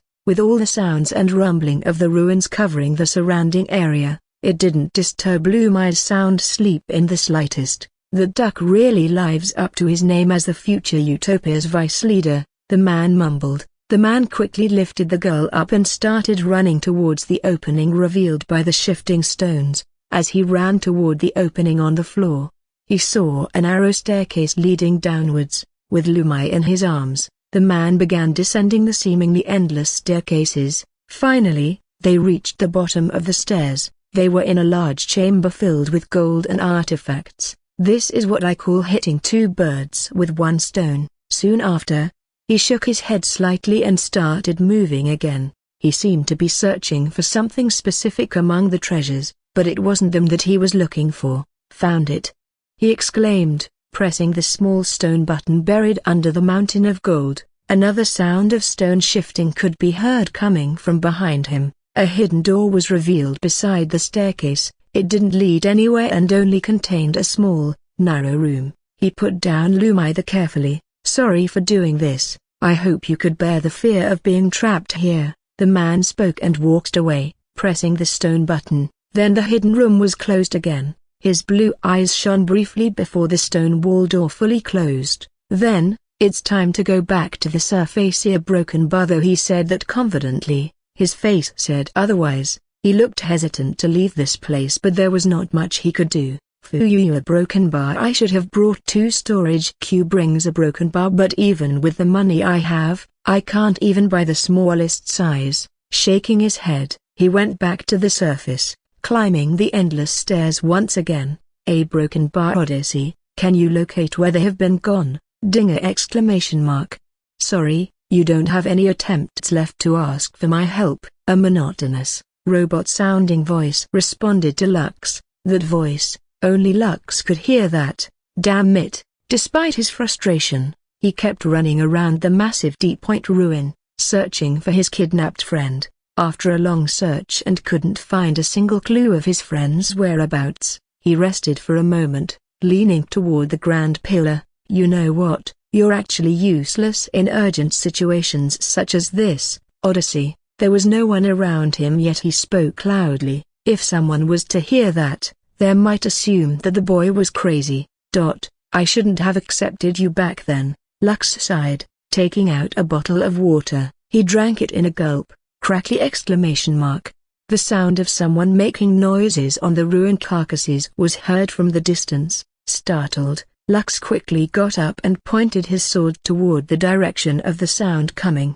"Who's there?" Slowly, the shadowy figure from the distance revealed themselves. Because of their appearance of jet black hair, black eyes, and a black thick jacket with black fur that seemed to blend with the dark background, it needed him to walk a little more closer for Lux to finally recognize their familiar face. "Zio, bind." A blue ring made of mana materialized in the air. The ring then enclosed around the 3 remaining villains, trapping them in a powerful magical hold. "Good job." As expected of Octagram students, "You guys are a bunch of amazing people." "Ha ha," the A-rank hero laughed loudly, so loud that even the snow made a rumbling sound. After hearing that, he shut his mouth immediately. That was a good choice, because who wants an avalanche after the villain's surprise appearance? It's a broken bar, nothing. "Anyway, sir, can you help us? Our friend was a broken bar." "That girl, she's the daughter of Andy Nova,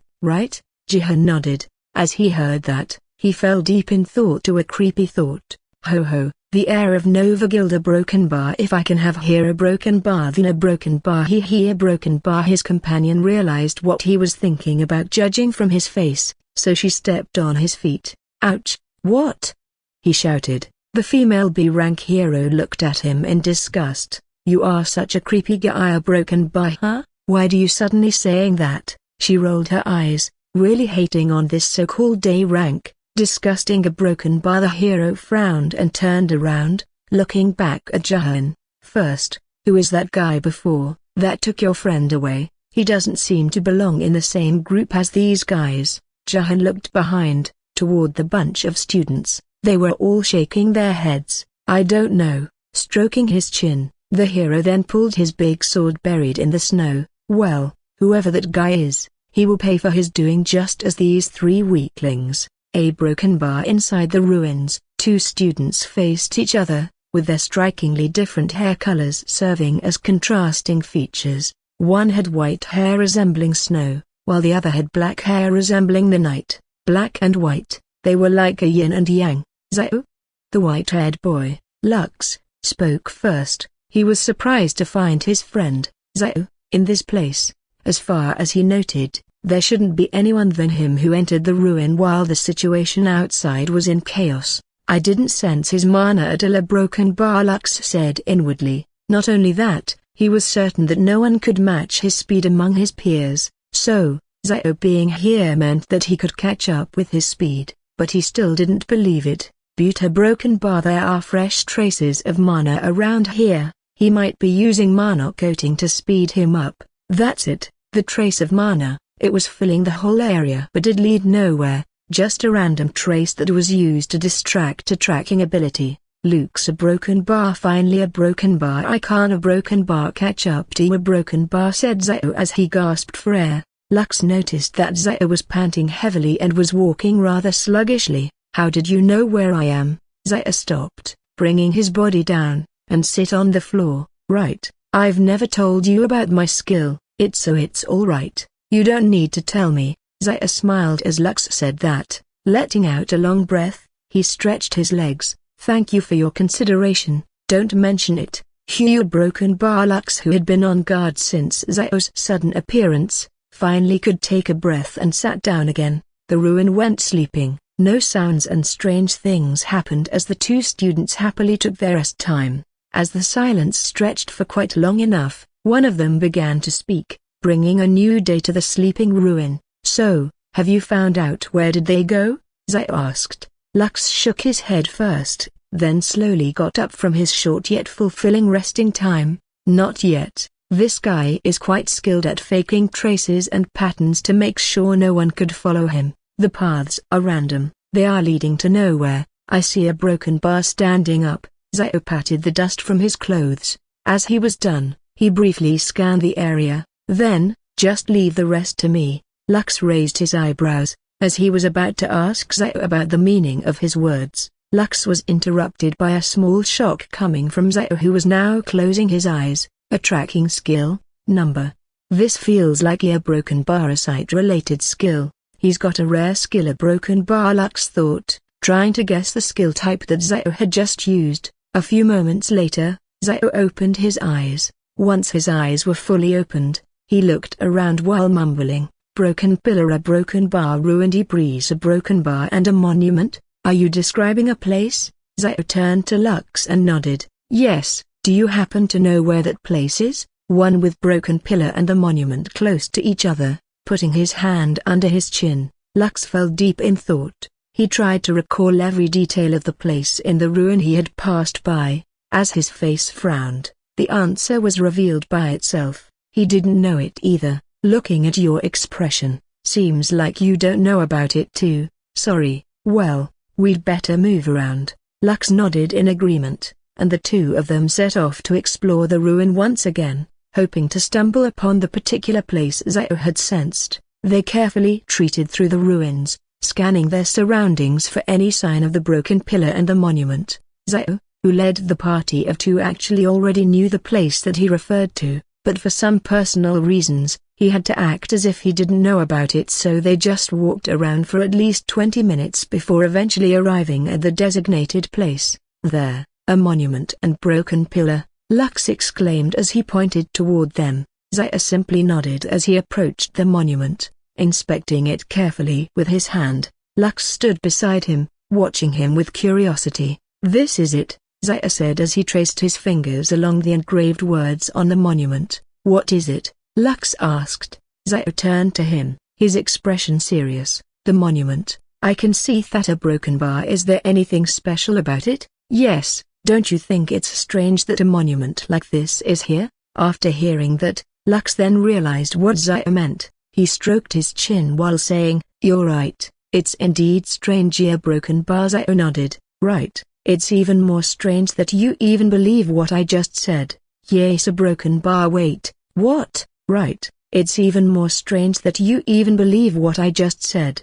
Yes, a broken bar. Wait, what? Zaya chuckled. I'm just kidding. But seriously, this monument is not just a random architecture in the ruins, it holds important information. Information about what? About the ruin, the origin of this place, which civilization that built it, and about what lies within. Lux furrowed his eyebrows. I thought that the ruins are just a place containing treasure, a broken bar, something like dungeons. Zaya shrugged. That's what people said. They're too greedy to care about something like this. He walked away from the monument. Anyway, we're not here to talk about that. Let's hurry and find Lumai, said Zaya as he looked around. There should be something around here. Lux, let's search the area. As they rummaged around the place, searching for anything that would lead or give them clues about Lumai's whereabouts, the silence and humidity began to shroud them. Luckily, they wore warm and thick clothes, so this much cold was nothing from the one on the outside. Eventually, after some searching, one of them, Zaya, found a mechanical switch on the broken pillar. He already knew about the small and camouflaging switch, but just as earlier with the direction, he pretended not to know about it. As he turned the switch, The ruin began to rumble and floors shifted on the ground, revealing the narrow staircases leading downward. "What's going on?" Lux, who was startled by the grumbling sound, ran towards Zio, who was standing in front of the hidden path. "I sense a trace of mana down there, broken bar," Lux said as soon as he examined the staircases. "Really?" "Yes, I think this is the place where the mysterious man who took Lumai might have gone." Nodding at each other, they began to descend the stairs. A broken bar. The room was so small that the girl couldn't even stretch her arms out without hitting the walls. It was so narrow that she couldn't take more than a couple of steps in any direction, and it was so dark that she couldn't see anything beyond the outline of her own body. Lumai was trapped, and the walls were closing in on her. "Why did this have to happen to me? Why did I have to be trapped in here?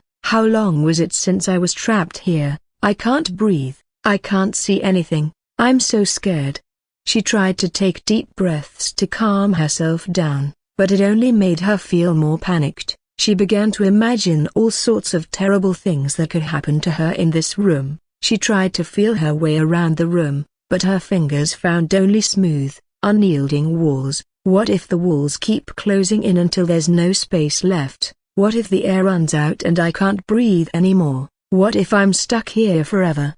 The more she thought about it, the more her fear grew. She felt trapped and alone, with no hope of escape. "I can't do this, I need to get out of here. Someone has to hear me. Why isn't anyone coming to help?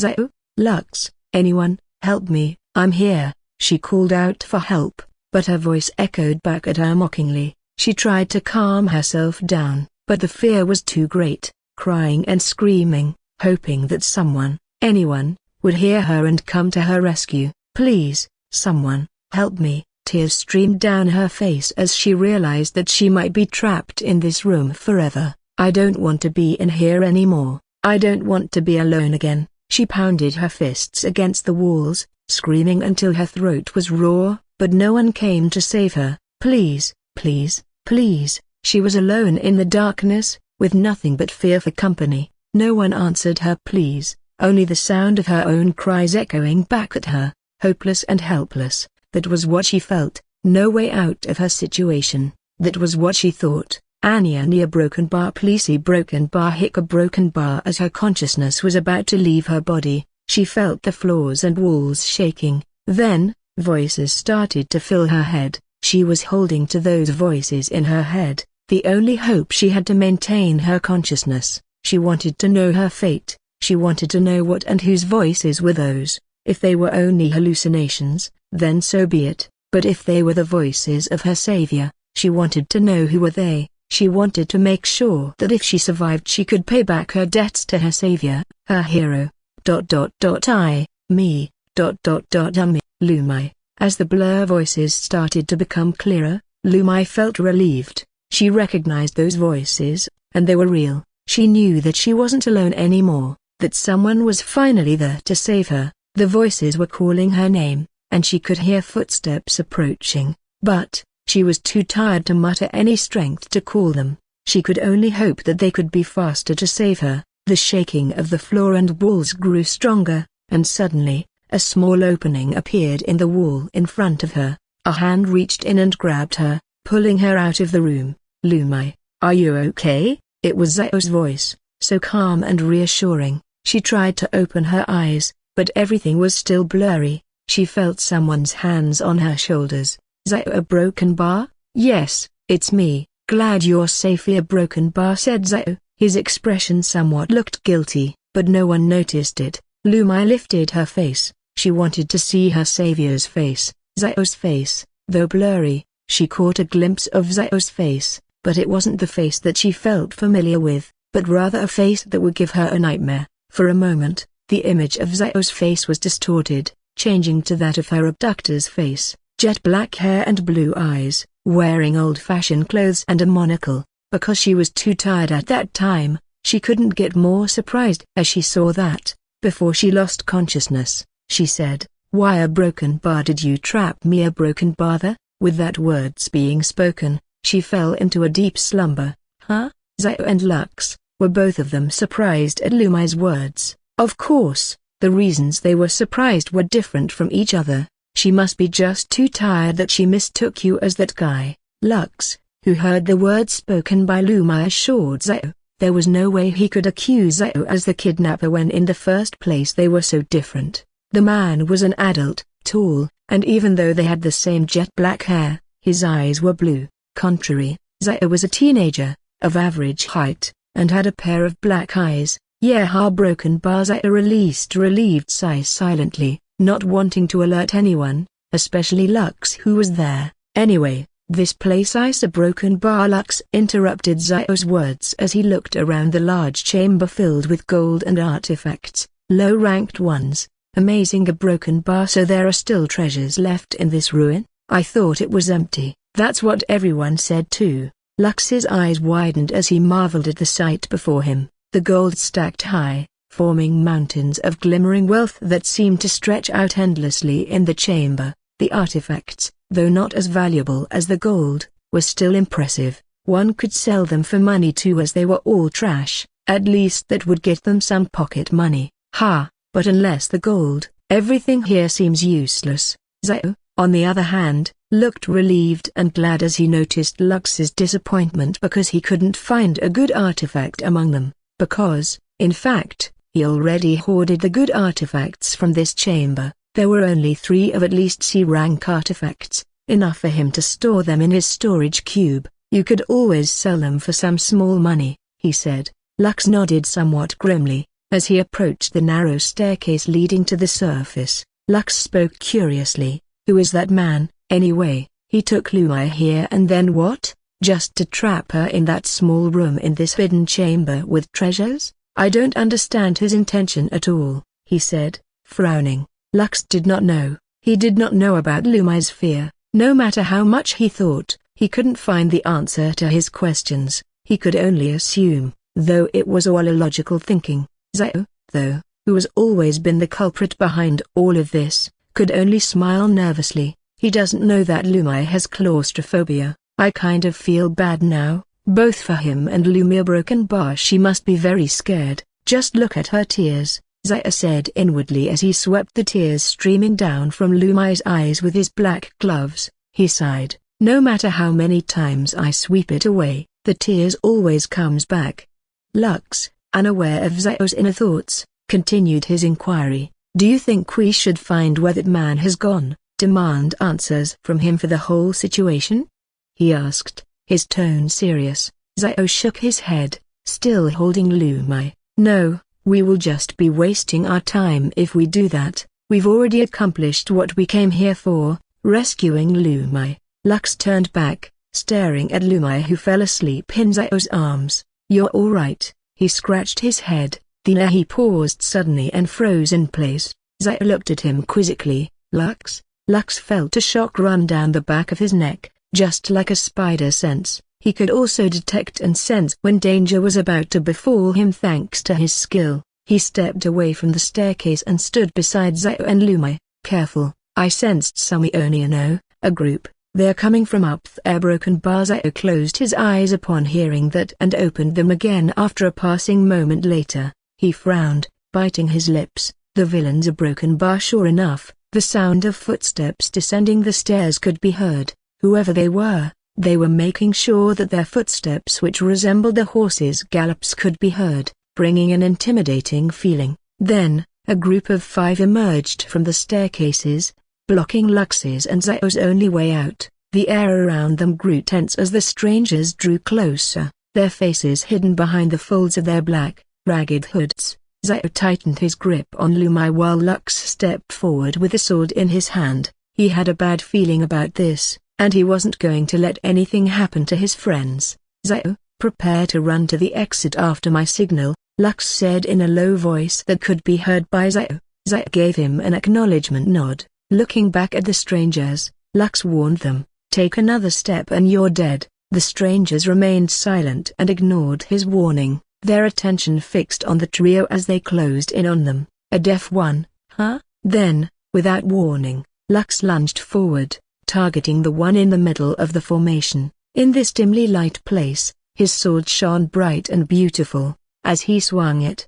the trace of the sword was clearly visible, most of them making the shape of a crescent moon. That many swings in a split second, but only one of them was real, and it perfectly hit the robed man in the middle of the formation, leaving him only with his body attached as his head flew in the air. "Now!" Lux shouted, and Zio, holding Lumai, dashed toward the exit as fast as he could through the opening Lux created. 10 minutes. "You have 10 minutes to leave this ruin," Zio shouted as he ran up the stairs. Though Lux was not sure what Zio meant by that, he made a mental note of it. 10 minutes, that was the time he had to fight off this group and leave the ruin immediately. Pi circumflex plus minus ndi circumflex plus minus common oi 1/2 e1 comma n tilde oath. The remaining 4 were caught off guard for a moment, giving Lux an opportunity to strike. He twirled his sword, and it glowed with a bright bluish light, illuminating the dark place.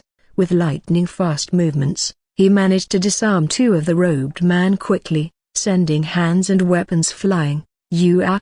they screamed. While their mouth was opened, Lux stabbed them one by one quickly, not wanting to give the other 2 the chance to ambush him. 2 dead, the other 2 launched their attacks, but Lux was quick to dodge them. He spun around, his sword making a trail of light behind him, and Lux managed to slice through the robed man's chest, leaving a deep gash. Kugk, the remaining robed man stood frozen after witnessing his friends being killed by a brat that had not even reached the legal age for marriage yet. "What the fuck is this kid? A broken bar, monster, a broken bar. Why, you are a monster, a broken bar." Ignoring the man's babbles, Lux swiftly cut the man's legs and knees, causing him to fall to the ground. He pointed his sword at the man's throat, and the man looked up at Lux with fear in his eyes. With cold stares, Lux asked, "Are you the mysterious man's accomplices or are you with the villains?" The staircases felt endless. At this rate, I would be left with no stamina when I reached the surface. I don't want that.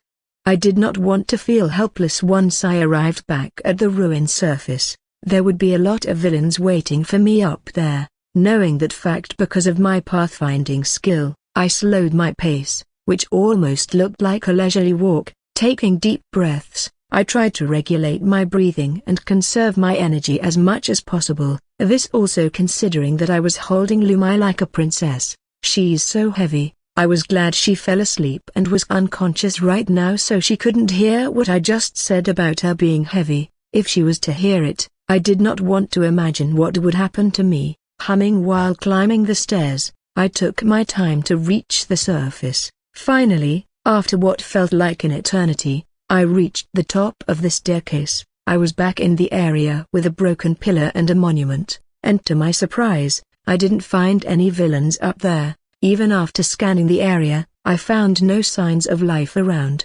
Where are they? Though I was glad they were not here, I still felt uncertain about this. At that moment, I had realized how dependent I was on my clairvoyance. I felt like if I didn't check my surroundings with the clairvoyance skill, something undetected by a normal vision that lurked in the area would jump at me. I closed my eyes for a moment just to make sure, using my clairvoyance to scan for anything undetected by normal vision. Flashing images projected in my mind. The reason why there weren't any villains around here was that they were busy fighting the Octagram students and the 4 heroes. Looks like it's only those 5 who managed to slip away from the fight.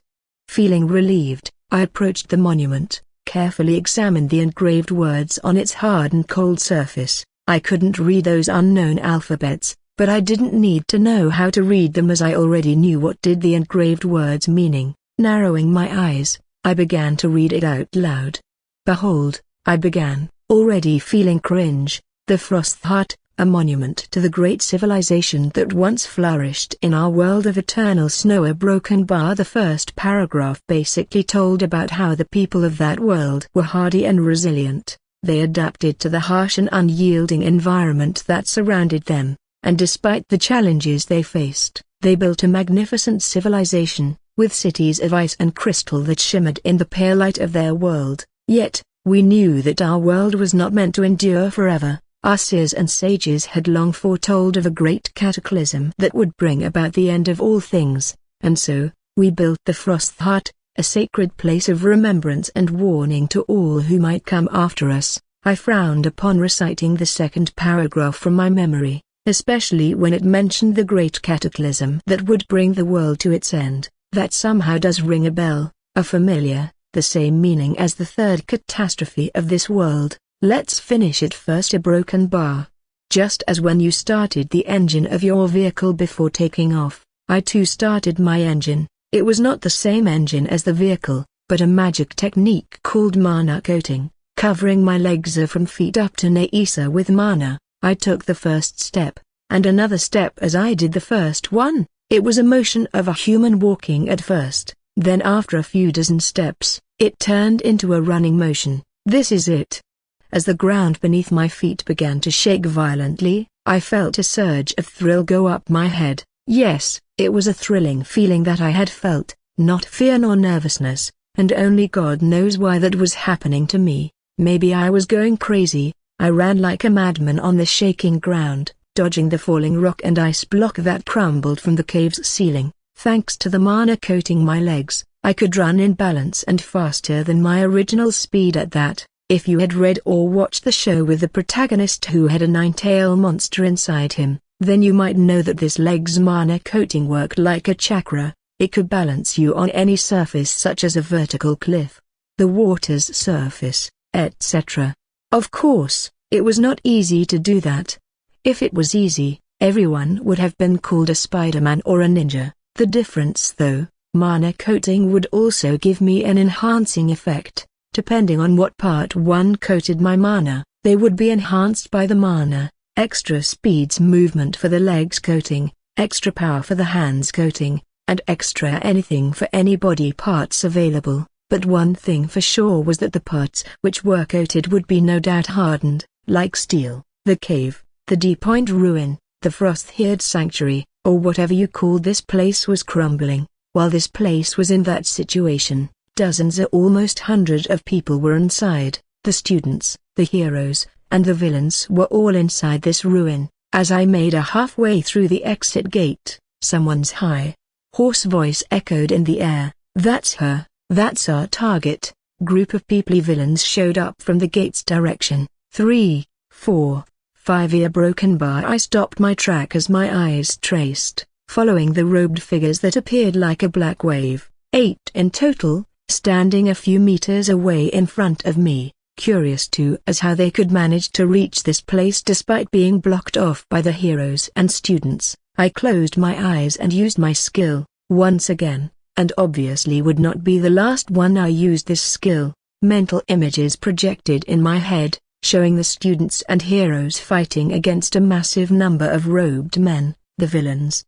They were equal in numbers, but that was the present case. There were a dozen of the villains' bodies scattered on the ground, not dead yet as I didn't see blood coming out from their bodies. Yo, brat, why are you closing your eyes? Are you afraid? Did you pee yourself off? Ha ha ha. My eyebrows twitched as I heard the insult. Opening my eyes, I glared sharply at them. Ooh, to look, he's glaring at us. How scary. Ha ha ha. I pulled off the mana on my legs, not wanting to waste them when all I did was stand still instead of running. Hey, dude, that keyed a broken bar. One of them approached the laughing villain. I could hear his voice because I didn't know, it was probably his intention. But, as he arrived in front of the laughing villain, he suddenly went with a whisper instead. Occasionally, the laughing villain's expression changed from shocked to confused. When they were done with their small, private talk, the laughing villain looked at me as if he wanted to bore a hole within me with those bulging eyes of his.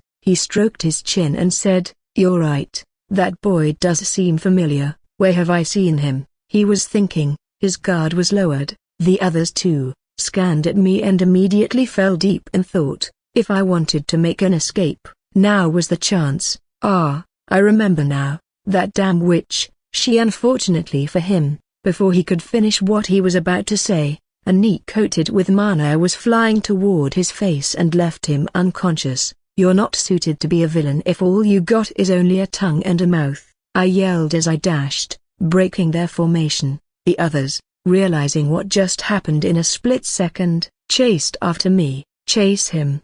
They shouted. Their chaotic, inhuman footsteps were echoing throughout the crumbling ruin. Shit, How come that brat is faster than us? He might have been a magic potent enhanced. They were just like those bitches wizards, good at controlling their mana. Fuck, I don't care whatever he is, just kill him and take our target before this fucking cave collapsed. Don't kill him, that damn witch might want him. Their yells and shouts went unnoticed by me. They were louder than the crumbling sound of this cave after all. I tightened my arms around Lumai again, starting to feel the burden of carrying her around. Hell, this girl a broken bar, I swear. The mana occasionally wore out every minute and was damn hell annoying when I needed to cast it immediately after that. 1 minute, that was my limit to maintaining the coating after learning the method of how to use magic or mana efficiently in the magic specialization course. When it's wore out, that didn't mean that I had depleted my mana but, well, you all are smart, it was just like a skills effect duration. After casting it 2 times since the escape, it meant that 2 minutes had passed of this chasing game. I could see the light, a vertical light from the outside, and near the exit were filled with people. It seemed a war had taken place there. Surprisingly, I didn't find dead students among the scattered bodies. This is different from the story about a broken bar. I couldn't say I wasn't relieved when I witnessed that scene. This arc seemed to be altered, but in a good way, and I didn't mind it. Originally, half of the students and 3 heroes were dead in this ruin.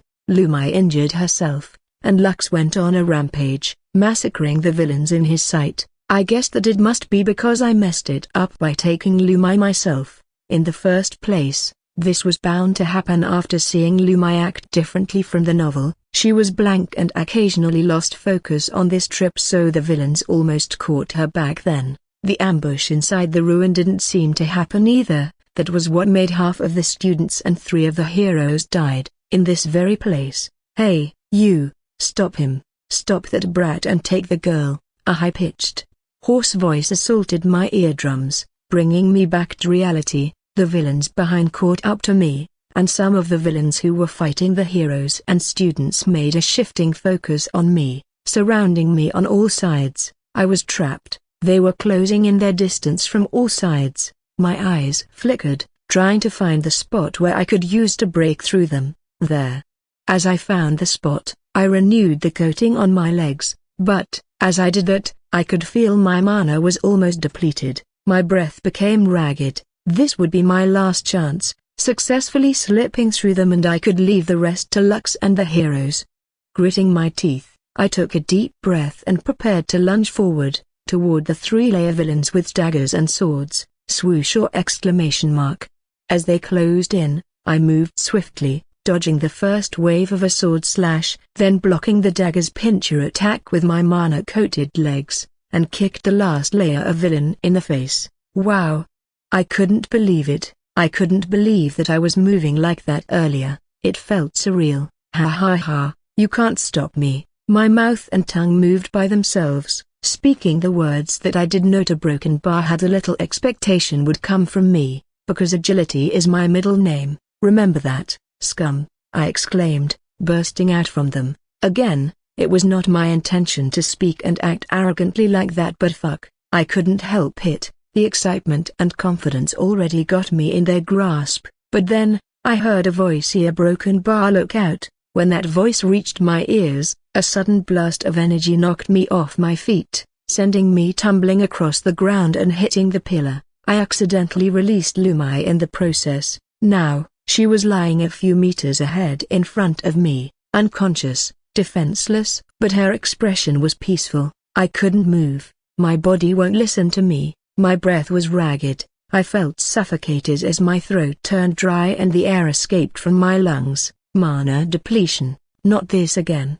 I tried to catch the air, the oxygen, but it was useless. Something blocked my throat. I couldn't properly inhale and exhale. On top of that, my head was throbbing in pain. Slowly, my vision was getting blurry. I wriggled like a worm, and before my consciousness was cut off, I heard a sound inside my head, but I couldn't quite put what it said. A few minutes ago. Broken bar, are you the mysterious man's accomplices, or are you with the villain?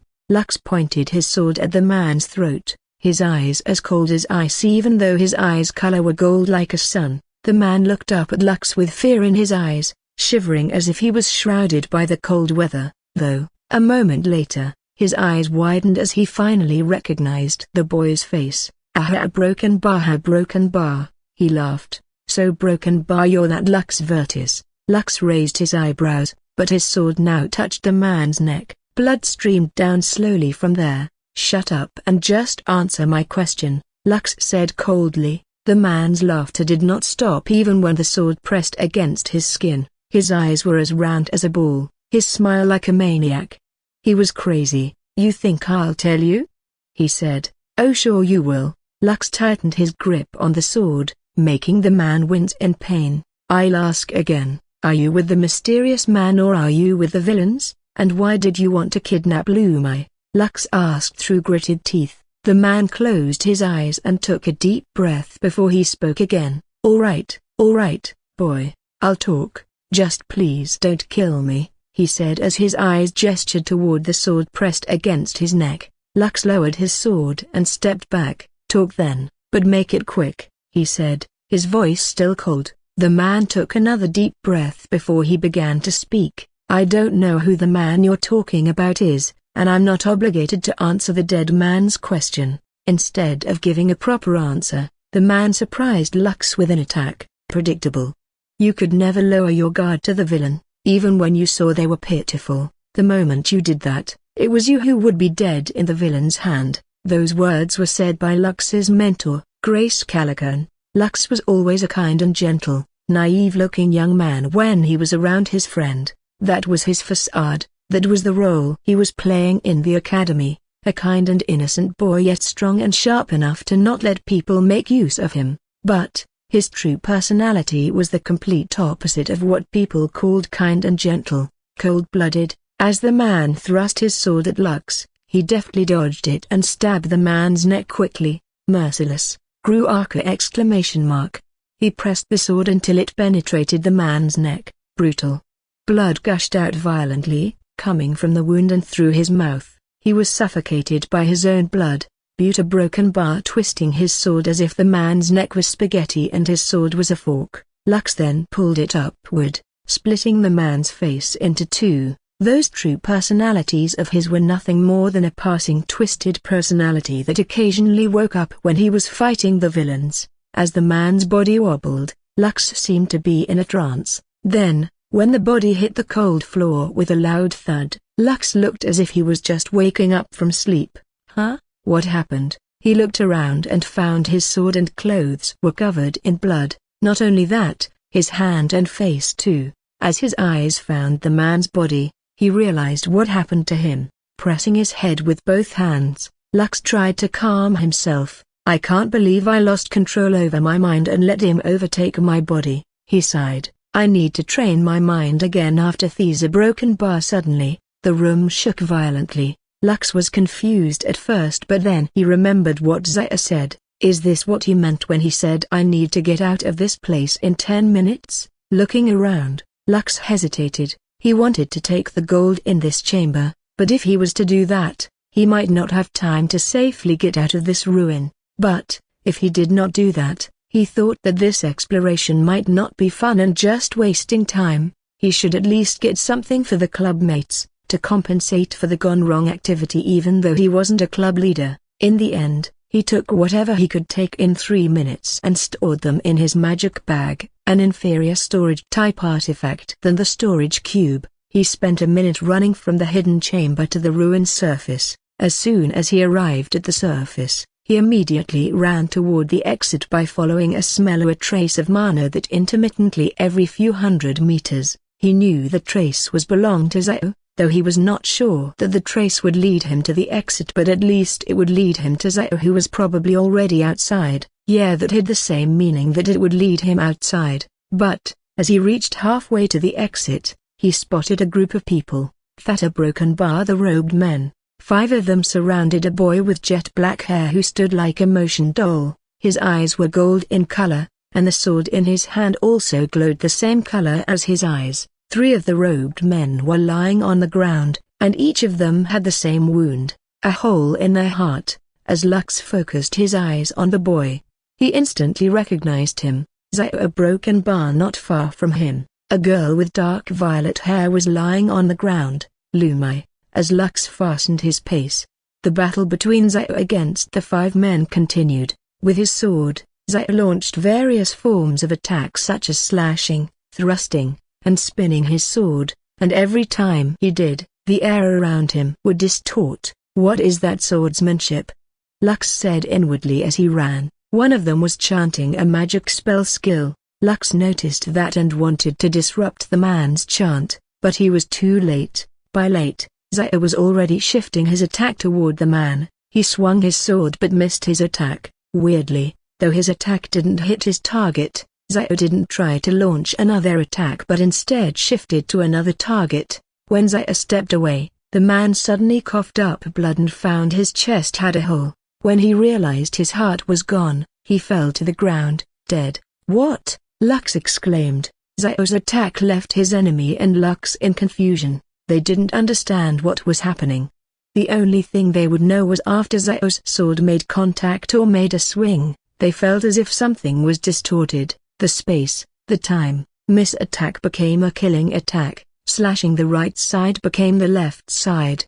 Blocking the sword, but suddenly found themselves dead. As the last one of them fell to the ground, Zio sheathed his sword. Lux carefully approached his friend who had a different aura around him just as the battle ended. He ended up not helping anything. What just happened? What was that earlier? Are you always this strong? Lux shook his head.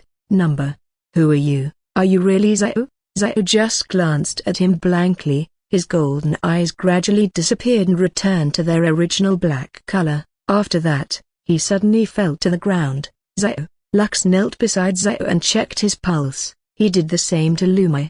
They were alive but unconscious. Thanks, God. As he sighed relievedly, a female voice rang in his ears. Hey, you, hurry and leave this place. It was the female B-rank hero. She ran toward Lux as she shouted, "Oh my, are they okay?" When she arrived, she immediately checked the 2 unconscious students. "They're okay, can you help me bring them?" "Of course." Then, the other heroes appeared. "Yo, what the hell? This is a bloody battlefield," the A-rank hero exclaimed as he looked around the place, finding the corpses of the villain. His eyes slightly widened as he saw Lux. "Kid, are you the one responsible for this?" he said with a smirk. Now before Lux could say anything, another voice cut him off. It was coming from the B-rank hero. "I think so. I heard some shouting voices and they suddenly turned their attention toward this direction." When the A-rank hero was about to say something, the shaking in this cave became more violent that the floor started to break and fall to the depth. "Shit, let's talk about this later, we need to get out from this place first. Hurry." The A-rank hero ran first, leaving the other who helped the 3 students. "That guy." One of the heroes cursed him. Lumai was carried by the female hero and Zio was carried by the reserved-looking hero. Together, they all ran toward the exit gate. Though it was not an easy run, the shaking ground would occasionally make them lose their balance and trip, not to mention the falling floor devoured by the depth of the underground and the falling debris and rock of the cave's ceiling. Fuck, just what is happening? Keep running. As they burst out of the cave and found themselves alive on the outside, greeted by the cold weather and the sunlight, they breathed long relieved breaths. What is happening?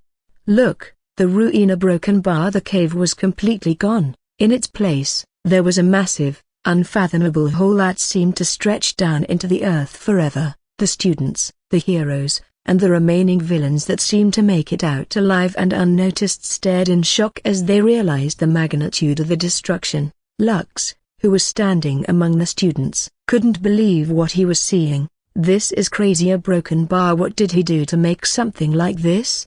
he said inwardly as his eyes stared at Zio, who was unconscious. The heroes were equally puzzled, and they turned to Lux for answers as he was the only of the 3 that came out from the deep of the ruin. The A-rank hero spoke up first, his voice laced with suspicion and excitement. "Kid, what did you do back there? Did you cause this?" Lux hesitated for a moment, not sure how to answer. "I don't know." Then, the ground shook again violently as if something was about to come from that massive hole. "Shit, again? Everyone, go, go, Run as far as you can from this place, quick!" The heroes started to usher the students and the remaining villains away from the hole, urging them to move quickly. As they ran, Lux looked over his shoulder, watching as the ground continued to shake and the hole seemed to grow wider. Snow avalanches from the top, the massive hole from behind, and the students and heroes desperately running toward safety. Then, an echoing voice rang in the air. Glacier wall. A wall of ice jutting out from the mountain's landscape served as a barrier against the avalanches that could threaten the settlements situated at the base of the mountain. A new group of people arrived. They were floating the air on their respective broomsticks, the wizards. Finally, the A-rank hero shouted. Everyone was happy with the wizard's appearance, but they couldn't afford to stop running until they were far enough from the massive hole and found a stable terrain to stand. Then as they arrived at the safer place, the wizards, 4 wizards to be precise, approached them. "You're a broken bar," the female wizard began, looking at the A-rank hero.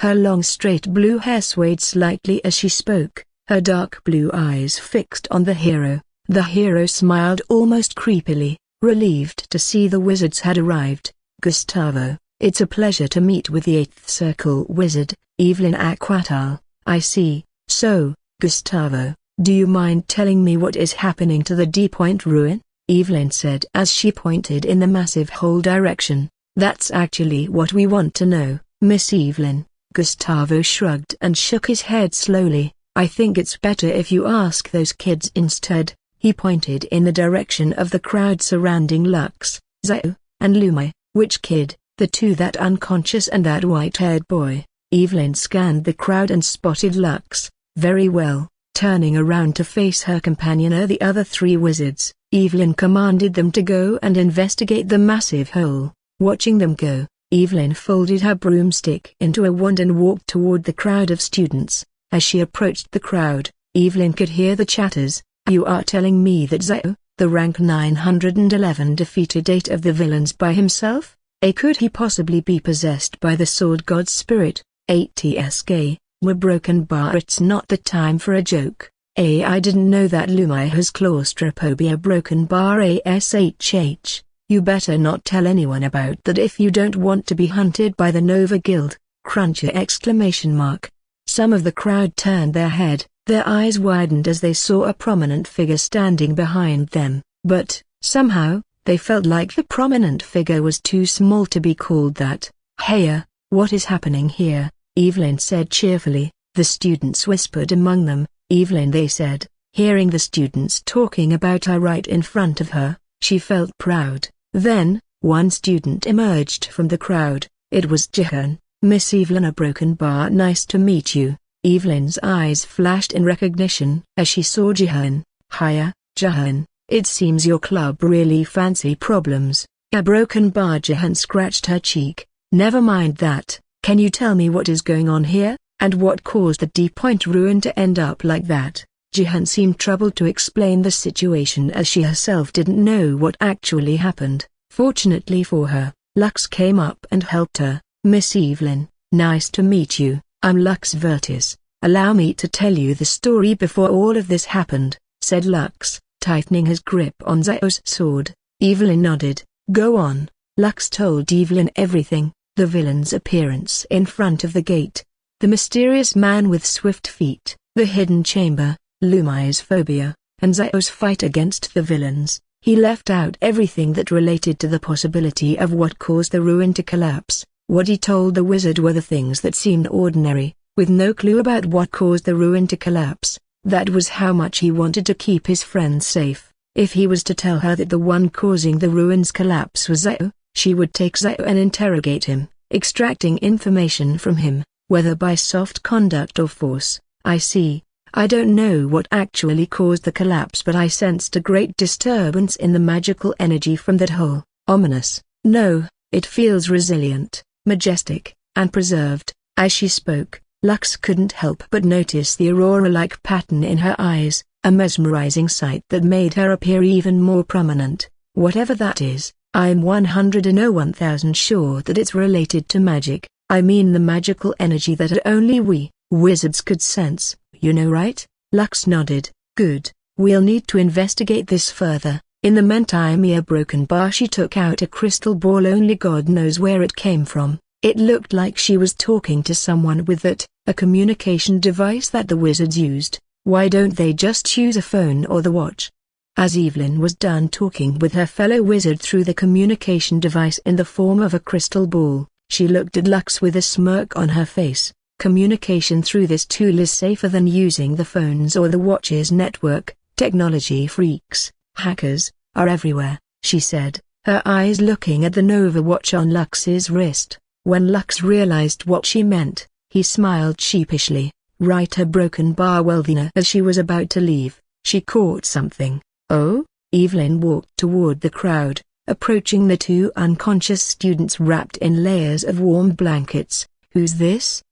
She said as she kneeled beside Zio. It's Zio. A broken bar. Hearing the crowd mention Zio's name, Lux joined the crowd. I see a broken bar. Evelyn's hand moved, tracing her fingers around Zio's body, then stopped on his chest to a part that was close to his heart. Oh, what is this? Feeling curious, Lux walked closer and asked, what happened to him? He said, his face filled with worry. Evelyn closed her eyes as she pressed her index finger on Zio's chest. What a miracle. His mana is depleted, it's empty, but his vitals are completely fine. He didn't experience mana depletion. Despite that, a broken bar. Her eyebrows frowned as she kept checking Zio's condition. There are traces of him undergoing a mana depletion state, but it's just for a moment. His mana suddenly regenerated in a bunch as if he has external mana reserves. Finally, she opened her eyes. At the same time, blue light was emanating from Zio, outlining his body. Well done. He will wake up soon. What did you do to him? Evelyn unfolded her wand. It changed into a broomstick. Refill his mana. Then, she rode the broomstick and hovered in the air. See you lots later. Lux watched as Evelyn flew in the direction of the massive hole. As she maneuvered the broomstick, Lux couldn't help but admire Evelyn's graceful movements and the way she seemed to effortlessly control her broomstick. That looks fun. August 31. A broken bar. That was the date when the ray of light soared, penetrating the sky and beyond, and to be more precise, the phenomenon occurred at 11:11 a.m. West, Octagram Island Standard Time, which was 8 hours ahead of Coordinated Universal Time, UTC+8, in under 5 minutes after the light was seen by every living thing on Earth. Thousands of topics about it flooded the internet and became the most searched keyword. Ray of light and light beacon, these two were the first keyword to appear on the search trend. 10 to 15 minutes later, the keyword increased: Himalaya Mountain, Deep Point Ruin, Abyss Hole, Evelyn Aquatal, and Octagram Explorer Club. What happened to D Ruin Point? Exclamation mark. What is that Abyss Hole? Exclamation mark. Hot news, the collapse of the ruin. Evelyn Aquatal, the 8th Circle Wizard, will personally investigate the case. As news of the mysterious phenomenon spread rapidly across the internet, reporters from all over the world scrambled to cover the story. Live broadcasts were set up on the scene where the light originated, and some in major cities, with reporters speaking to experts and heroes. In New York City, a news anchor stood in front of a large screen displaying moving images of the Himalayas mountain and the trace of the abyss hole on the location that was once a cave ruin named Deep Point. Millions of people watched the broadcast, whether on the internet and on their favorite streaming platforms, the television on their favorite channels, or watched the live broadcast on the screen in the streets such as those gathered in Times Square. Reports are coming in from all over the world about this mysterious ray of light that appeared in the sky just hours ago. Broken bar on the internet, the comments section was buzzing with speculation and theories about the phenomenon, or sometimes just a random user typed a random comment. Maybe it's a message from an advanced civilization somewhere in the galaxy trying to contact us. Oh shit, are we finally going to explore outer space? Interstellar exploration arc, let's fucking go. Bullshit, it's obviously a sign of another catastrophe. You guys better pray. What catastrophes? This is not their era anymore. AFR, even if it was a catastrophe, I doubt that those monsters would be a threat anymore for us. Hail Thunder Emperor, Hail Thunder Emperor, Hail Thunder Emperor, as the camera shifted from the abyss hole and now was broadcasting Evelyn Aquatal and the Wizards. Everyone in the comment sections went wild. Gum, a Lady Evelyn please marry me, a Resoccutor please step on Matilda, a OMG, how is my wife there, a hey, shut up, she's my wife, a our wife. As the live broadcast continued, the excitement only grew, as people around the world waited. Some were anxious, some were excited, and some were those that only care about Evelyn Aquatal who went mad when the camera shifted back to the abyss hole.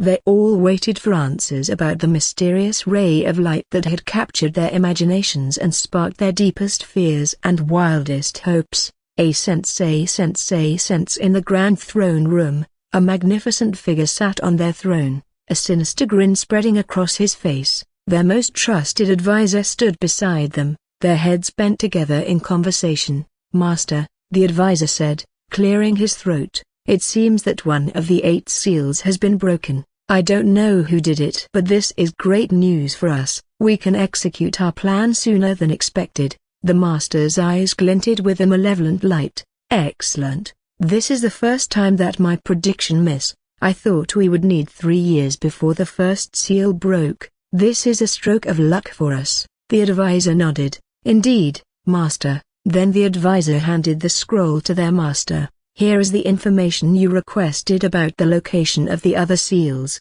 Master, shall we begin planning our next move? The master took the scroll and unrolled it, studying the information carefully. Yes, but don't rush it. We cannot afford to make any mistakes. Tell our contractees to secure these places and have them stand by until further notice once they secured the place. As you wish, master, the advisor said. Do you also want to send our newest recruit? He can't wait to be back in his world and get his revenge. Has he finished his evolution? The advisor nodded. Very well, then, but tell him to secure one of the seals first before he could take his revenge. Yes, master, the advisor said, bowing low before leaving the throne room. Alone in the vast chamber, the master sat back in their throne and chuckled softly to himself. 10 years, that is how much time you, inferior creatures, have to live. Humans are gross. It had been a week since the D-Point ruin incident, and that was also how many days Lumai had taken absent from class.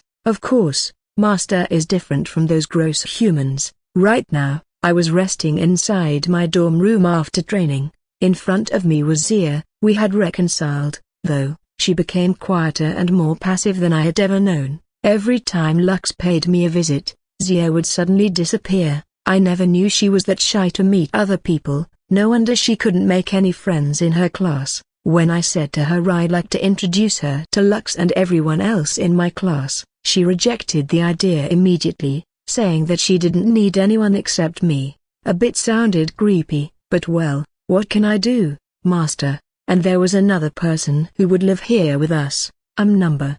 Rather than live, stay would be a better word. Turning my head left side, I found the little girl sitting beside me, playing with the tablet I'd bought yesterday. She had striking short blonde hair that shone like gold under the bright lights, framing her angelic face. Her eyes were similar to Lux's in color, only a mesmerizing shade of golden yellow that seemed to glow with a mysterious energy. She brought with her a rather boyish appearance and charm despite being a girl, with her short blonde hair tousled and falling down her ears. Looking at me with her piercing yet soft gaze, she asked a question that left me confused. Are you okay?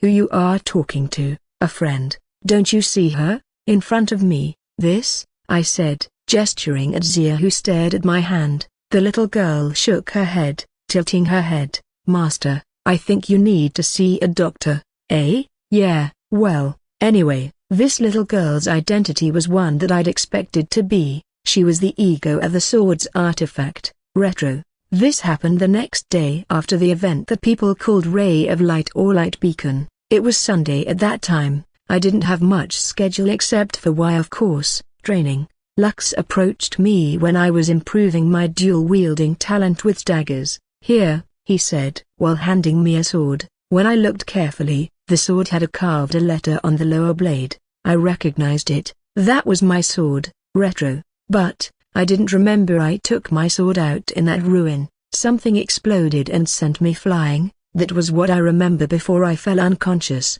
He said that I wasn't unconscious. Instead, I was fighting the villains that ambushed me and killed them with weird swordsmanship that left him confused upon witnessing it. That, I didn't remember I was doing that. At that time, your eyes were golden in color, and I felt a strange aura emanating from you. I thought you were maybe God-possessed by a spirit, a sword master's spirit perhaps, Lux continued. He looked hesitant as he said that, as if he was hiding something. Was it possible that I was really possessed? Not that I'm glad about that, but it sounds cool. I took the sword and traced my finger on its blade carefully. It was at that moment that something, like a burst of electricity, a static feeling surged up into my brain. I heard a voice that sounded like a little girl but a bit deep, ringing in my head. Master, that was what the voice said. Sometimes later, when I was alone in my room, the sword emanated a golden light, then poof, it became a little girl.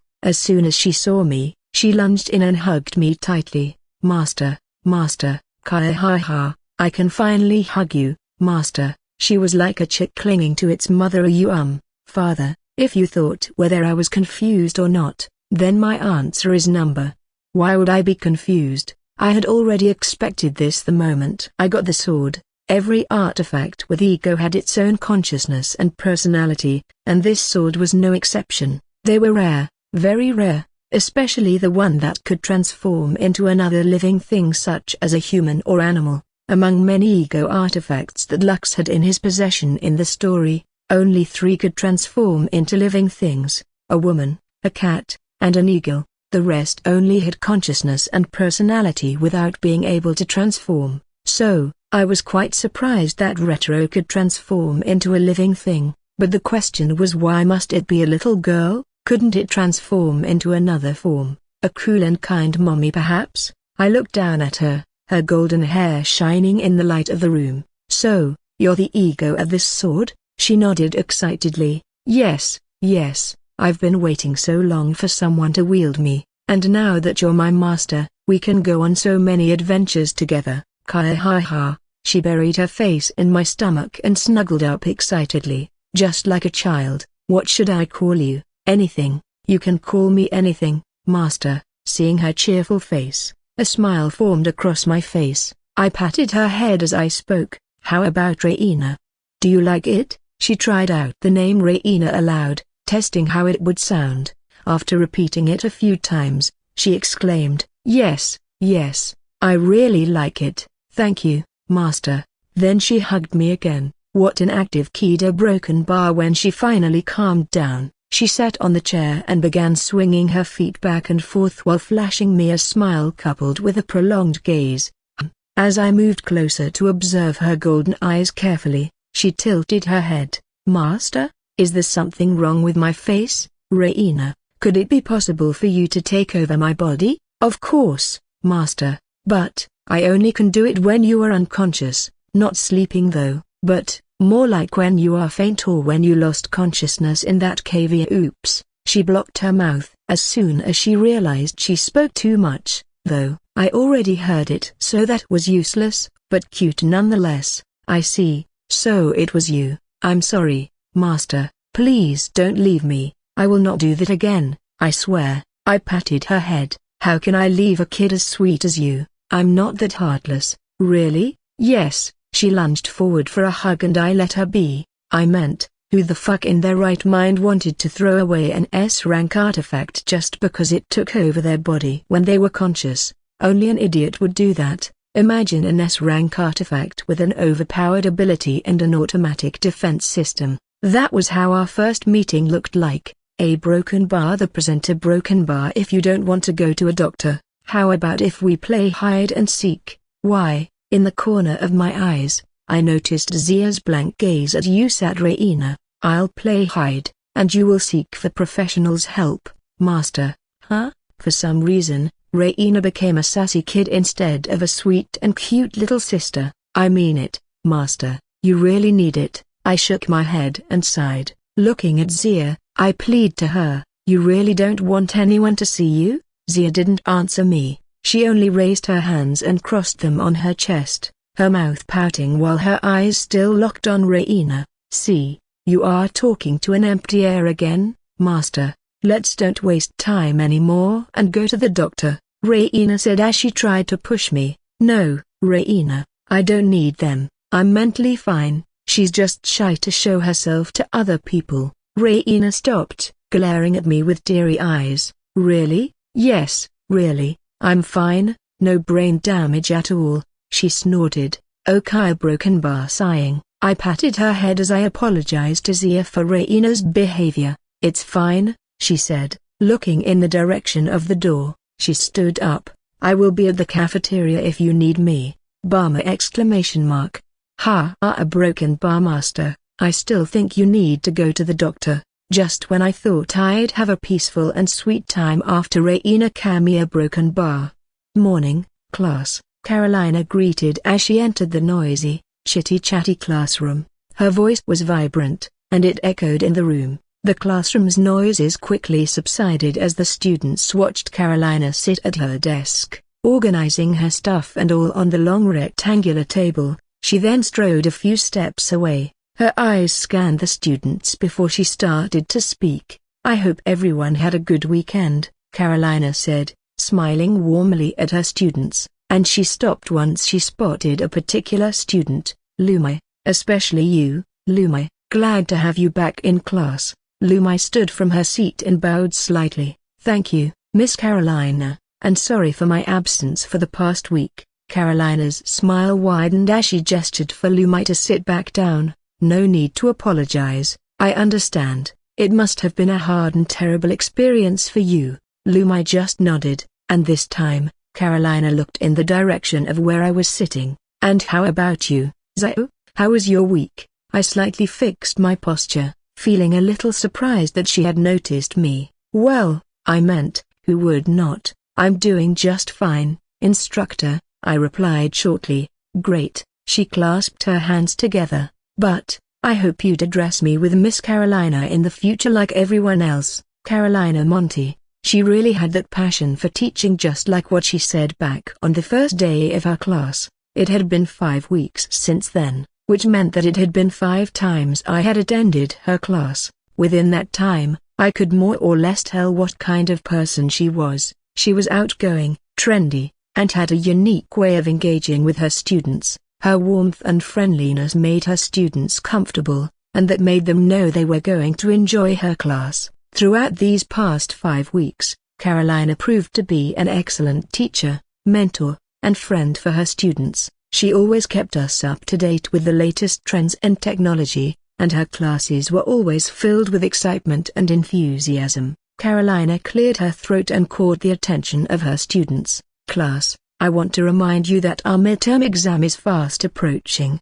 We're only a month away from the exam date, she said, and though her tone sounded serious, there was still a vibe of playfulness in it. It's important that you start reviewing the materials we've covered in class so far. Use your notes and study guides to help you prepare. Don't wait until the last minute to start studying, she continued. Carolina paused for a moment to let her words sink in before continuing. There will be 2 types of exams, writing exams and practical exams, just as how you did in the entrance exam. I believe that my students have the skills and knowledge necessary to succeed in both. If you need extra help or guidance, please don't hesitate to ask me. The students whispered among themselves but kept their voices low, making it sound like a mosquito's buzzes. Now, let's start the class. With that, the class began and it felt like a fleeting time after that. As the class ended and Carolina left the classroom,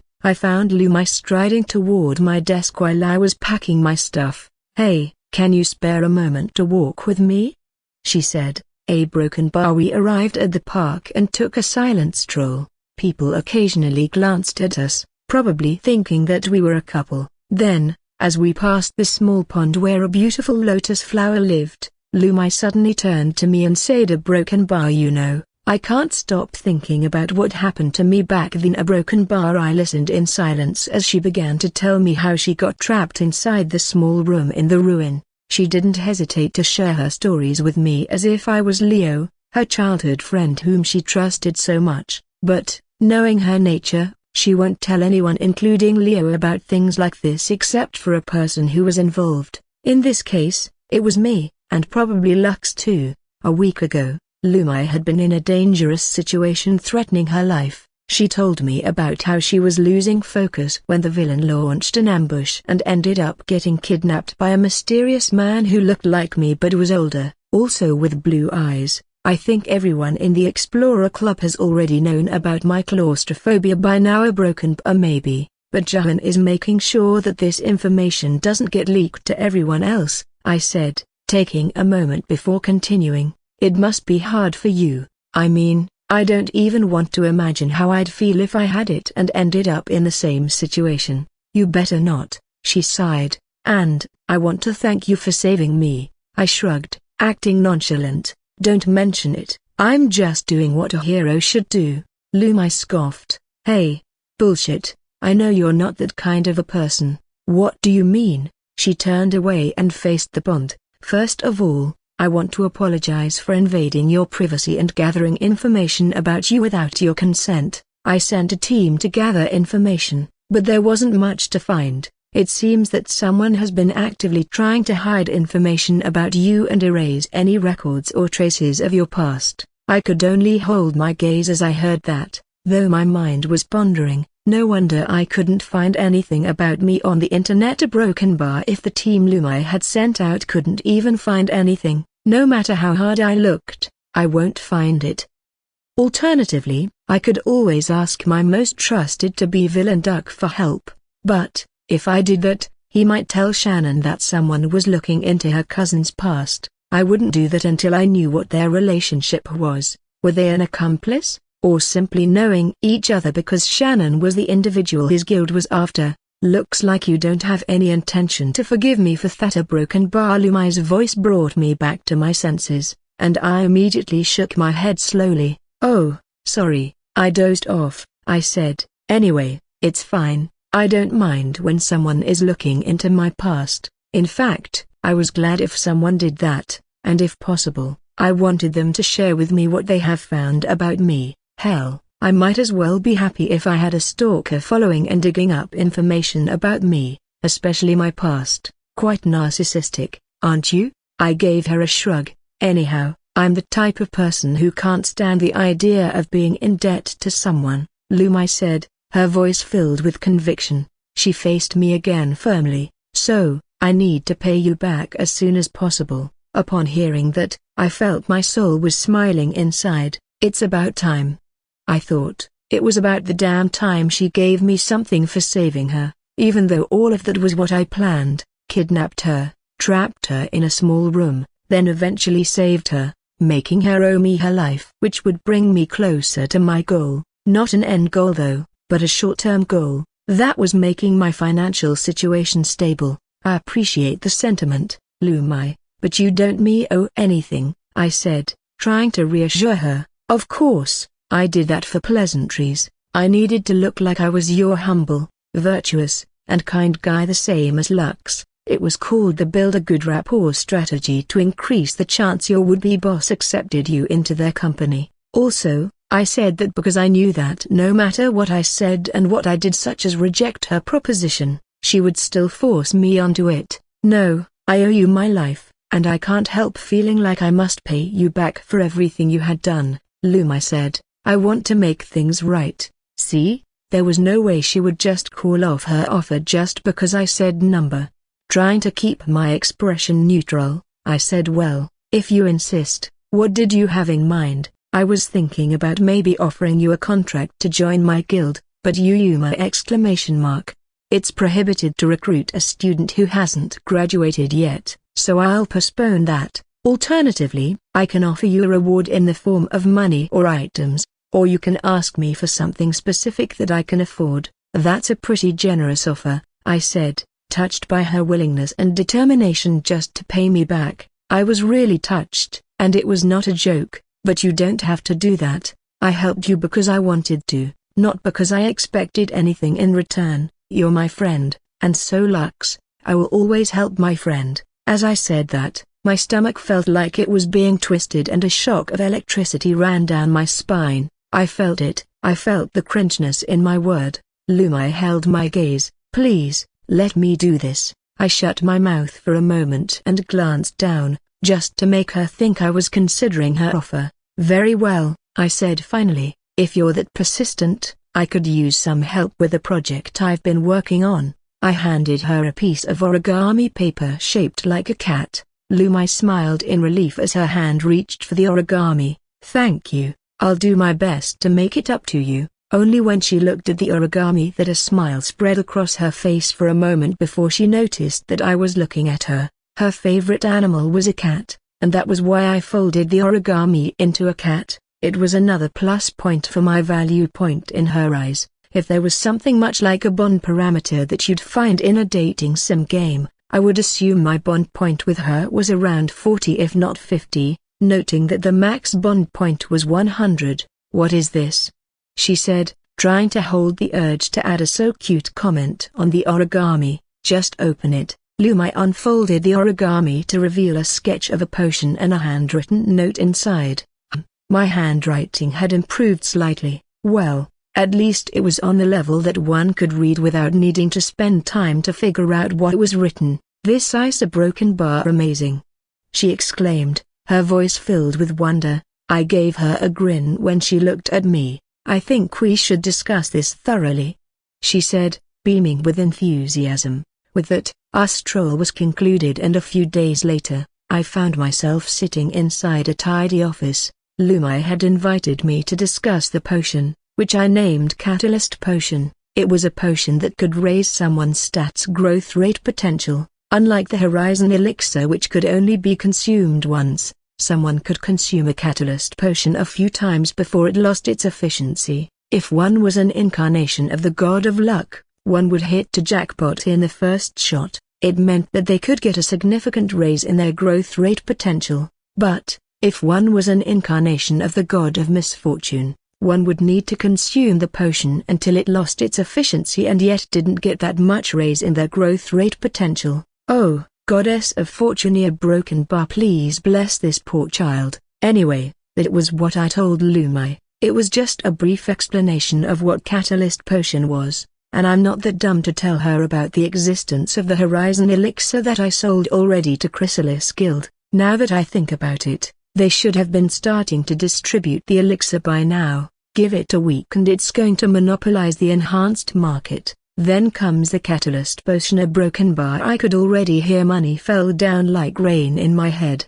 Do you realize how this potion can change the flow of the market? This item is very valuable, you know, she exclaimed with excitement. I don't know how or where you got this crazy innovation, but you've come to the right person, she added confidently. Are you sure you don't want to have the right over this potion? She asked. I just smiled at Lumai's enthusiasm, rejecting the idea of putting my name as the potion's creator because I didn't want to be a target of those greedy people. I trust you with this, I said, shaking my head. You're the one with the resources and the expertise to bring this to market. Also, I don't want to bring trouble to my life by claiming the right to the potion. It's safer that it's distributed under the Nova Core name. I understand, but I want to make sure you get your fair share. How about we split the profits 50-50? I paused, considering her offer. It was more than fair, considering that Nova Core was a megacorporation that dominated the market in technology and gadget,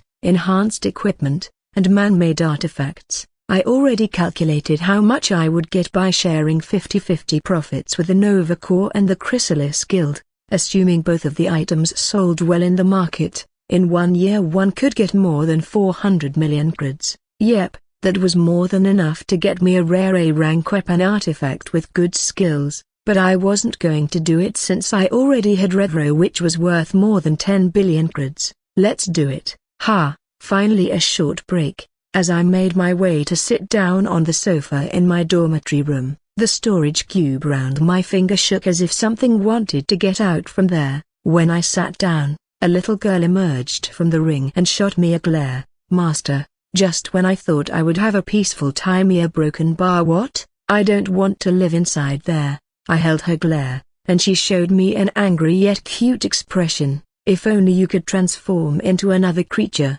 maybe an animal, when we are here on campus. I'll let you do anything you want here as long as you don't get caught transforming as a human. Unexpectedly, her eyes were teary when I said that. I pondered about what I did do wrong. I didn't even scold her. It was when she spoke that I realized what made her cry. Do you not like it when Raina transforms into a human? She said while sniffing. I ruffled her hair, and when I did that, a look of annoyance could be seen on her face, as if telling me, what are you doing to my hair? Silly, it's not like that. It's just that I must follow the rules of this place. Her eyes perked up as she fixed her messy hair. It was obviously a subtle movement that demanded me to continue. So you see, this place doesn't allow a little girl to live here. Only humans around my age could. And if someone happens to spot you roaming in this place, I'll be in trouble. Raina looked down, seemingly understanding the situation. After a moment of silence, she spoke up again. But I don't want to be stuck inside that cube all the time. I sighed, realizing that it was a dilemma. I couldn't just let her roam around campus in her human form, but I also couldn't keep her locked up in the storage cube all the time now that the ego had woken up. If only she could transform into another shape, maybe I could let her go. Unfortunately, she couldn't do it, as the ego could only transform into just one shape, the first shape they had taken, and couldn't change it unless the owner lent the ego their mana. And of course, the amount of mana required would be unimaginable, especially for my current stats. On top of that, the mana stored in the sword was almost depleted, partly because of my fault. I didn't know that when I was using the causality reversal against the demonic human Nado and Finrax was possible because I used the sword's preserved mana. That explained why I could do a one-shot kill to them with my trash magic stats at that time. The causality reversal required me to use 2,000 to 10,000 units of mana. It was similar to MP in RPG. According to the instructor from Magic Specialization class, a F-rank magic stat had a max mana capacity above 100 mana units. The scaling is like this: F to F plus, 1 to 200, E to E plus, 201 to 500, D to D plus, 501 to 1000, C to C plus, 1001 to 2000, B to B plus, 2001 to 5000, A to A plus, 5001 to 10,000, and those above 10,000 are considered S and SS rank. Those scalings were used for enhanced without magic potential. The instructor said that there might be a significant difference between those with magic potential and without.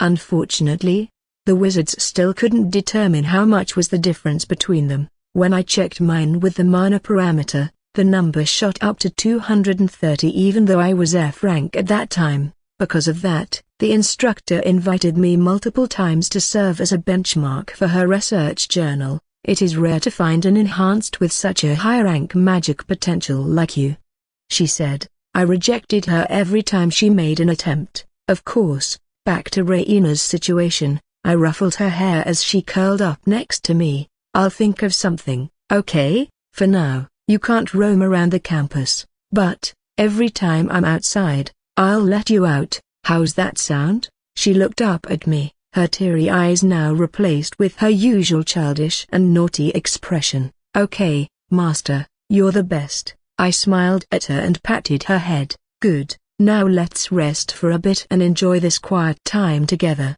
With that, we both settled down on the sofa, with Raina curled up next to me, immediately watching an action cartoon show on the tablet. By the way, I think we need to change how you refer to me. A broken bar. I took a walk in an amusement park as Ian Crow. Walking alongside me was Raina, but she didn't look that happy or excited, and I wondered why. Why is your face like that? She looked up at me, staring me right in the eyes. What is this place, Mazza Uncle Crow? It's an amusement park, I said. Raina's face didn't seem to light up with excitement, so I continued. It's a place where people come to have fun, go on rides, play games, and eat lots of yummy food. Don't you like amusement parks? As soon as she heard games and yummy food, her ears twitched. Games and yummy food? Oh, yes, There are so many fun games you can play, like ring toss, basketball,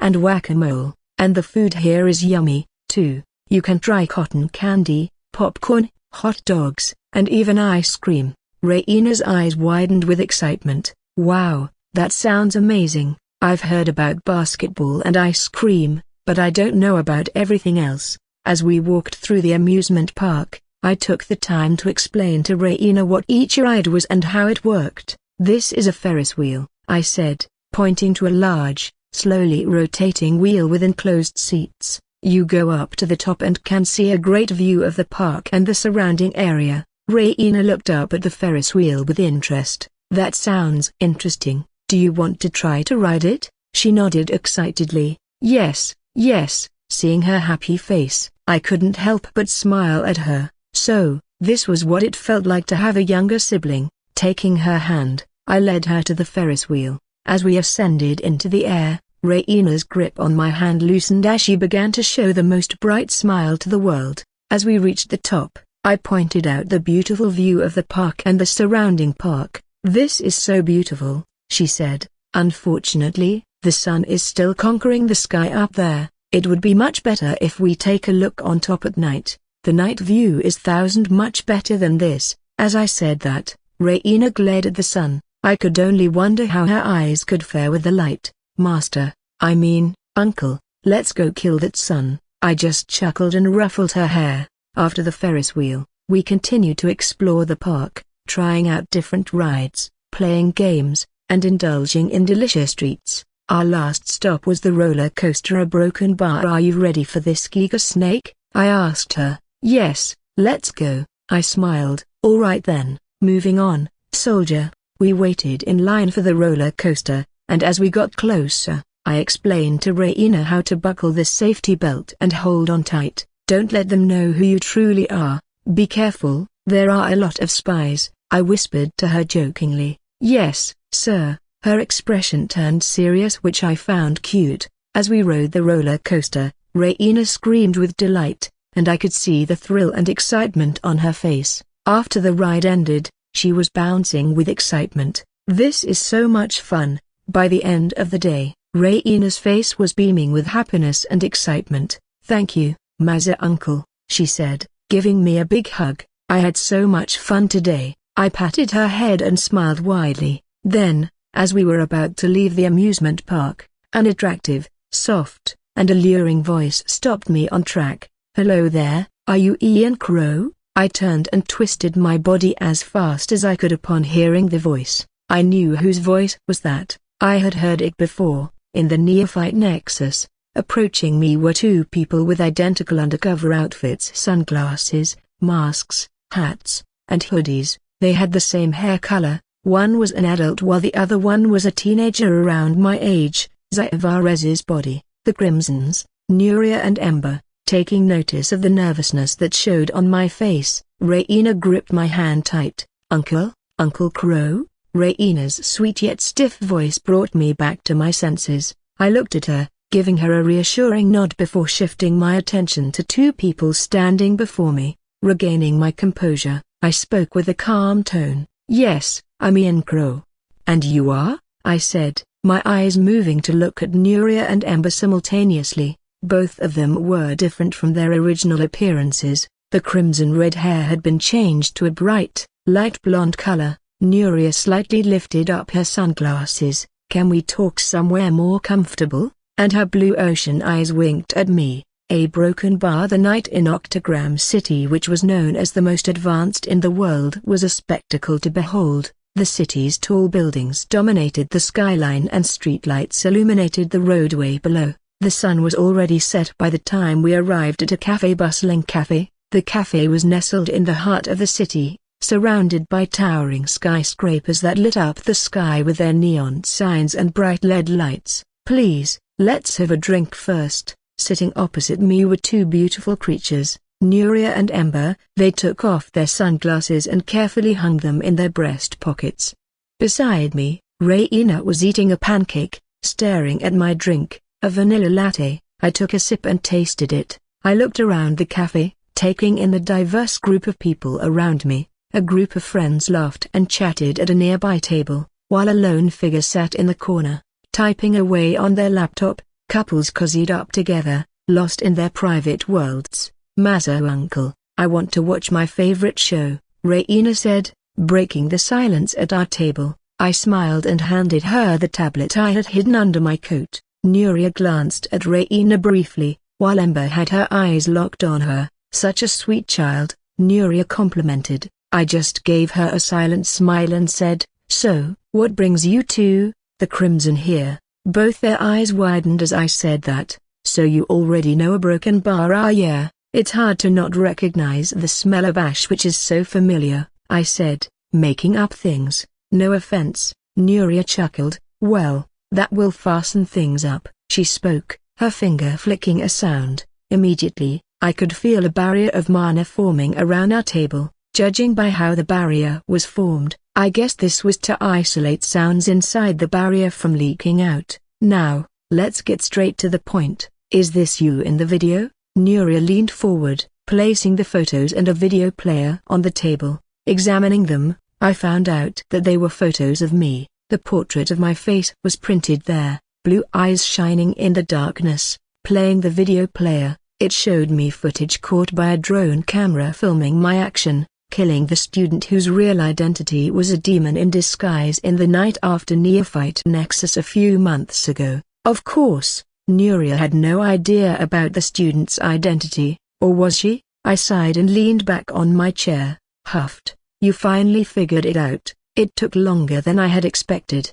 Nuria's expression turned serious and stern immediately as I admitted that was me in the video. Her once warm eyes suddenly emitted a cold aura. Raina flinched as she felt Nuria's cold gaze at me. She instinctively hissed like a cat at Nuria, though Nuria seemed to ignore and was unbothered by that. Ember, on the other hand, found herself jumping back in her chair upon seeing Raina's reaction toward her grandmother's action. "Looking at how you entered the campus ground undetected by our defense system, I must say you're quite skilled. But, why did you do it? Are there reasons for killing that student?" I crossed my arms across my chest, still composed. "I think you might already know the reason. 2 months of investigation are enough for you to figure out everything, right? My identity, my motive, the student, and his secret." She narrowed her eyes. "Then, let me change my question. How do you know about them?" I took a deep breath before answering. "Believe it or not, I've been in the demon hunting business since 10 years ago. My family was killed by them, you see, and I want to get my revenge. As for why I killed your student, because he's a demon." "But, how do you know if he's a demon?" "Let's say I have connections that help me gather information about their whereabouts and activities." I lied. Nuria leaned back on her chair, her expression softening a bit. "I see. How much have you killed?" I glanced over the window. A steady stream of vehicles zooming down the busy street, their highlights casting a warm glow over the pavement. People bustled along the sidewalks, their faces lit up by the soft glow of their gadgets. Turning my attention back to Nuria, I replied, "Only 2? 2? Her brows arched, and curiosity spread across her face. 10 years of hunting and you only managed to kill 2 of them?" I cleared my throat. "Correction, 10 years of planning. According to the intel, they recently started to be active, appearing this year. Expect the worst." Nuria glanced at Ember, and Ember gave her a nod. Then, she stared at me for a while before throwing out a question again, but I cut her off. "My phone, to be precise." Ringer exclamation mark. I reached for my phone and read the caller's name. It read Duck. A few minutes ago, while we were on our way to the cafe, I had asked for his, the third-party help to dial my number at the designated time. The reason was so I could use that to excuse myself from this conversation. Looking at the clock on the phone, it was already the time when he was supposed to dial my number, and thankfully he did what I asked him. I looked at Nuria with an apologetic smile. "Something comes up, I'm afraid I must take my leave. Thank you for your hospitality." Nuria crimson. She looked hesitant to let me go, but eventually, she gave up when Ember clutched her clothes and whispered something. "I understand," Nuria said with a sigh. I lifted Raina, who was lazily curled up on the chair, and carried her. While I did so, I purposely dropped a piece of paper from my coat side pocket. Glancing over my shoulder, I noticed Nuria's eyes were looking at the piece of paper that landed on the table.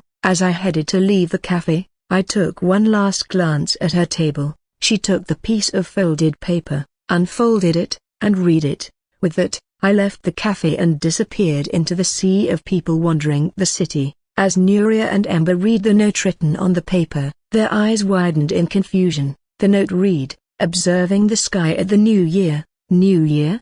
They said at the same time, looking at each other. "Thank you for the help back there, Raina." Still in my Ian Crow form, I was walking aimlessly in the city, just trying to spend as much time as I could before returning to Academy Island. Raina, sitting on my shoulders, stayed silent, though I could tell she was happy and glad by how her feet went back and forth, hitting my chest lightly. Back then, when Nuria gave me a cold stare, the pressure of what felt like gravity was stacked on me. That should have been making me choke breathlessly if not for Raina's help. Her hand was holding my finger at that time and I could feel some sort of energy, like a mental barrier, covering my body, though I had no idea that despite being in her weakest state, Raina could reinforce me with a barrier that could handle the pressure of the Octagram heroes, who if not the strongest, at least stronger than your average student. "You should at least say something.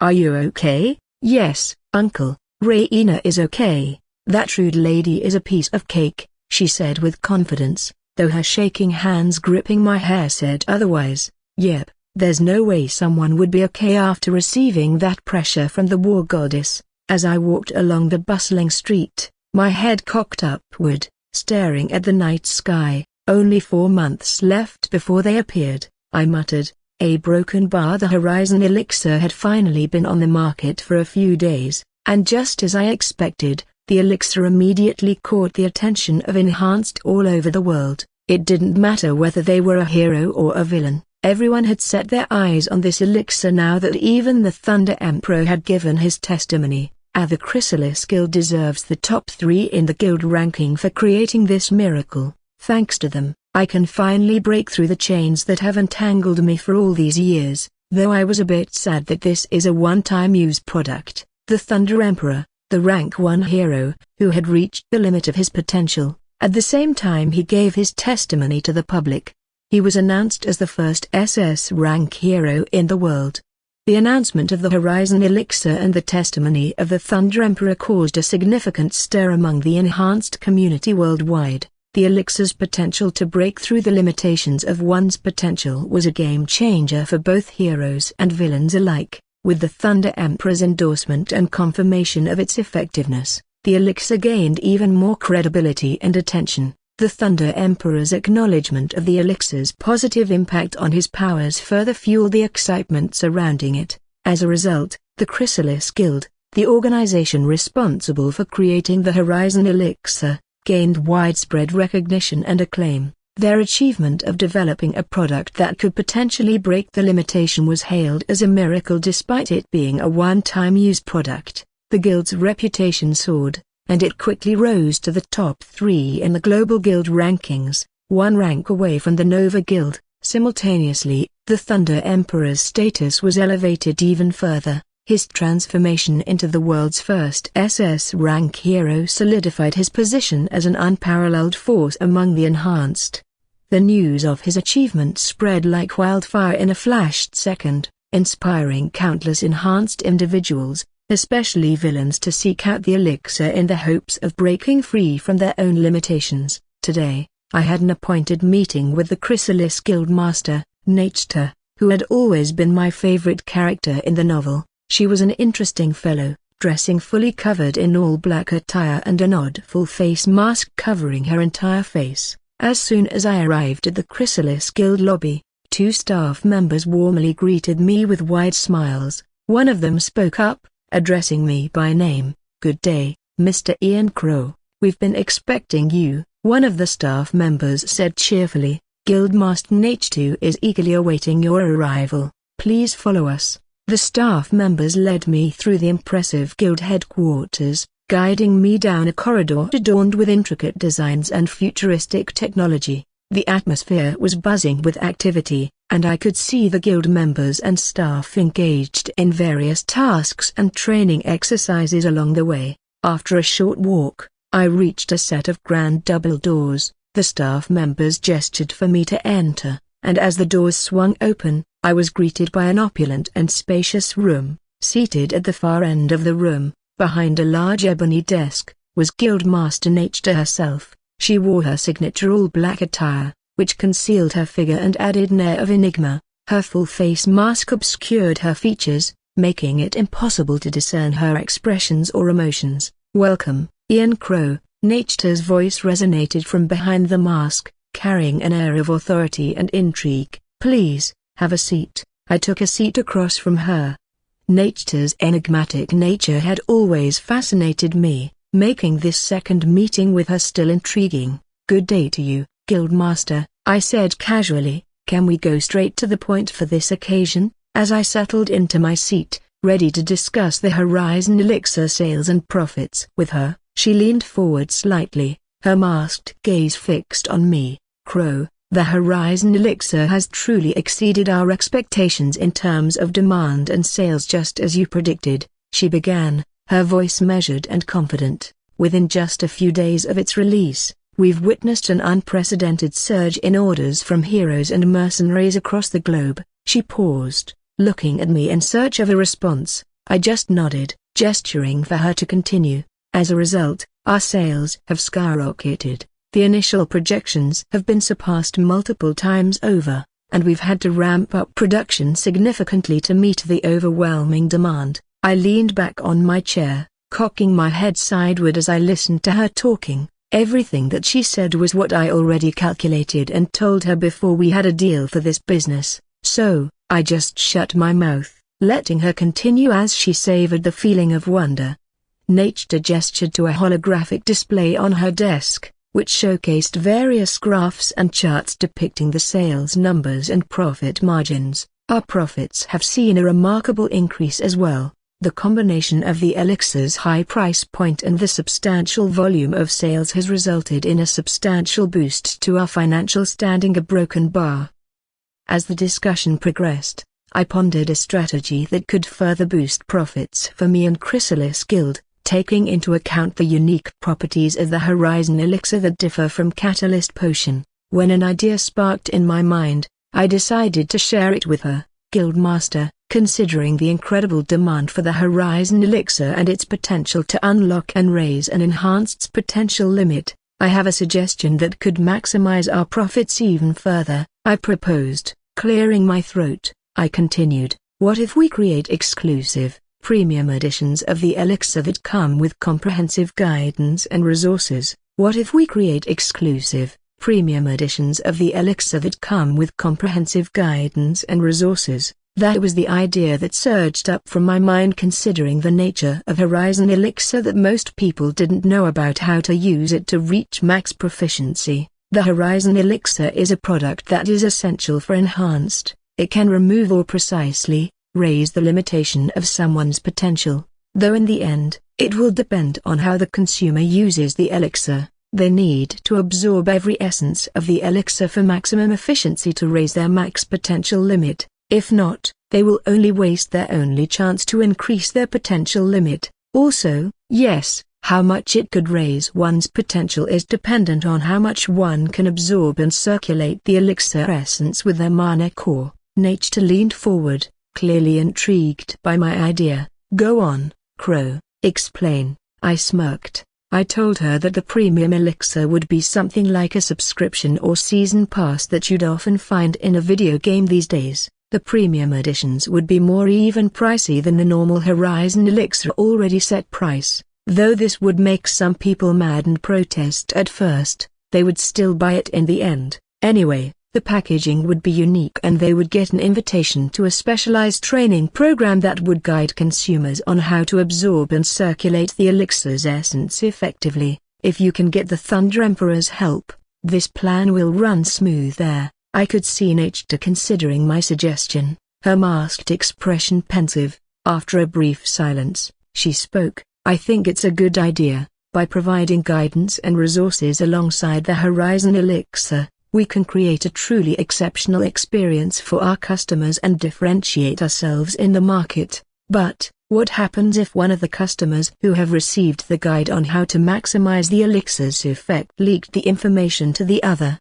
That's when the Thunder Emperor does his part if you can convince him to work together with you. Alternatively, which will be costly, just choose the goldfish powder to make them forget the process. For the record, the goldfish powder was an odorless powder that had an effect to make anyone who consumed it forget everything. The amount of powder used would determine how much would a person forget their recent memories. The more the powder, the more they would forget their recent memories. A minute, an hour, but no longer than a day. I'm not sure if that can do anything to the high-ranked enhanced. I chuckled and shrugged in my chair. Ha ha, of course, it won't do anything if you do it in a normal way, but, if you are to mix it with sugar, the effect will be lethal that it can affect even the Thunder Emperor. She straightened herself. Really? Then pressed the green button on her desk as she spoke.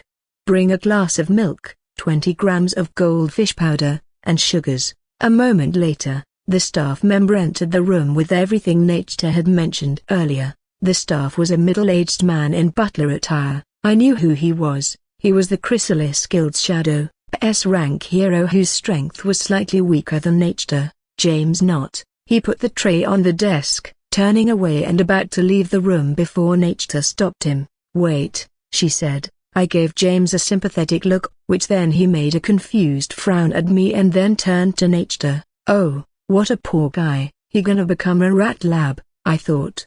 Nature poured a teaspoon of goldfish powder and sugar into the milk, stirring the spoon until it mixed completely, and handed the glass to James. Confusion painted his face as he reached for the glass. Madam?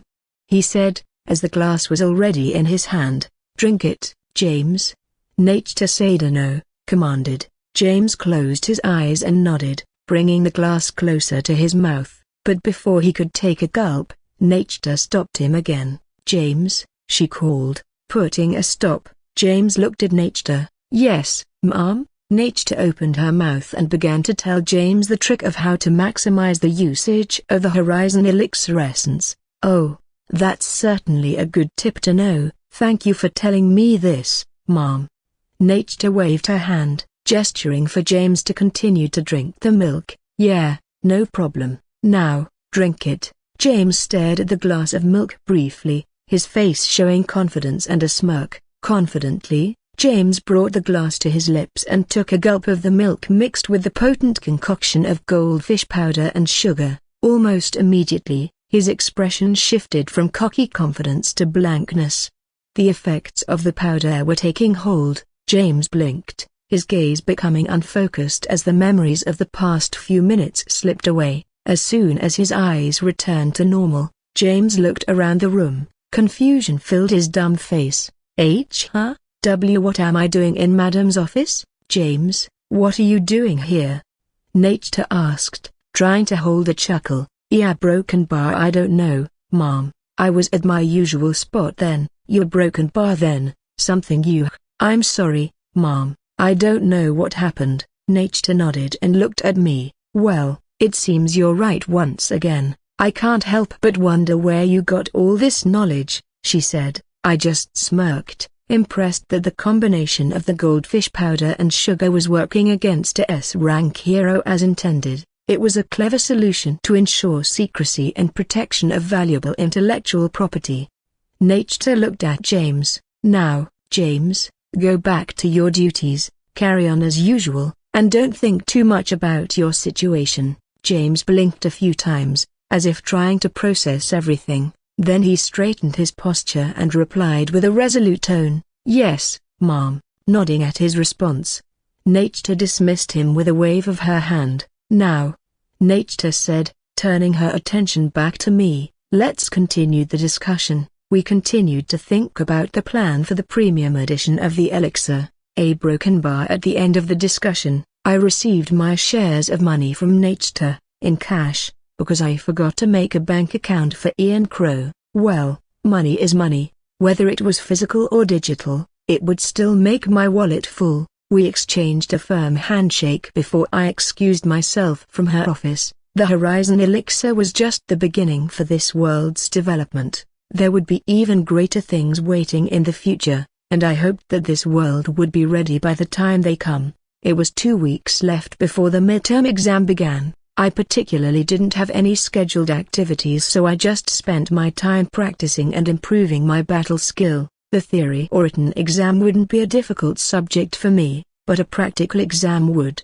The fact that the Horizon Elixir had been up in the market, and the midterm exam was coming soon. Many of the students' parents had bought their children the elixir in the hope it could help them succeed in the midterm exam and scored a top place in the quarterly ranking rotation. Some of them even were so brave to buy the premium editions and have their children receive the special guidance and resources that came together with it, also hoping that they could get something out of it, like information about the guidance that until now remained a secret thanks to the trick I suggested Nature, using the goldfish powder and sugar, though I preferred it if she could convince the Thunder Emperor to work together with her. Huffed. She didn't even try to attempt it. Now that I thought about it, Thunder Emperor, he had reached the SS rank because of the elixir. It meant that I had somehow altered the course of the novel's story, which might be a big turn of events at that. He was supposed to die because of forcing himself to break through the limit, which ended up with a tragedy.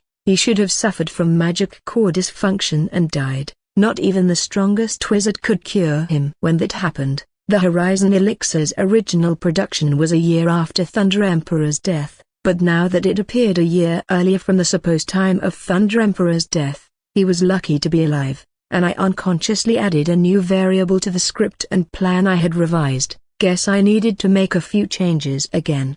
The world was changing, and time would keep running. Knowing this fact, I tried a different approach to my planning. If before it was just a meticulously crafted plan without even considering the endless possibilities, now I needed to create a plan that was flexible. Not just the plan, I needed to make myself and my way of thinking spontaneous, ready to face the new variables because of the butterfly effect I had caused.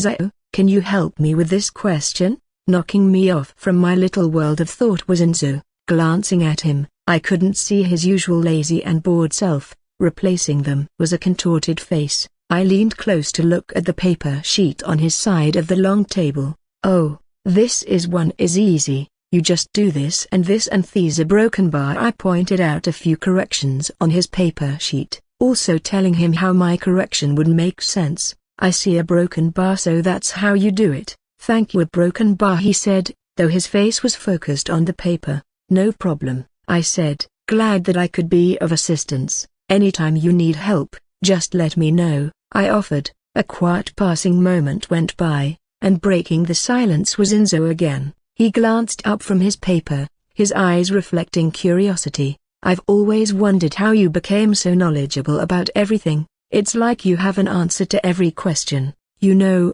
something like a regressor or a reincarnator in a novel. I almost coughed up when I heard the last sentence of his word, but quickly regained my composure. Well, I've always been curious about the world and eager to learn. I've spent a lot of time reading and exploring various subjects, I said, trying not to be obvious in lying.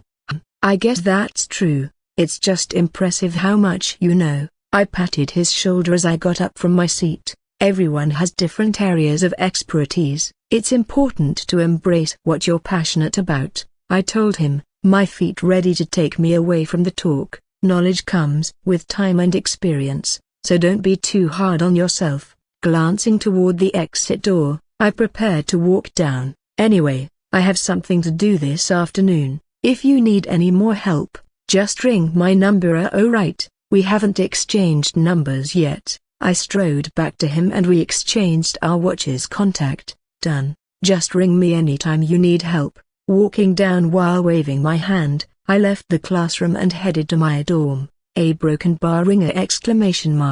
I had just arrived in my dorm when suddenly my Nova watch tickled my wrist. Ringer!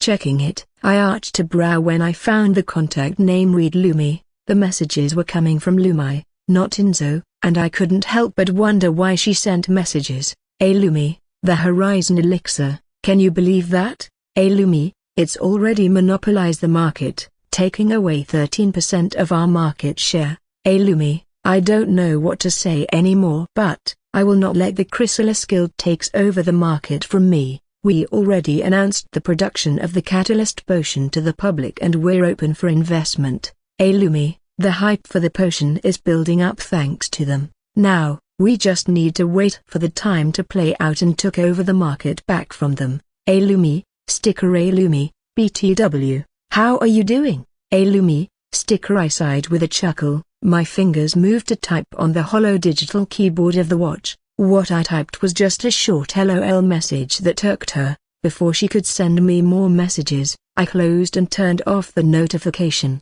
As soon as I settled on the sofa, I took out Retro from the storage and lay it next to me. Shortly after, the sword transformed into a human or a little girl with short blonde hair. Una brothers I. Raina yelled excitedly as soon as she saw me. If only her hands weren't extended and gestured for me to take out the tablet. A broken bar cartoon.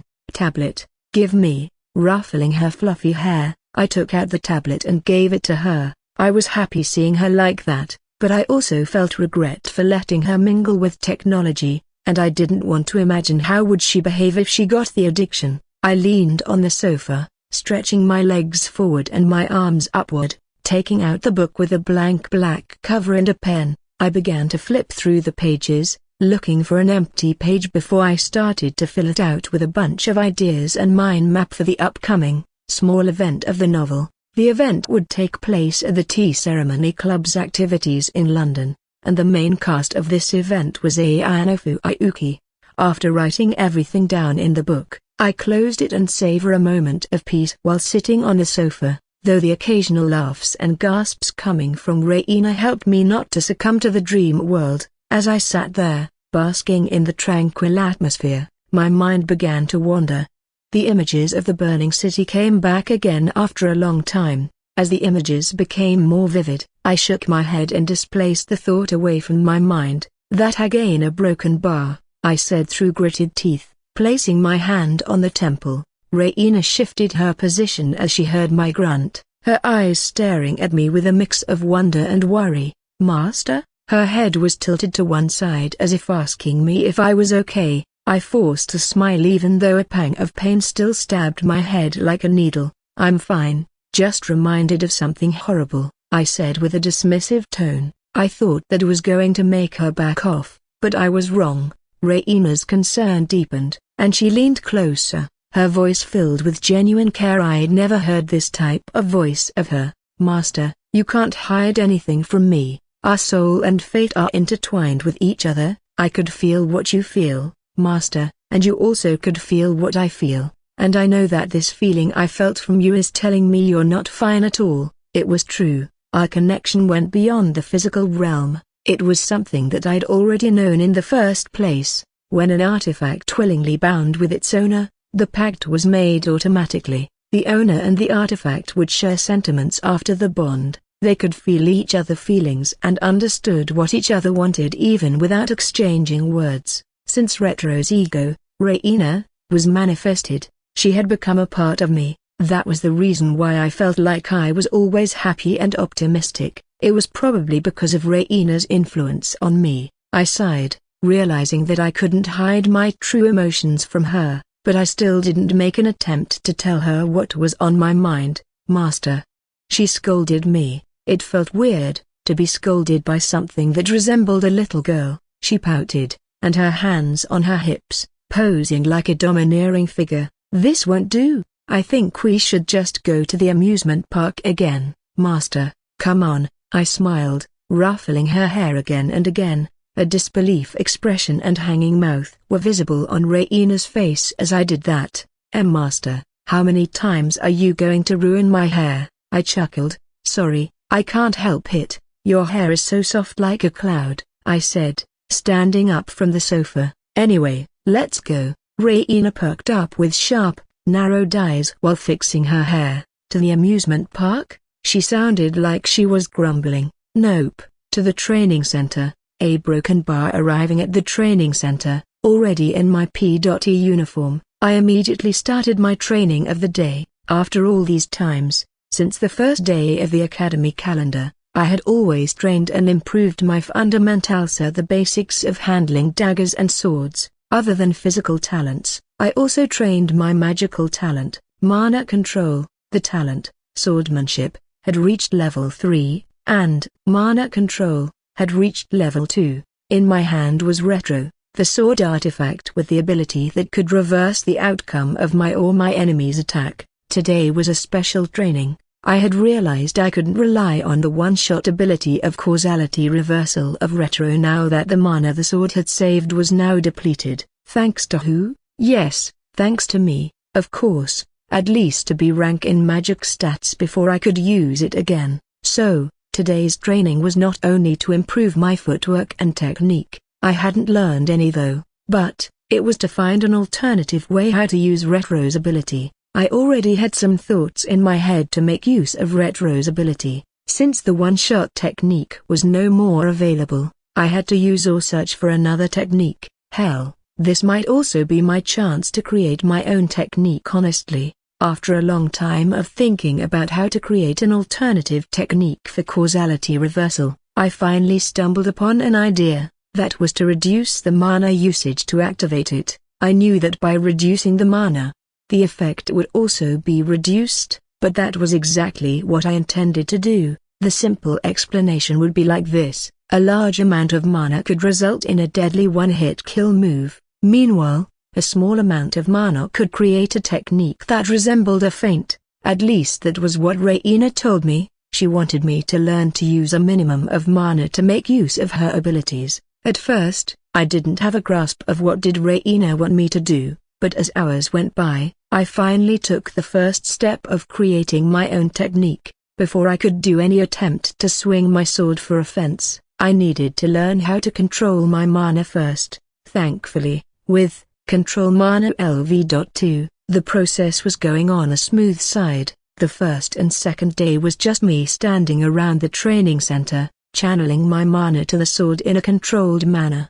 Then as I got a grasp of it, I continued to the next step, basic sword techniques which I had learned from Shannon, focusing on precise strikes and fluid movements. That was how she taught me her way of swordsmanship. Getting accustomed to the basic swing and stab, I began to channel mana to each swing and stab. The first attempt was a huge fail. It didn't do anything except for making the mana exploded when I swung it on the dummy. Thankfully, no harm was done, though I must pay for the damage I had caused. The training was a series of fail and try for a week, and it was on the first day of the second week that my first swing finally worked as intended. I swung my sword toward the dummy's left side, near the head part, but when the blade actually hit the dummy, the sword mark was in a different place here on the dummy's left body, under the wooden stick hand. It worked, but the only drawback of this technique was that the damage was nullified, as if Retro's blade was dull, becoming a wooden stick. It was fine though, I knew exactly what I could do with this. Then finally, the day of the exam was coming. A broken bar.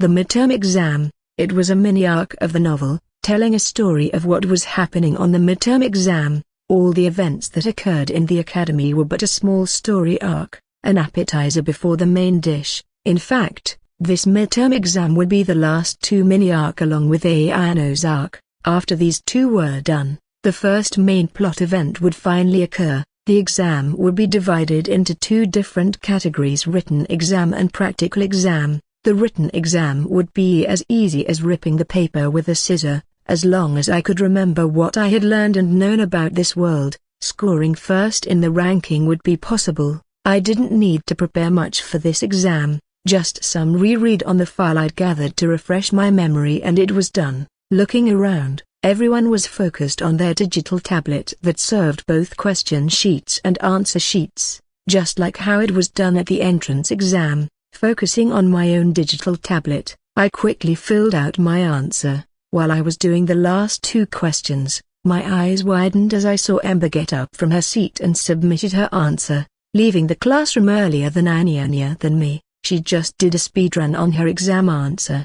In less than 20 minutes, shaking the thought away, my focus was back on the question on the digital tablet. filling everything in as fast as I could, but also didn't forget to double-check it once I was done with the last question. Feeling satisfied, I submitted the answer to the invigilator waiting on the desk in front of the classroom, while the other one was roaming the classroom. The written exam, which lasted 4 days of 4 different classes, happened in repetitive and monotonous. Ember always be the first person to submit her answer, and I followed after. I never thought I would get beaten in a written exam that I was so proud of. To make it worst, she was never been a part of the novel. Thus, what she was doing in the exam convinced me further that she was the same as me, a reincarnator, or might be a transmigrator, a reader who had read my novel. Though I was still unsure about the idea of the accusations, I meant if she was one, everything of the plotline wouldn't be the same as I remembered before I decided to ruin it by myself.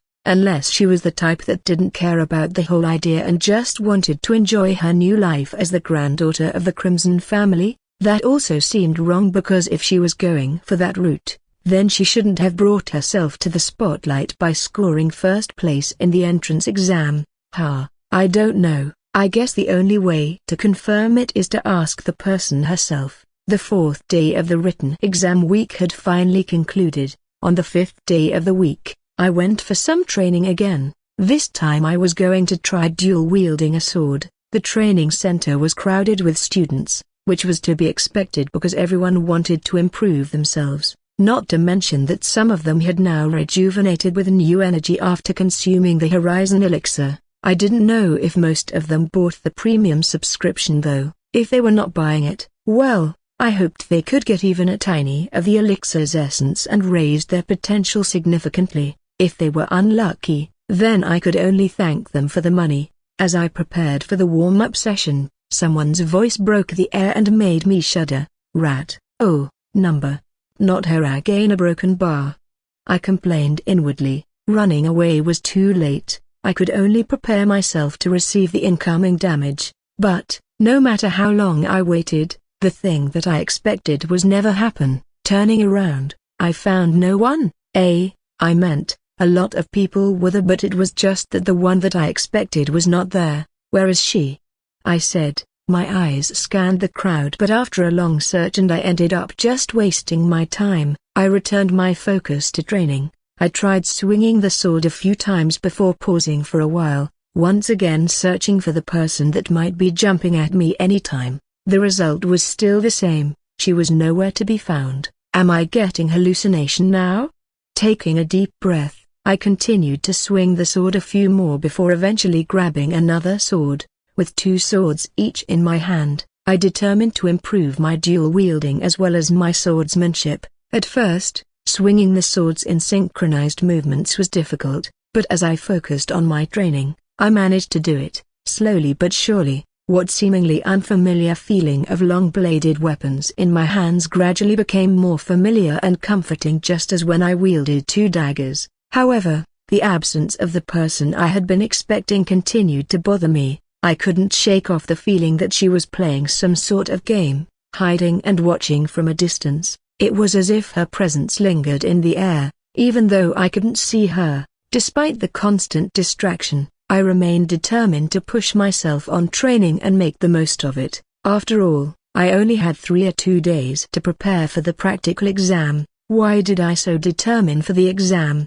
Well, let's just say that I was a rather competitive person. Ember, she had sparked the flame inside me that had been long gone if I ever had one. I increased the intensity of my movements, focusing on my footwork and the fluidity of my sword swings. The sound of blades cutting through the air became a rhythmic melody as I lost myself in the training. Time seemed to slip away as I continued to hone my skills. The sun began its descent, casting an orange glow over the facility buildings. Fatigue started to set in, but I refused to let it deter me. Just for this once I felt like I wanted to push myself to my limit. It would even be better if I collapsed from exhaustion. After all, this is the first time since I came to this world that I felt like this. As the evening sky painted hues of purple and pink, I finally decided to end my training session. I wiped the sweat from my brow and put the swords back on the shelves spanning over the edge of the facility.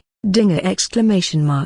The familiar noise of the system notification clicked, and coming together with the sound was a transparent system panel. Your stamina stat has increased from E to E. I smiled at the information, and the smile widened as I recalled the sweet memory from a week ago when I got my agility stat raised to E rank. A broken bar. It has been a long journey to even reach E rank, I said as my legs led me out of the building. I have one Horizon elixir in my storage. The Catalyst potion is already prototyping a broken bar between them. It would be best to consume the potion first and save the elixir for later after I've got the core of a high-ranked monster. Arriving in my room, I immediately found myself sinking into the soft bed. As my consciousness drifted away, I felt something as someone was sitting on top of my back.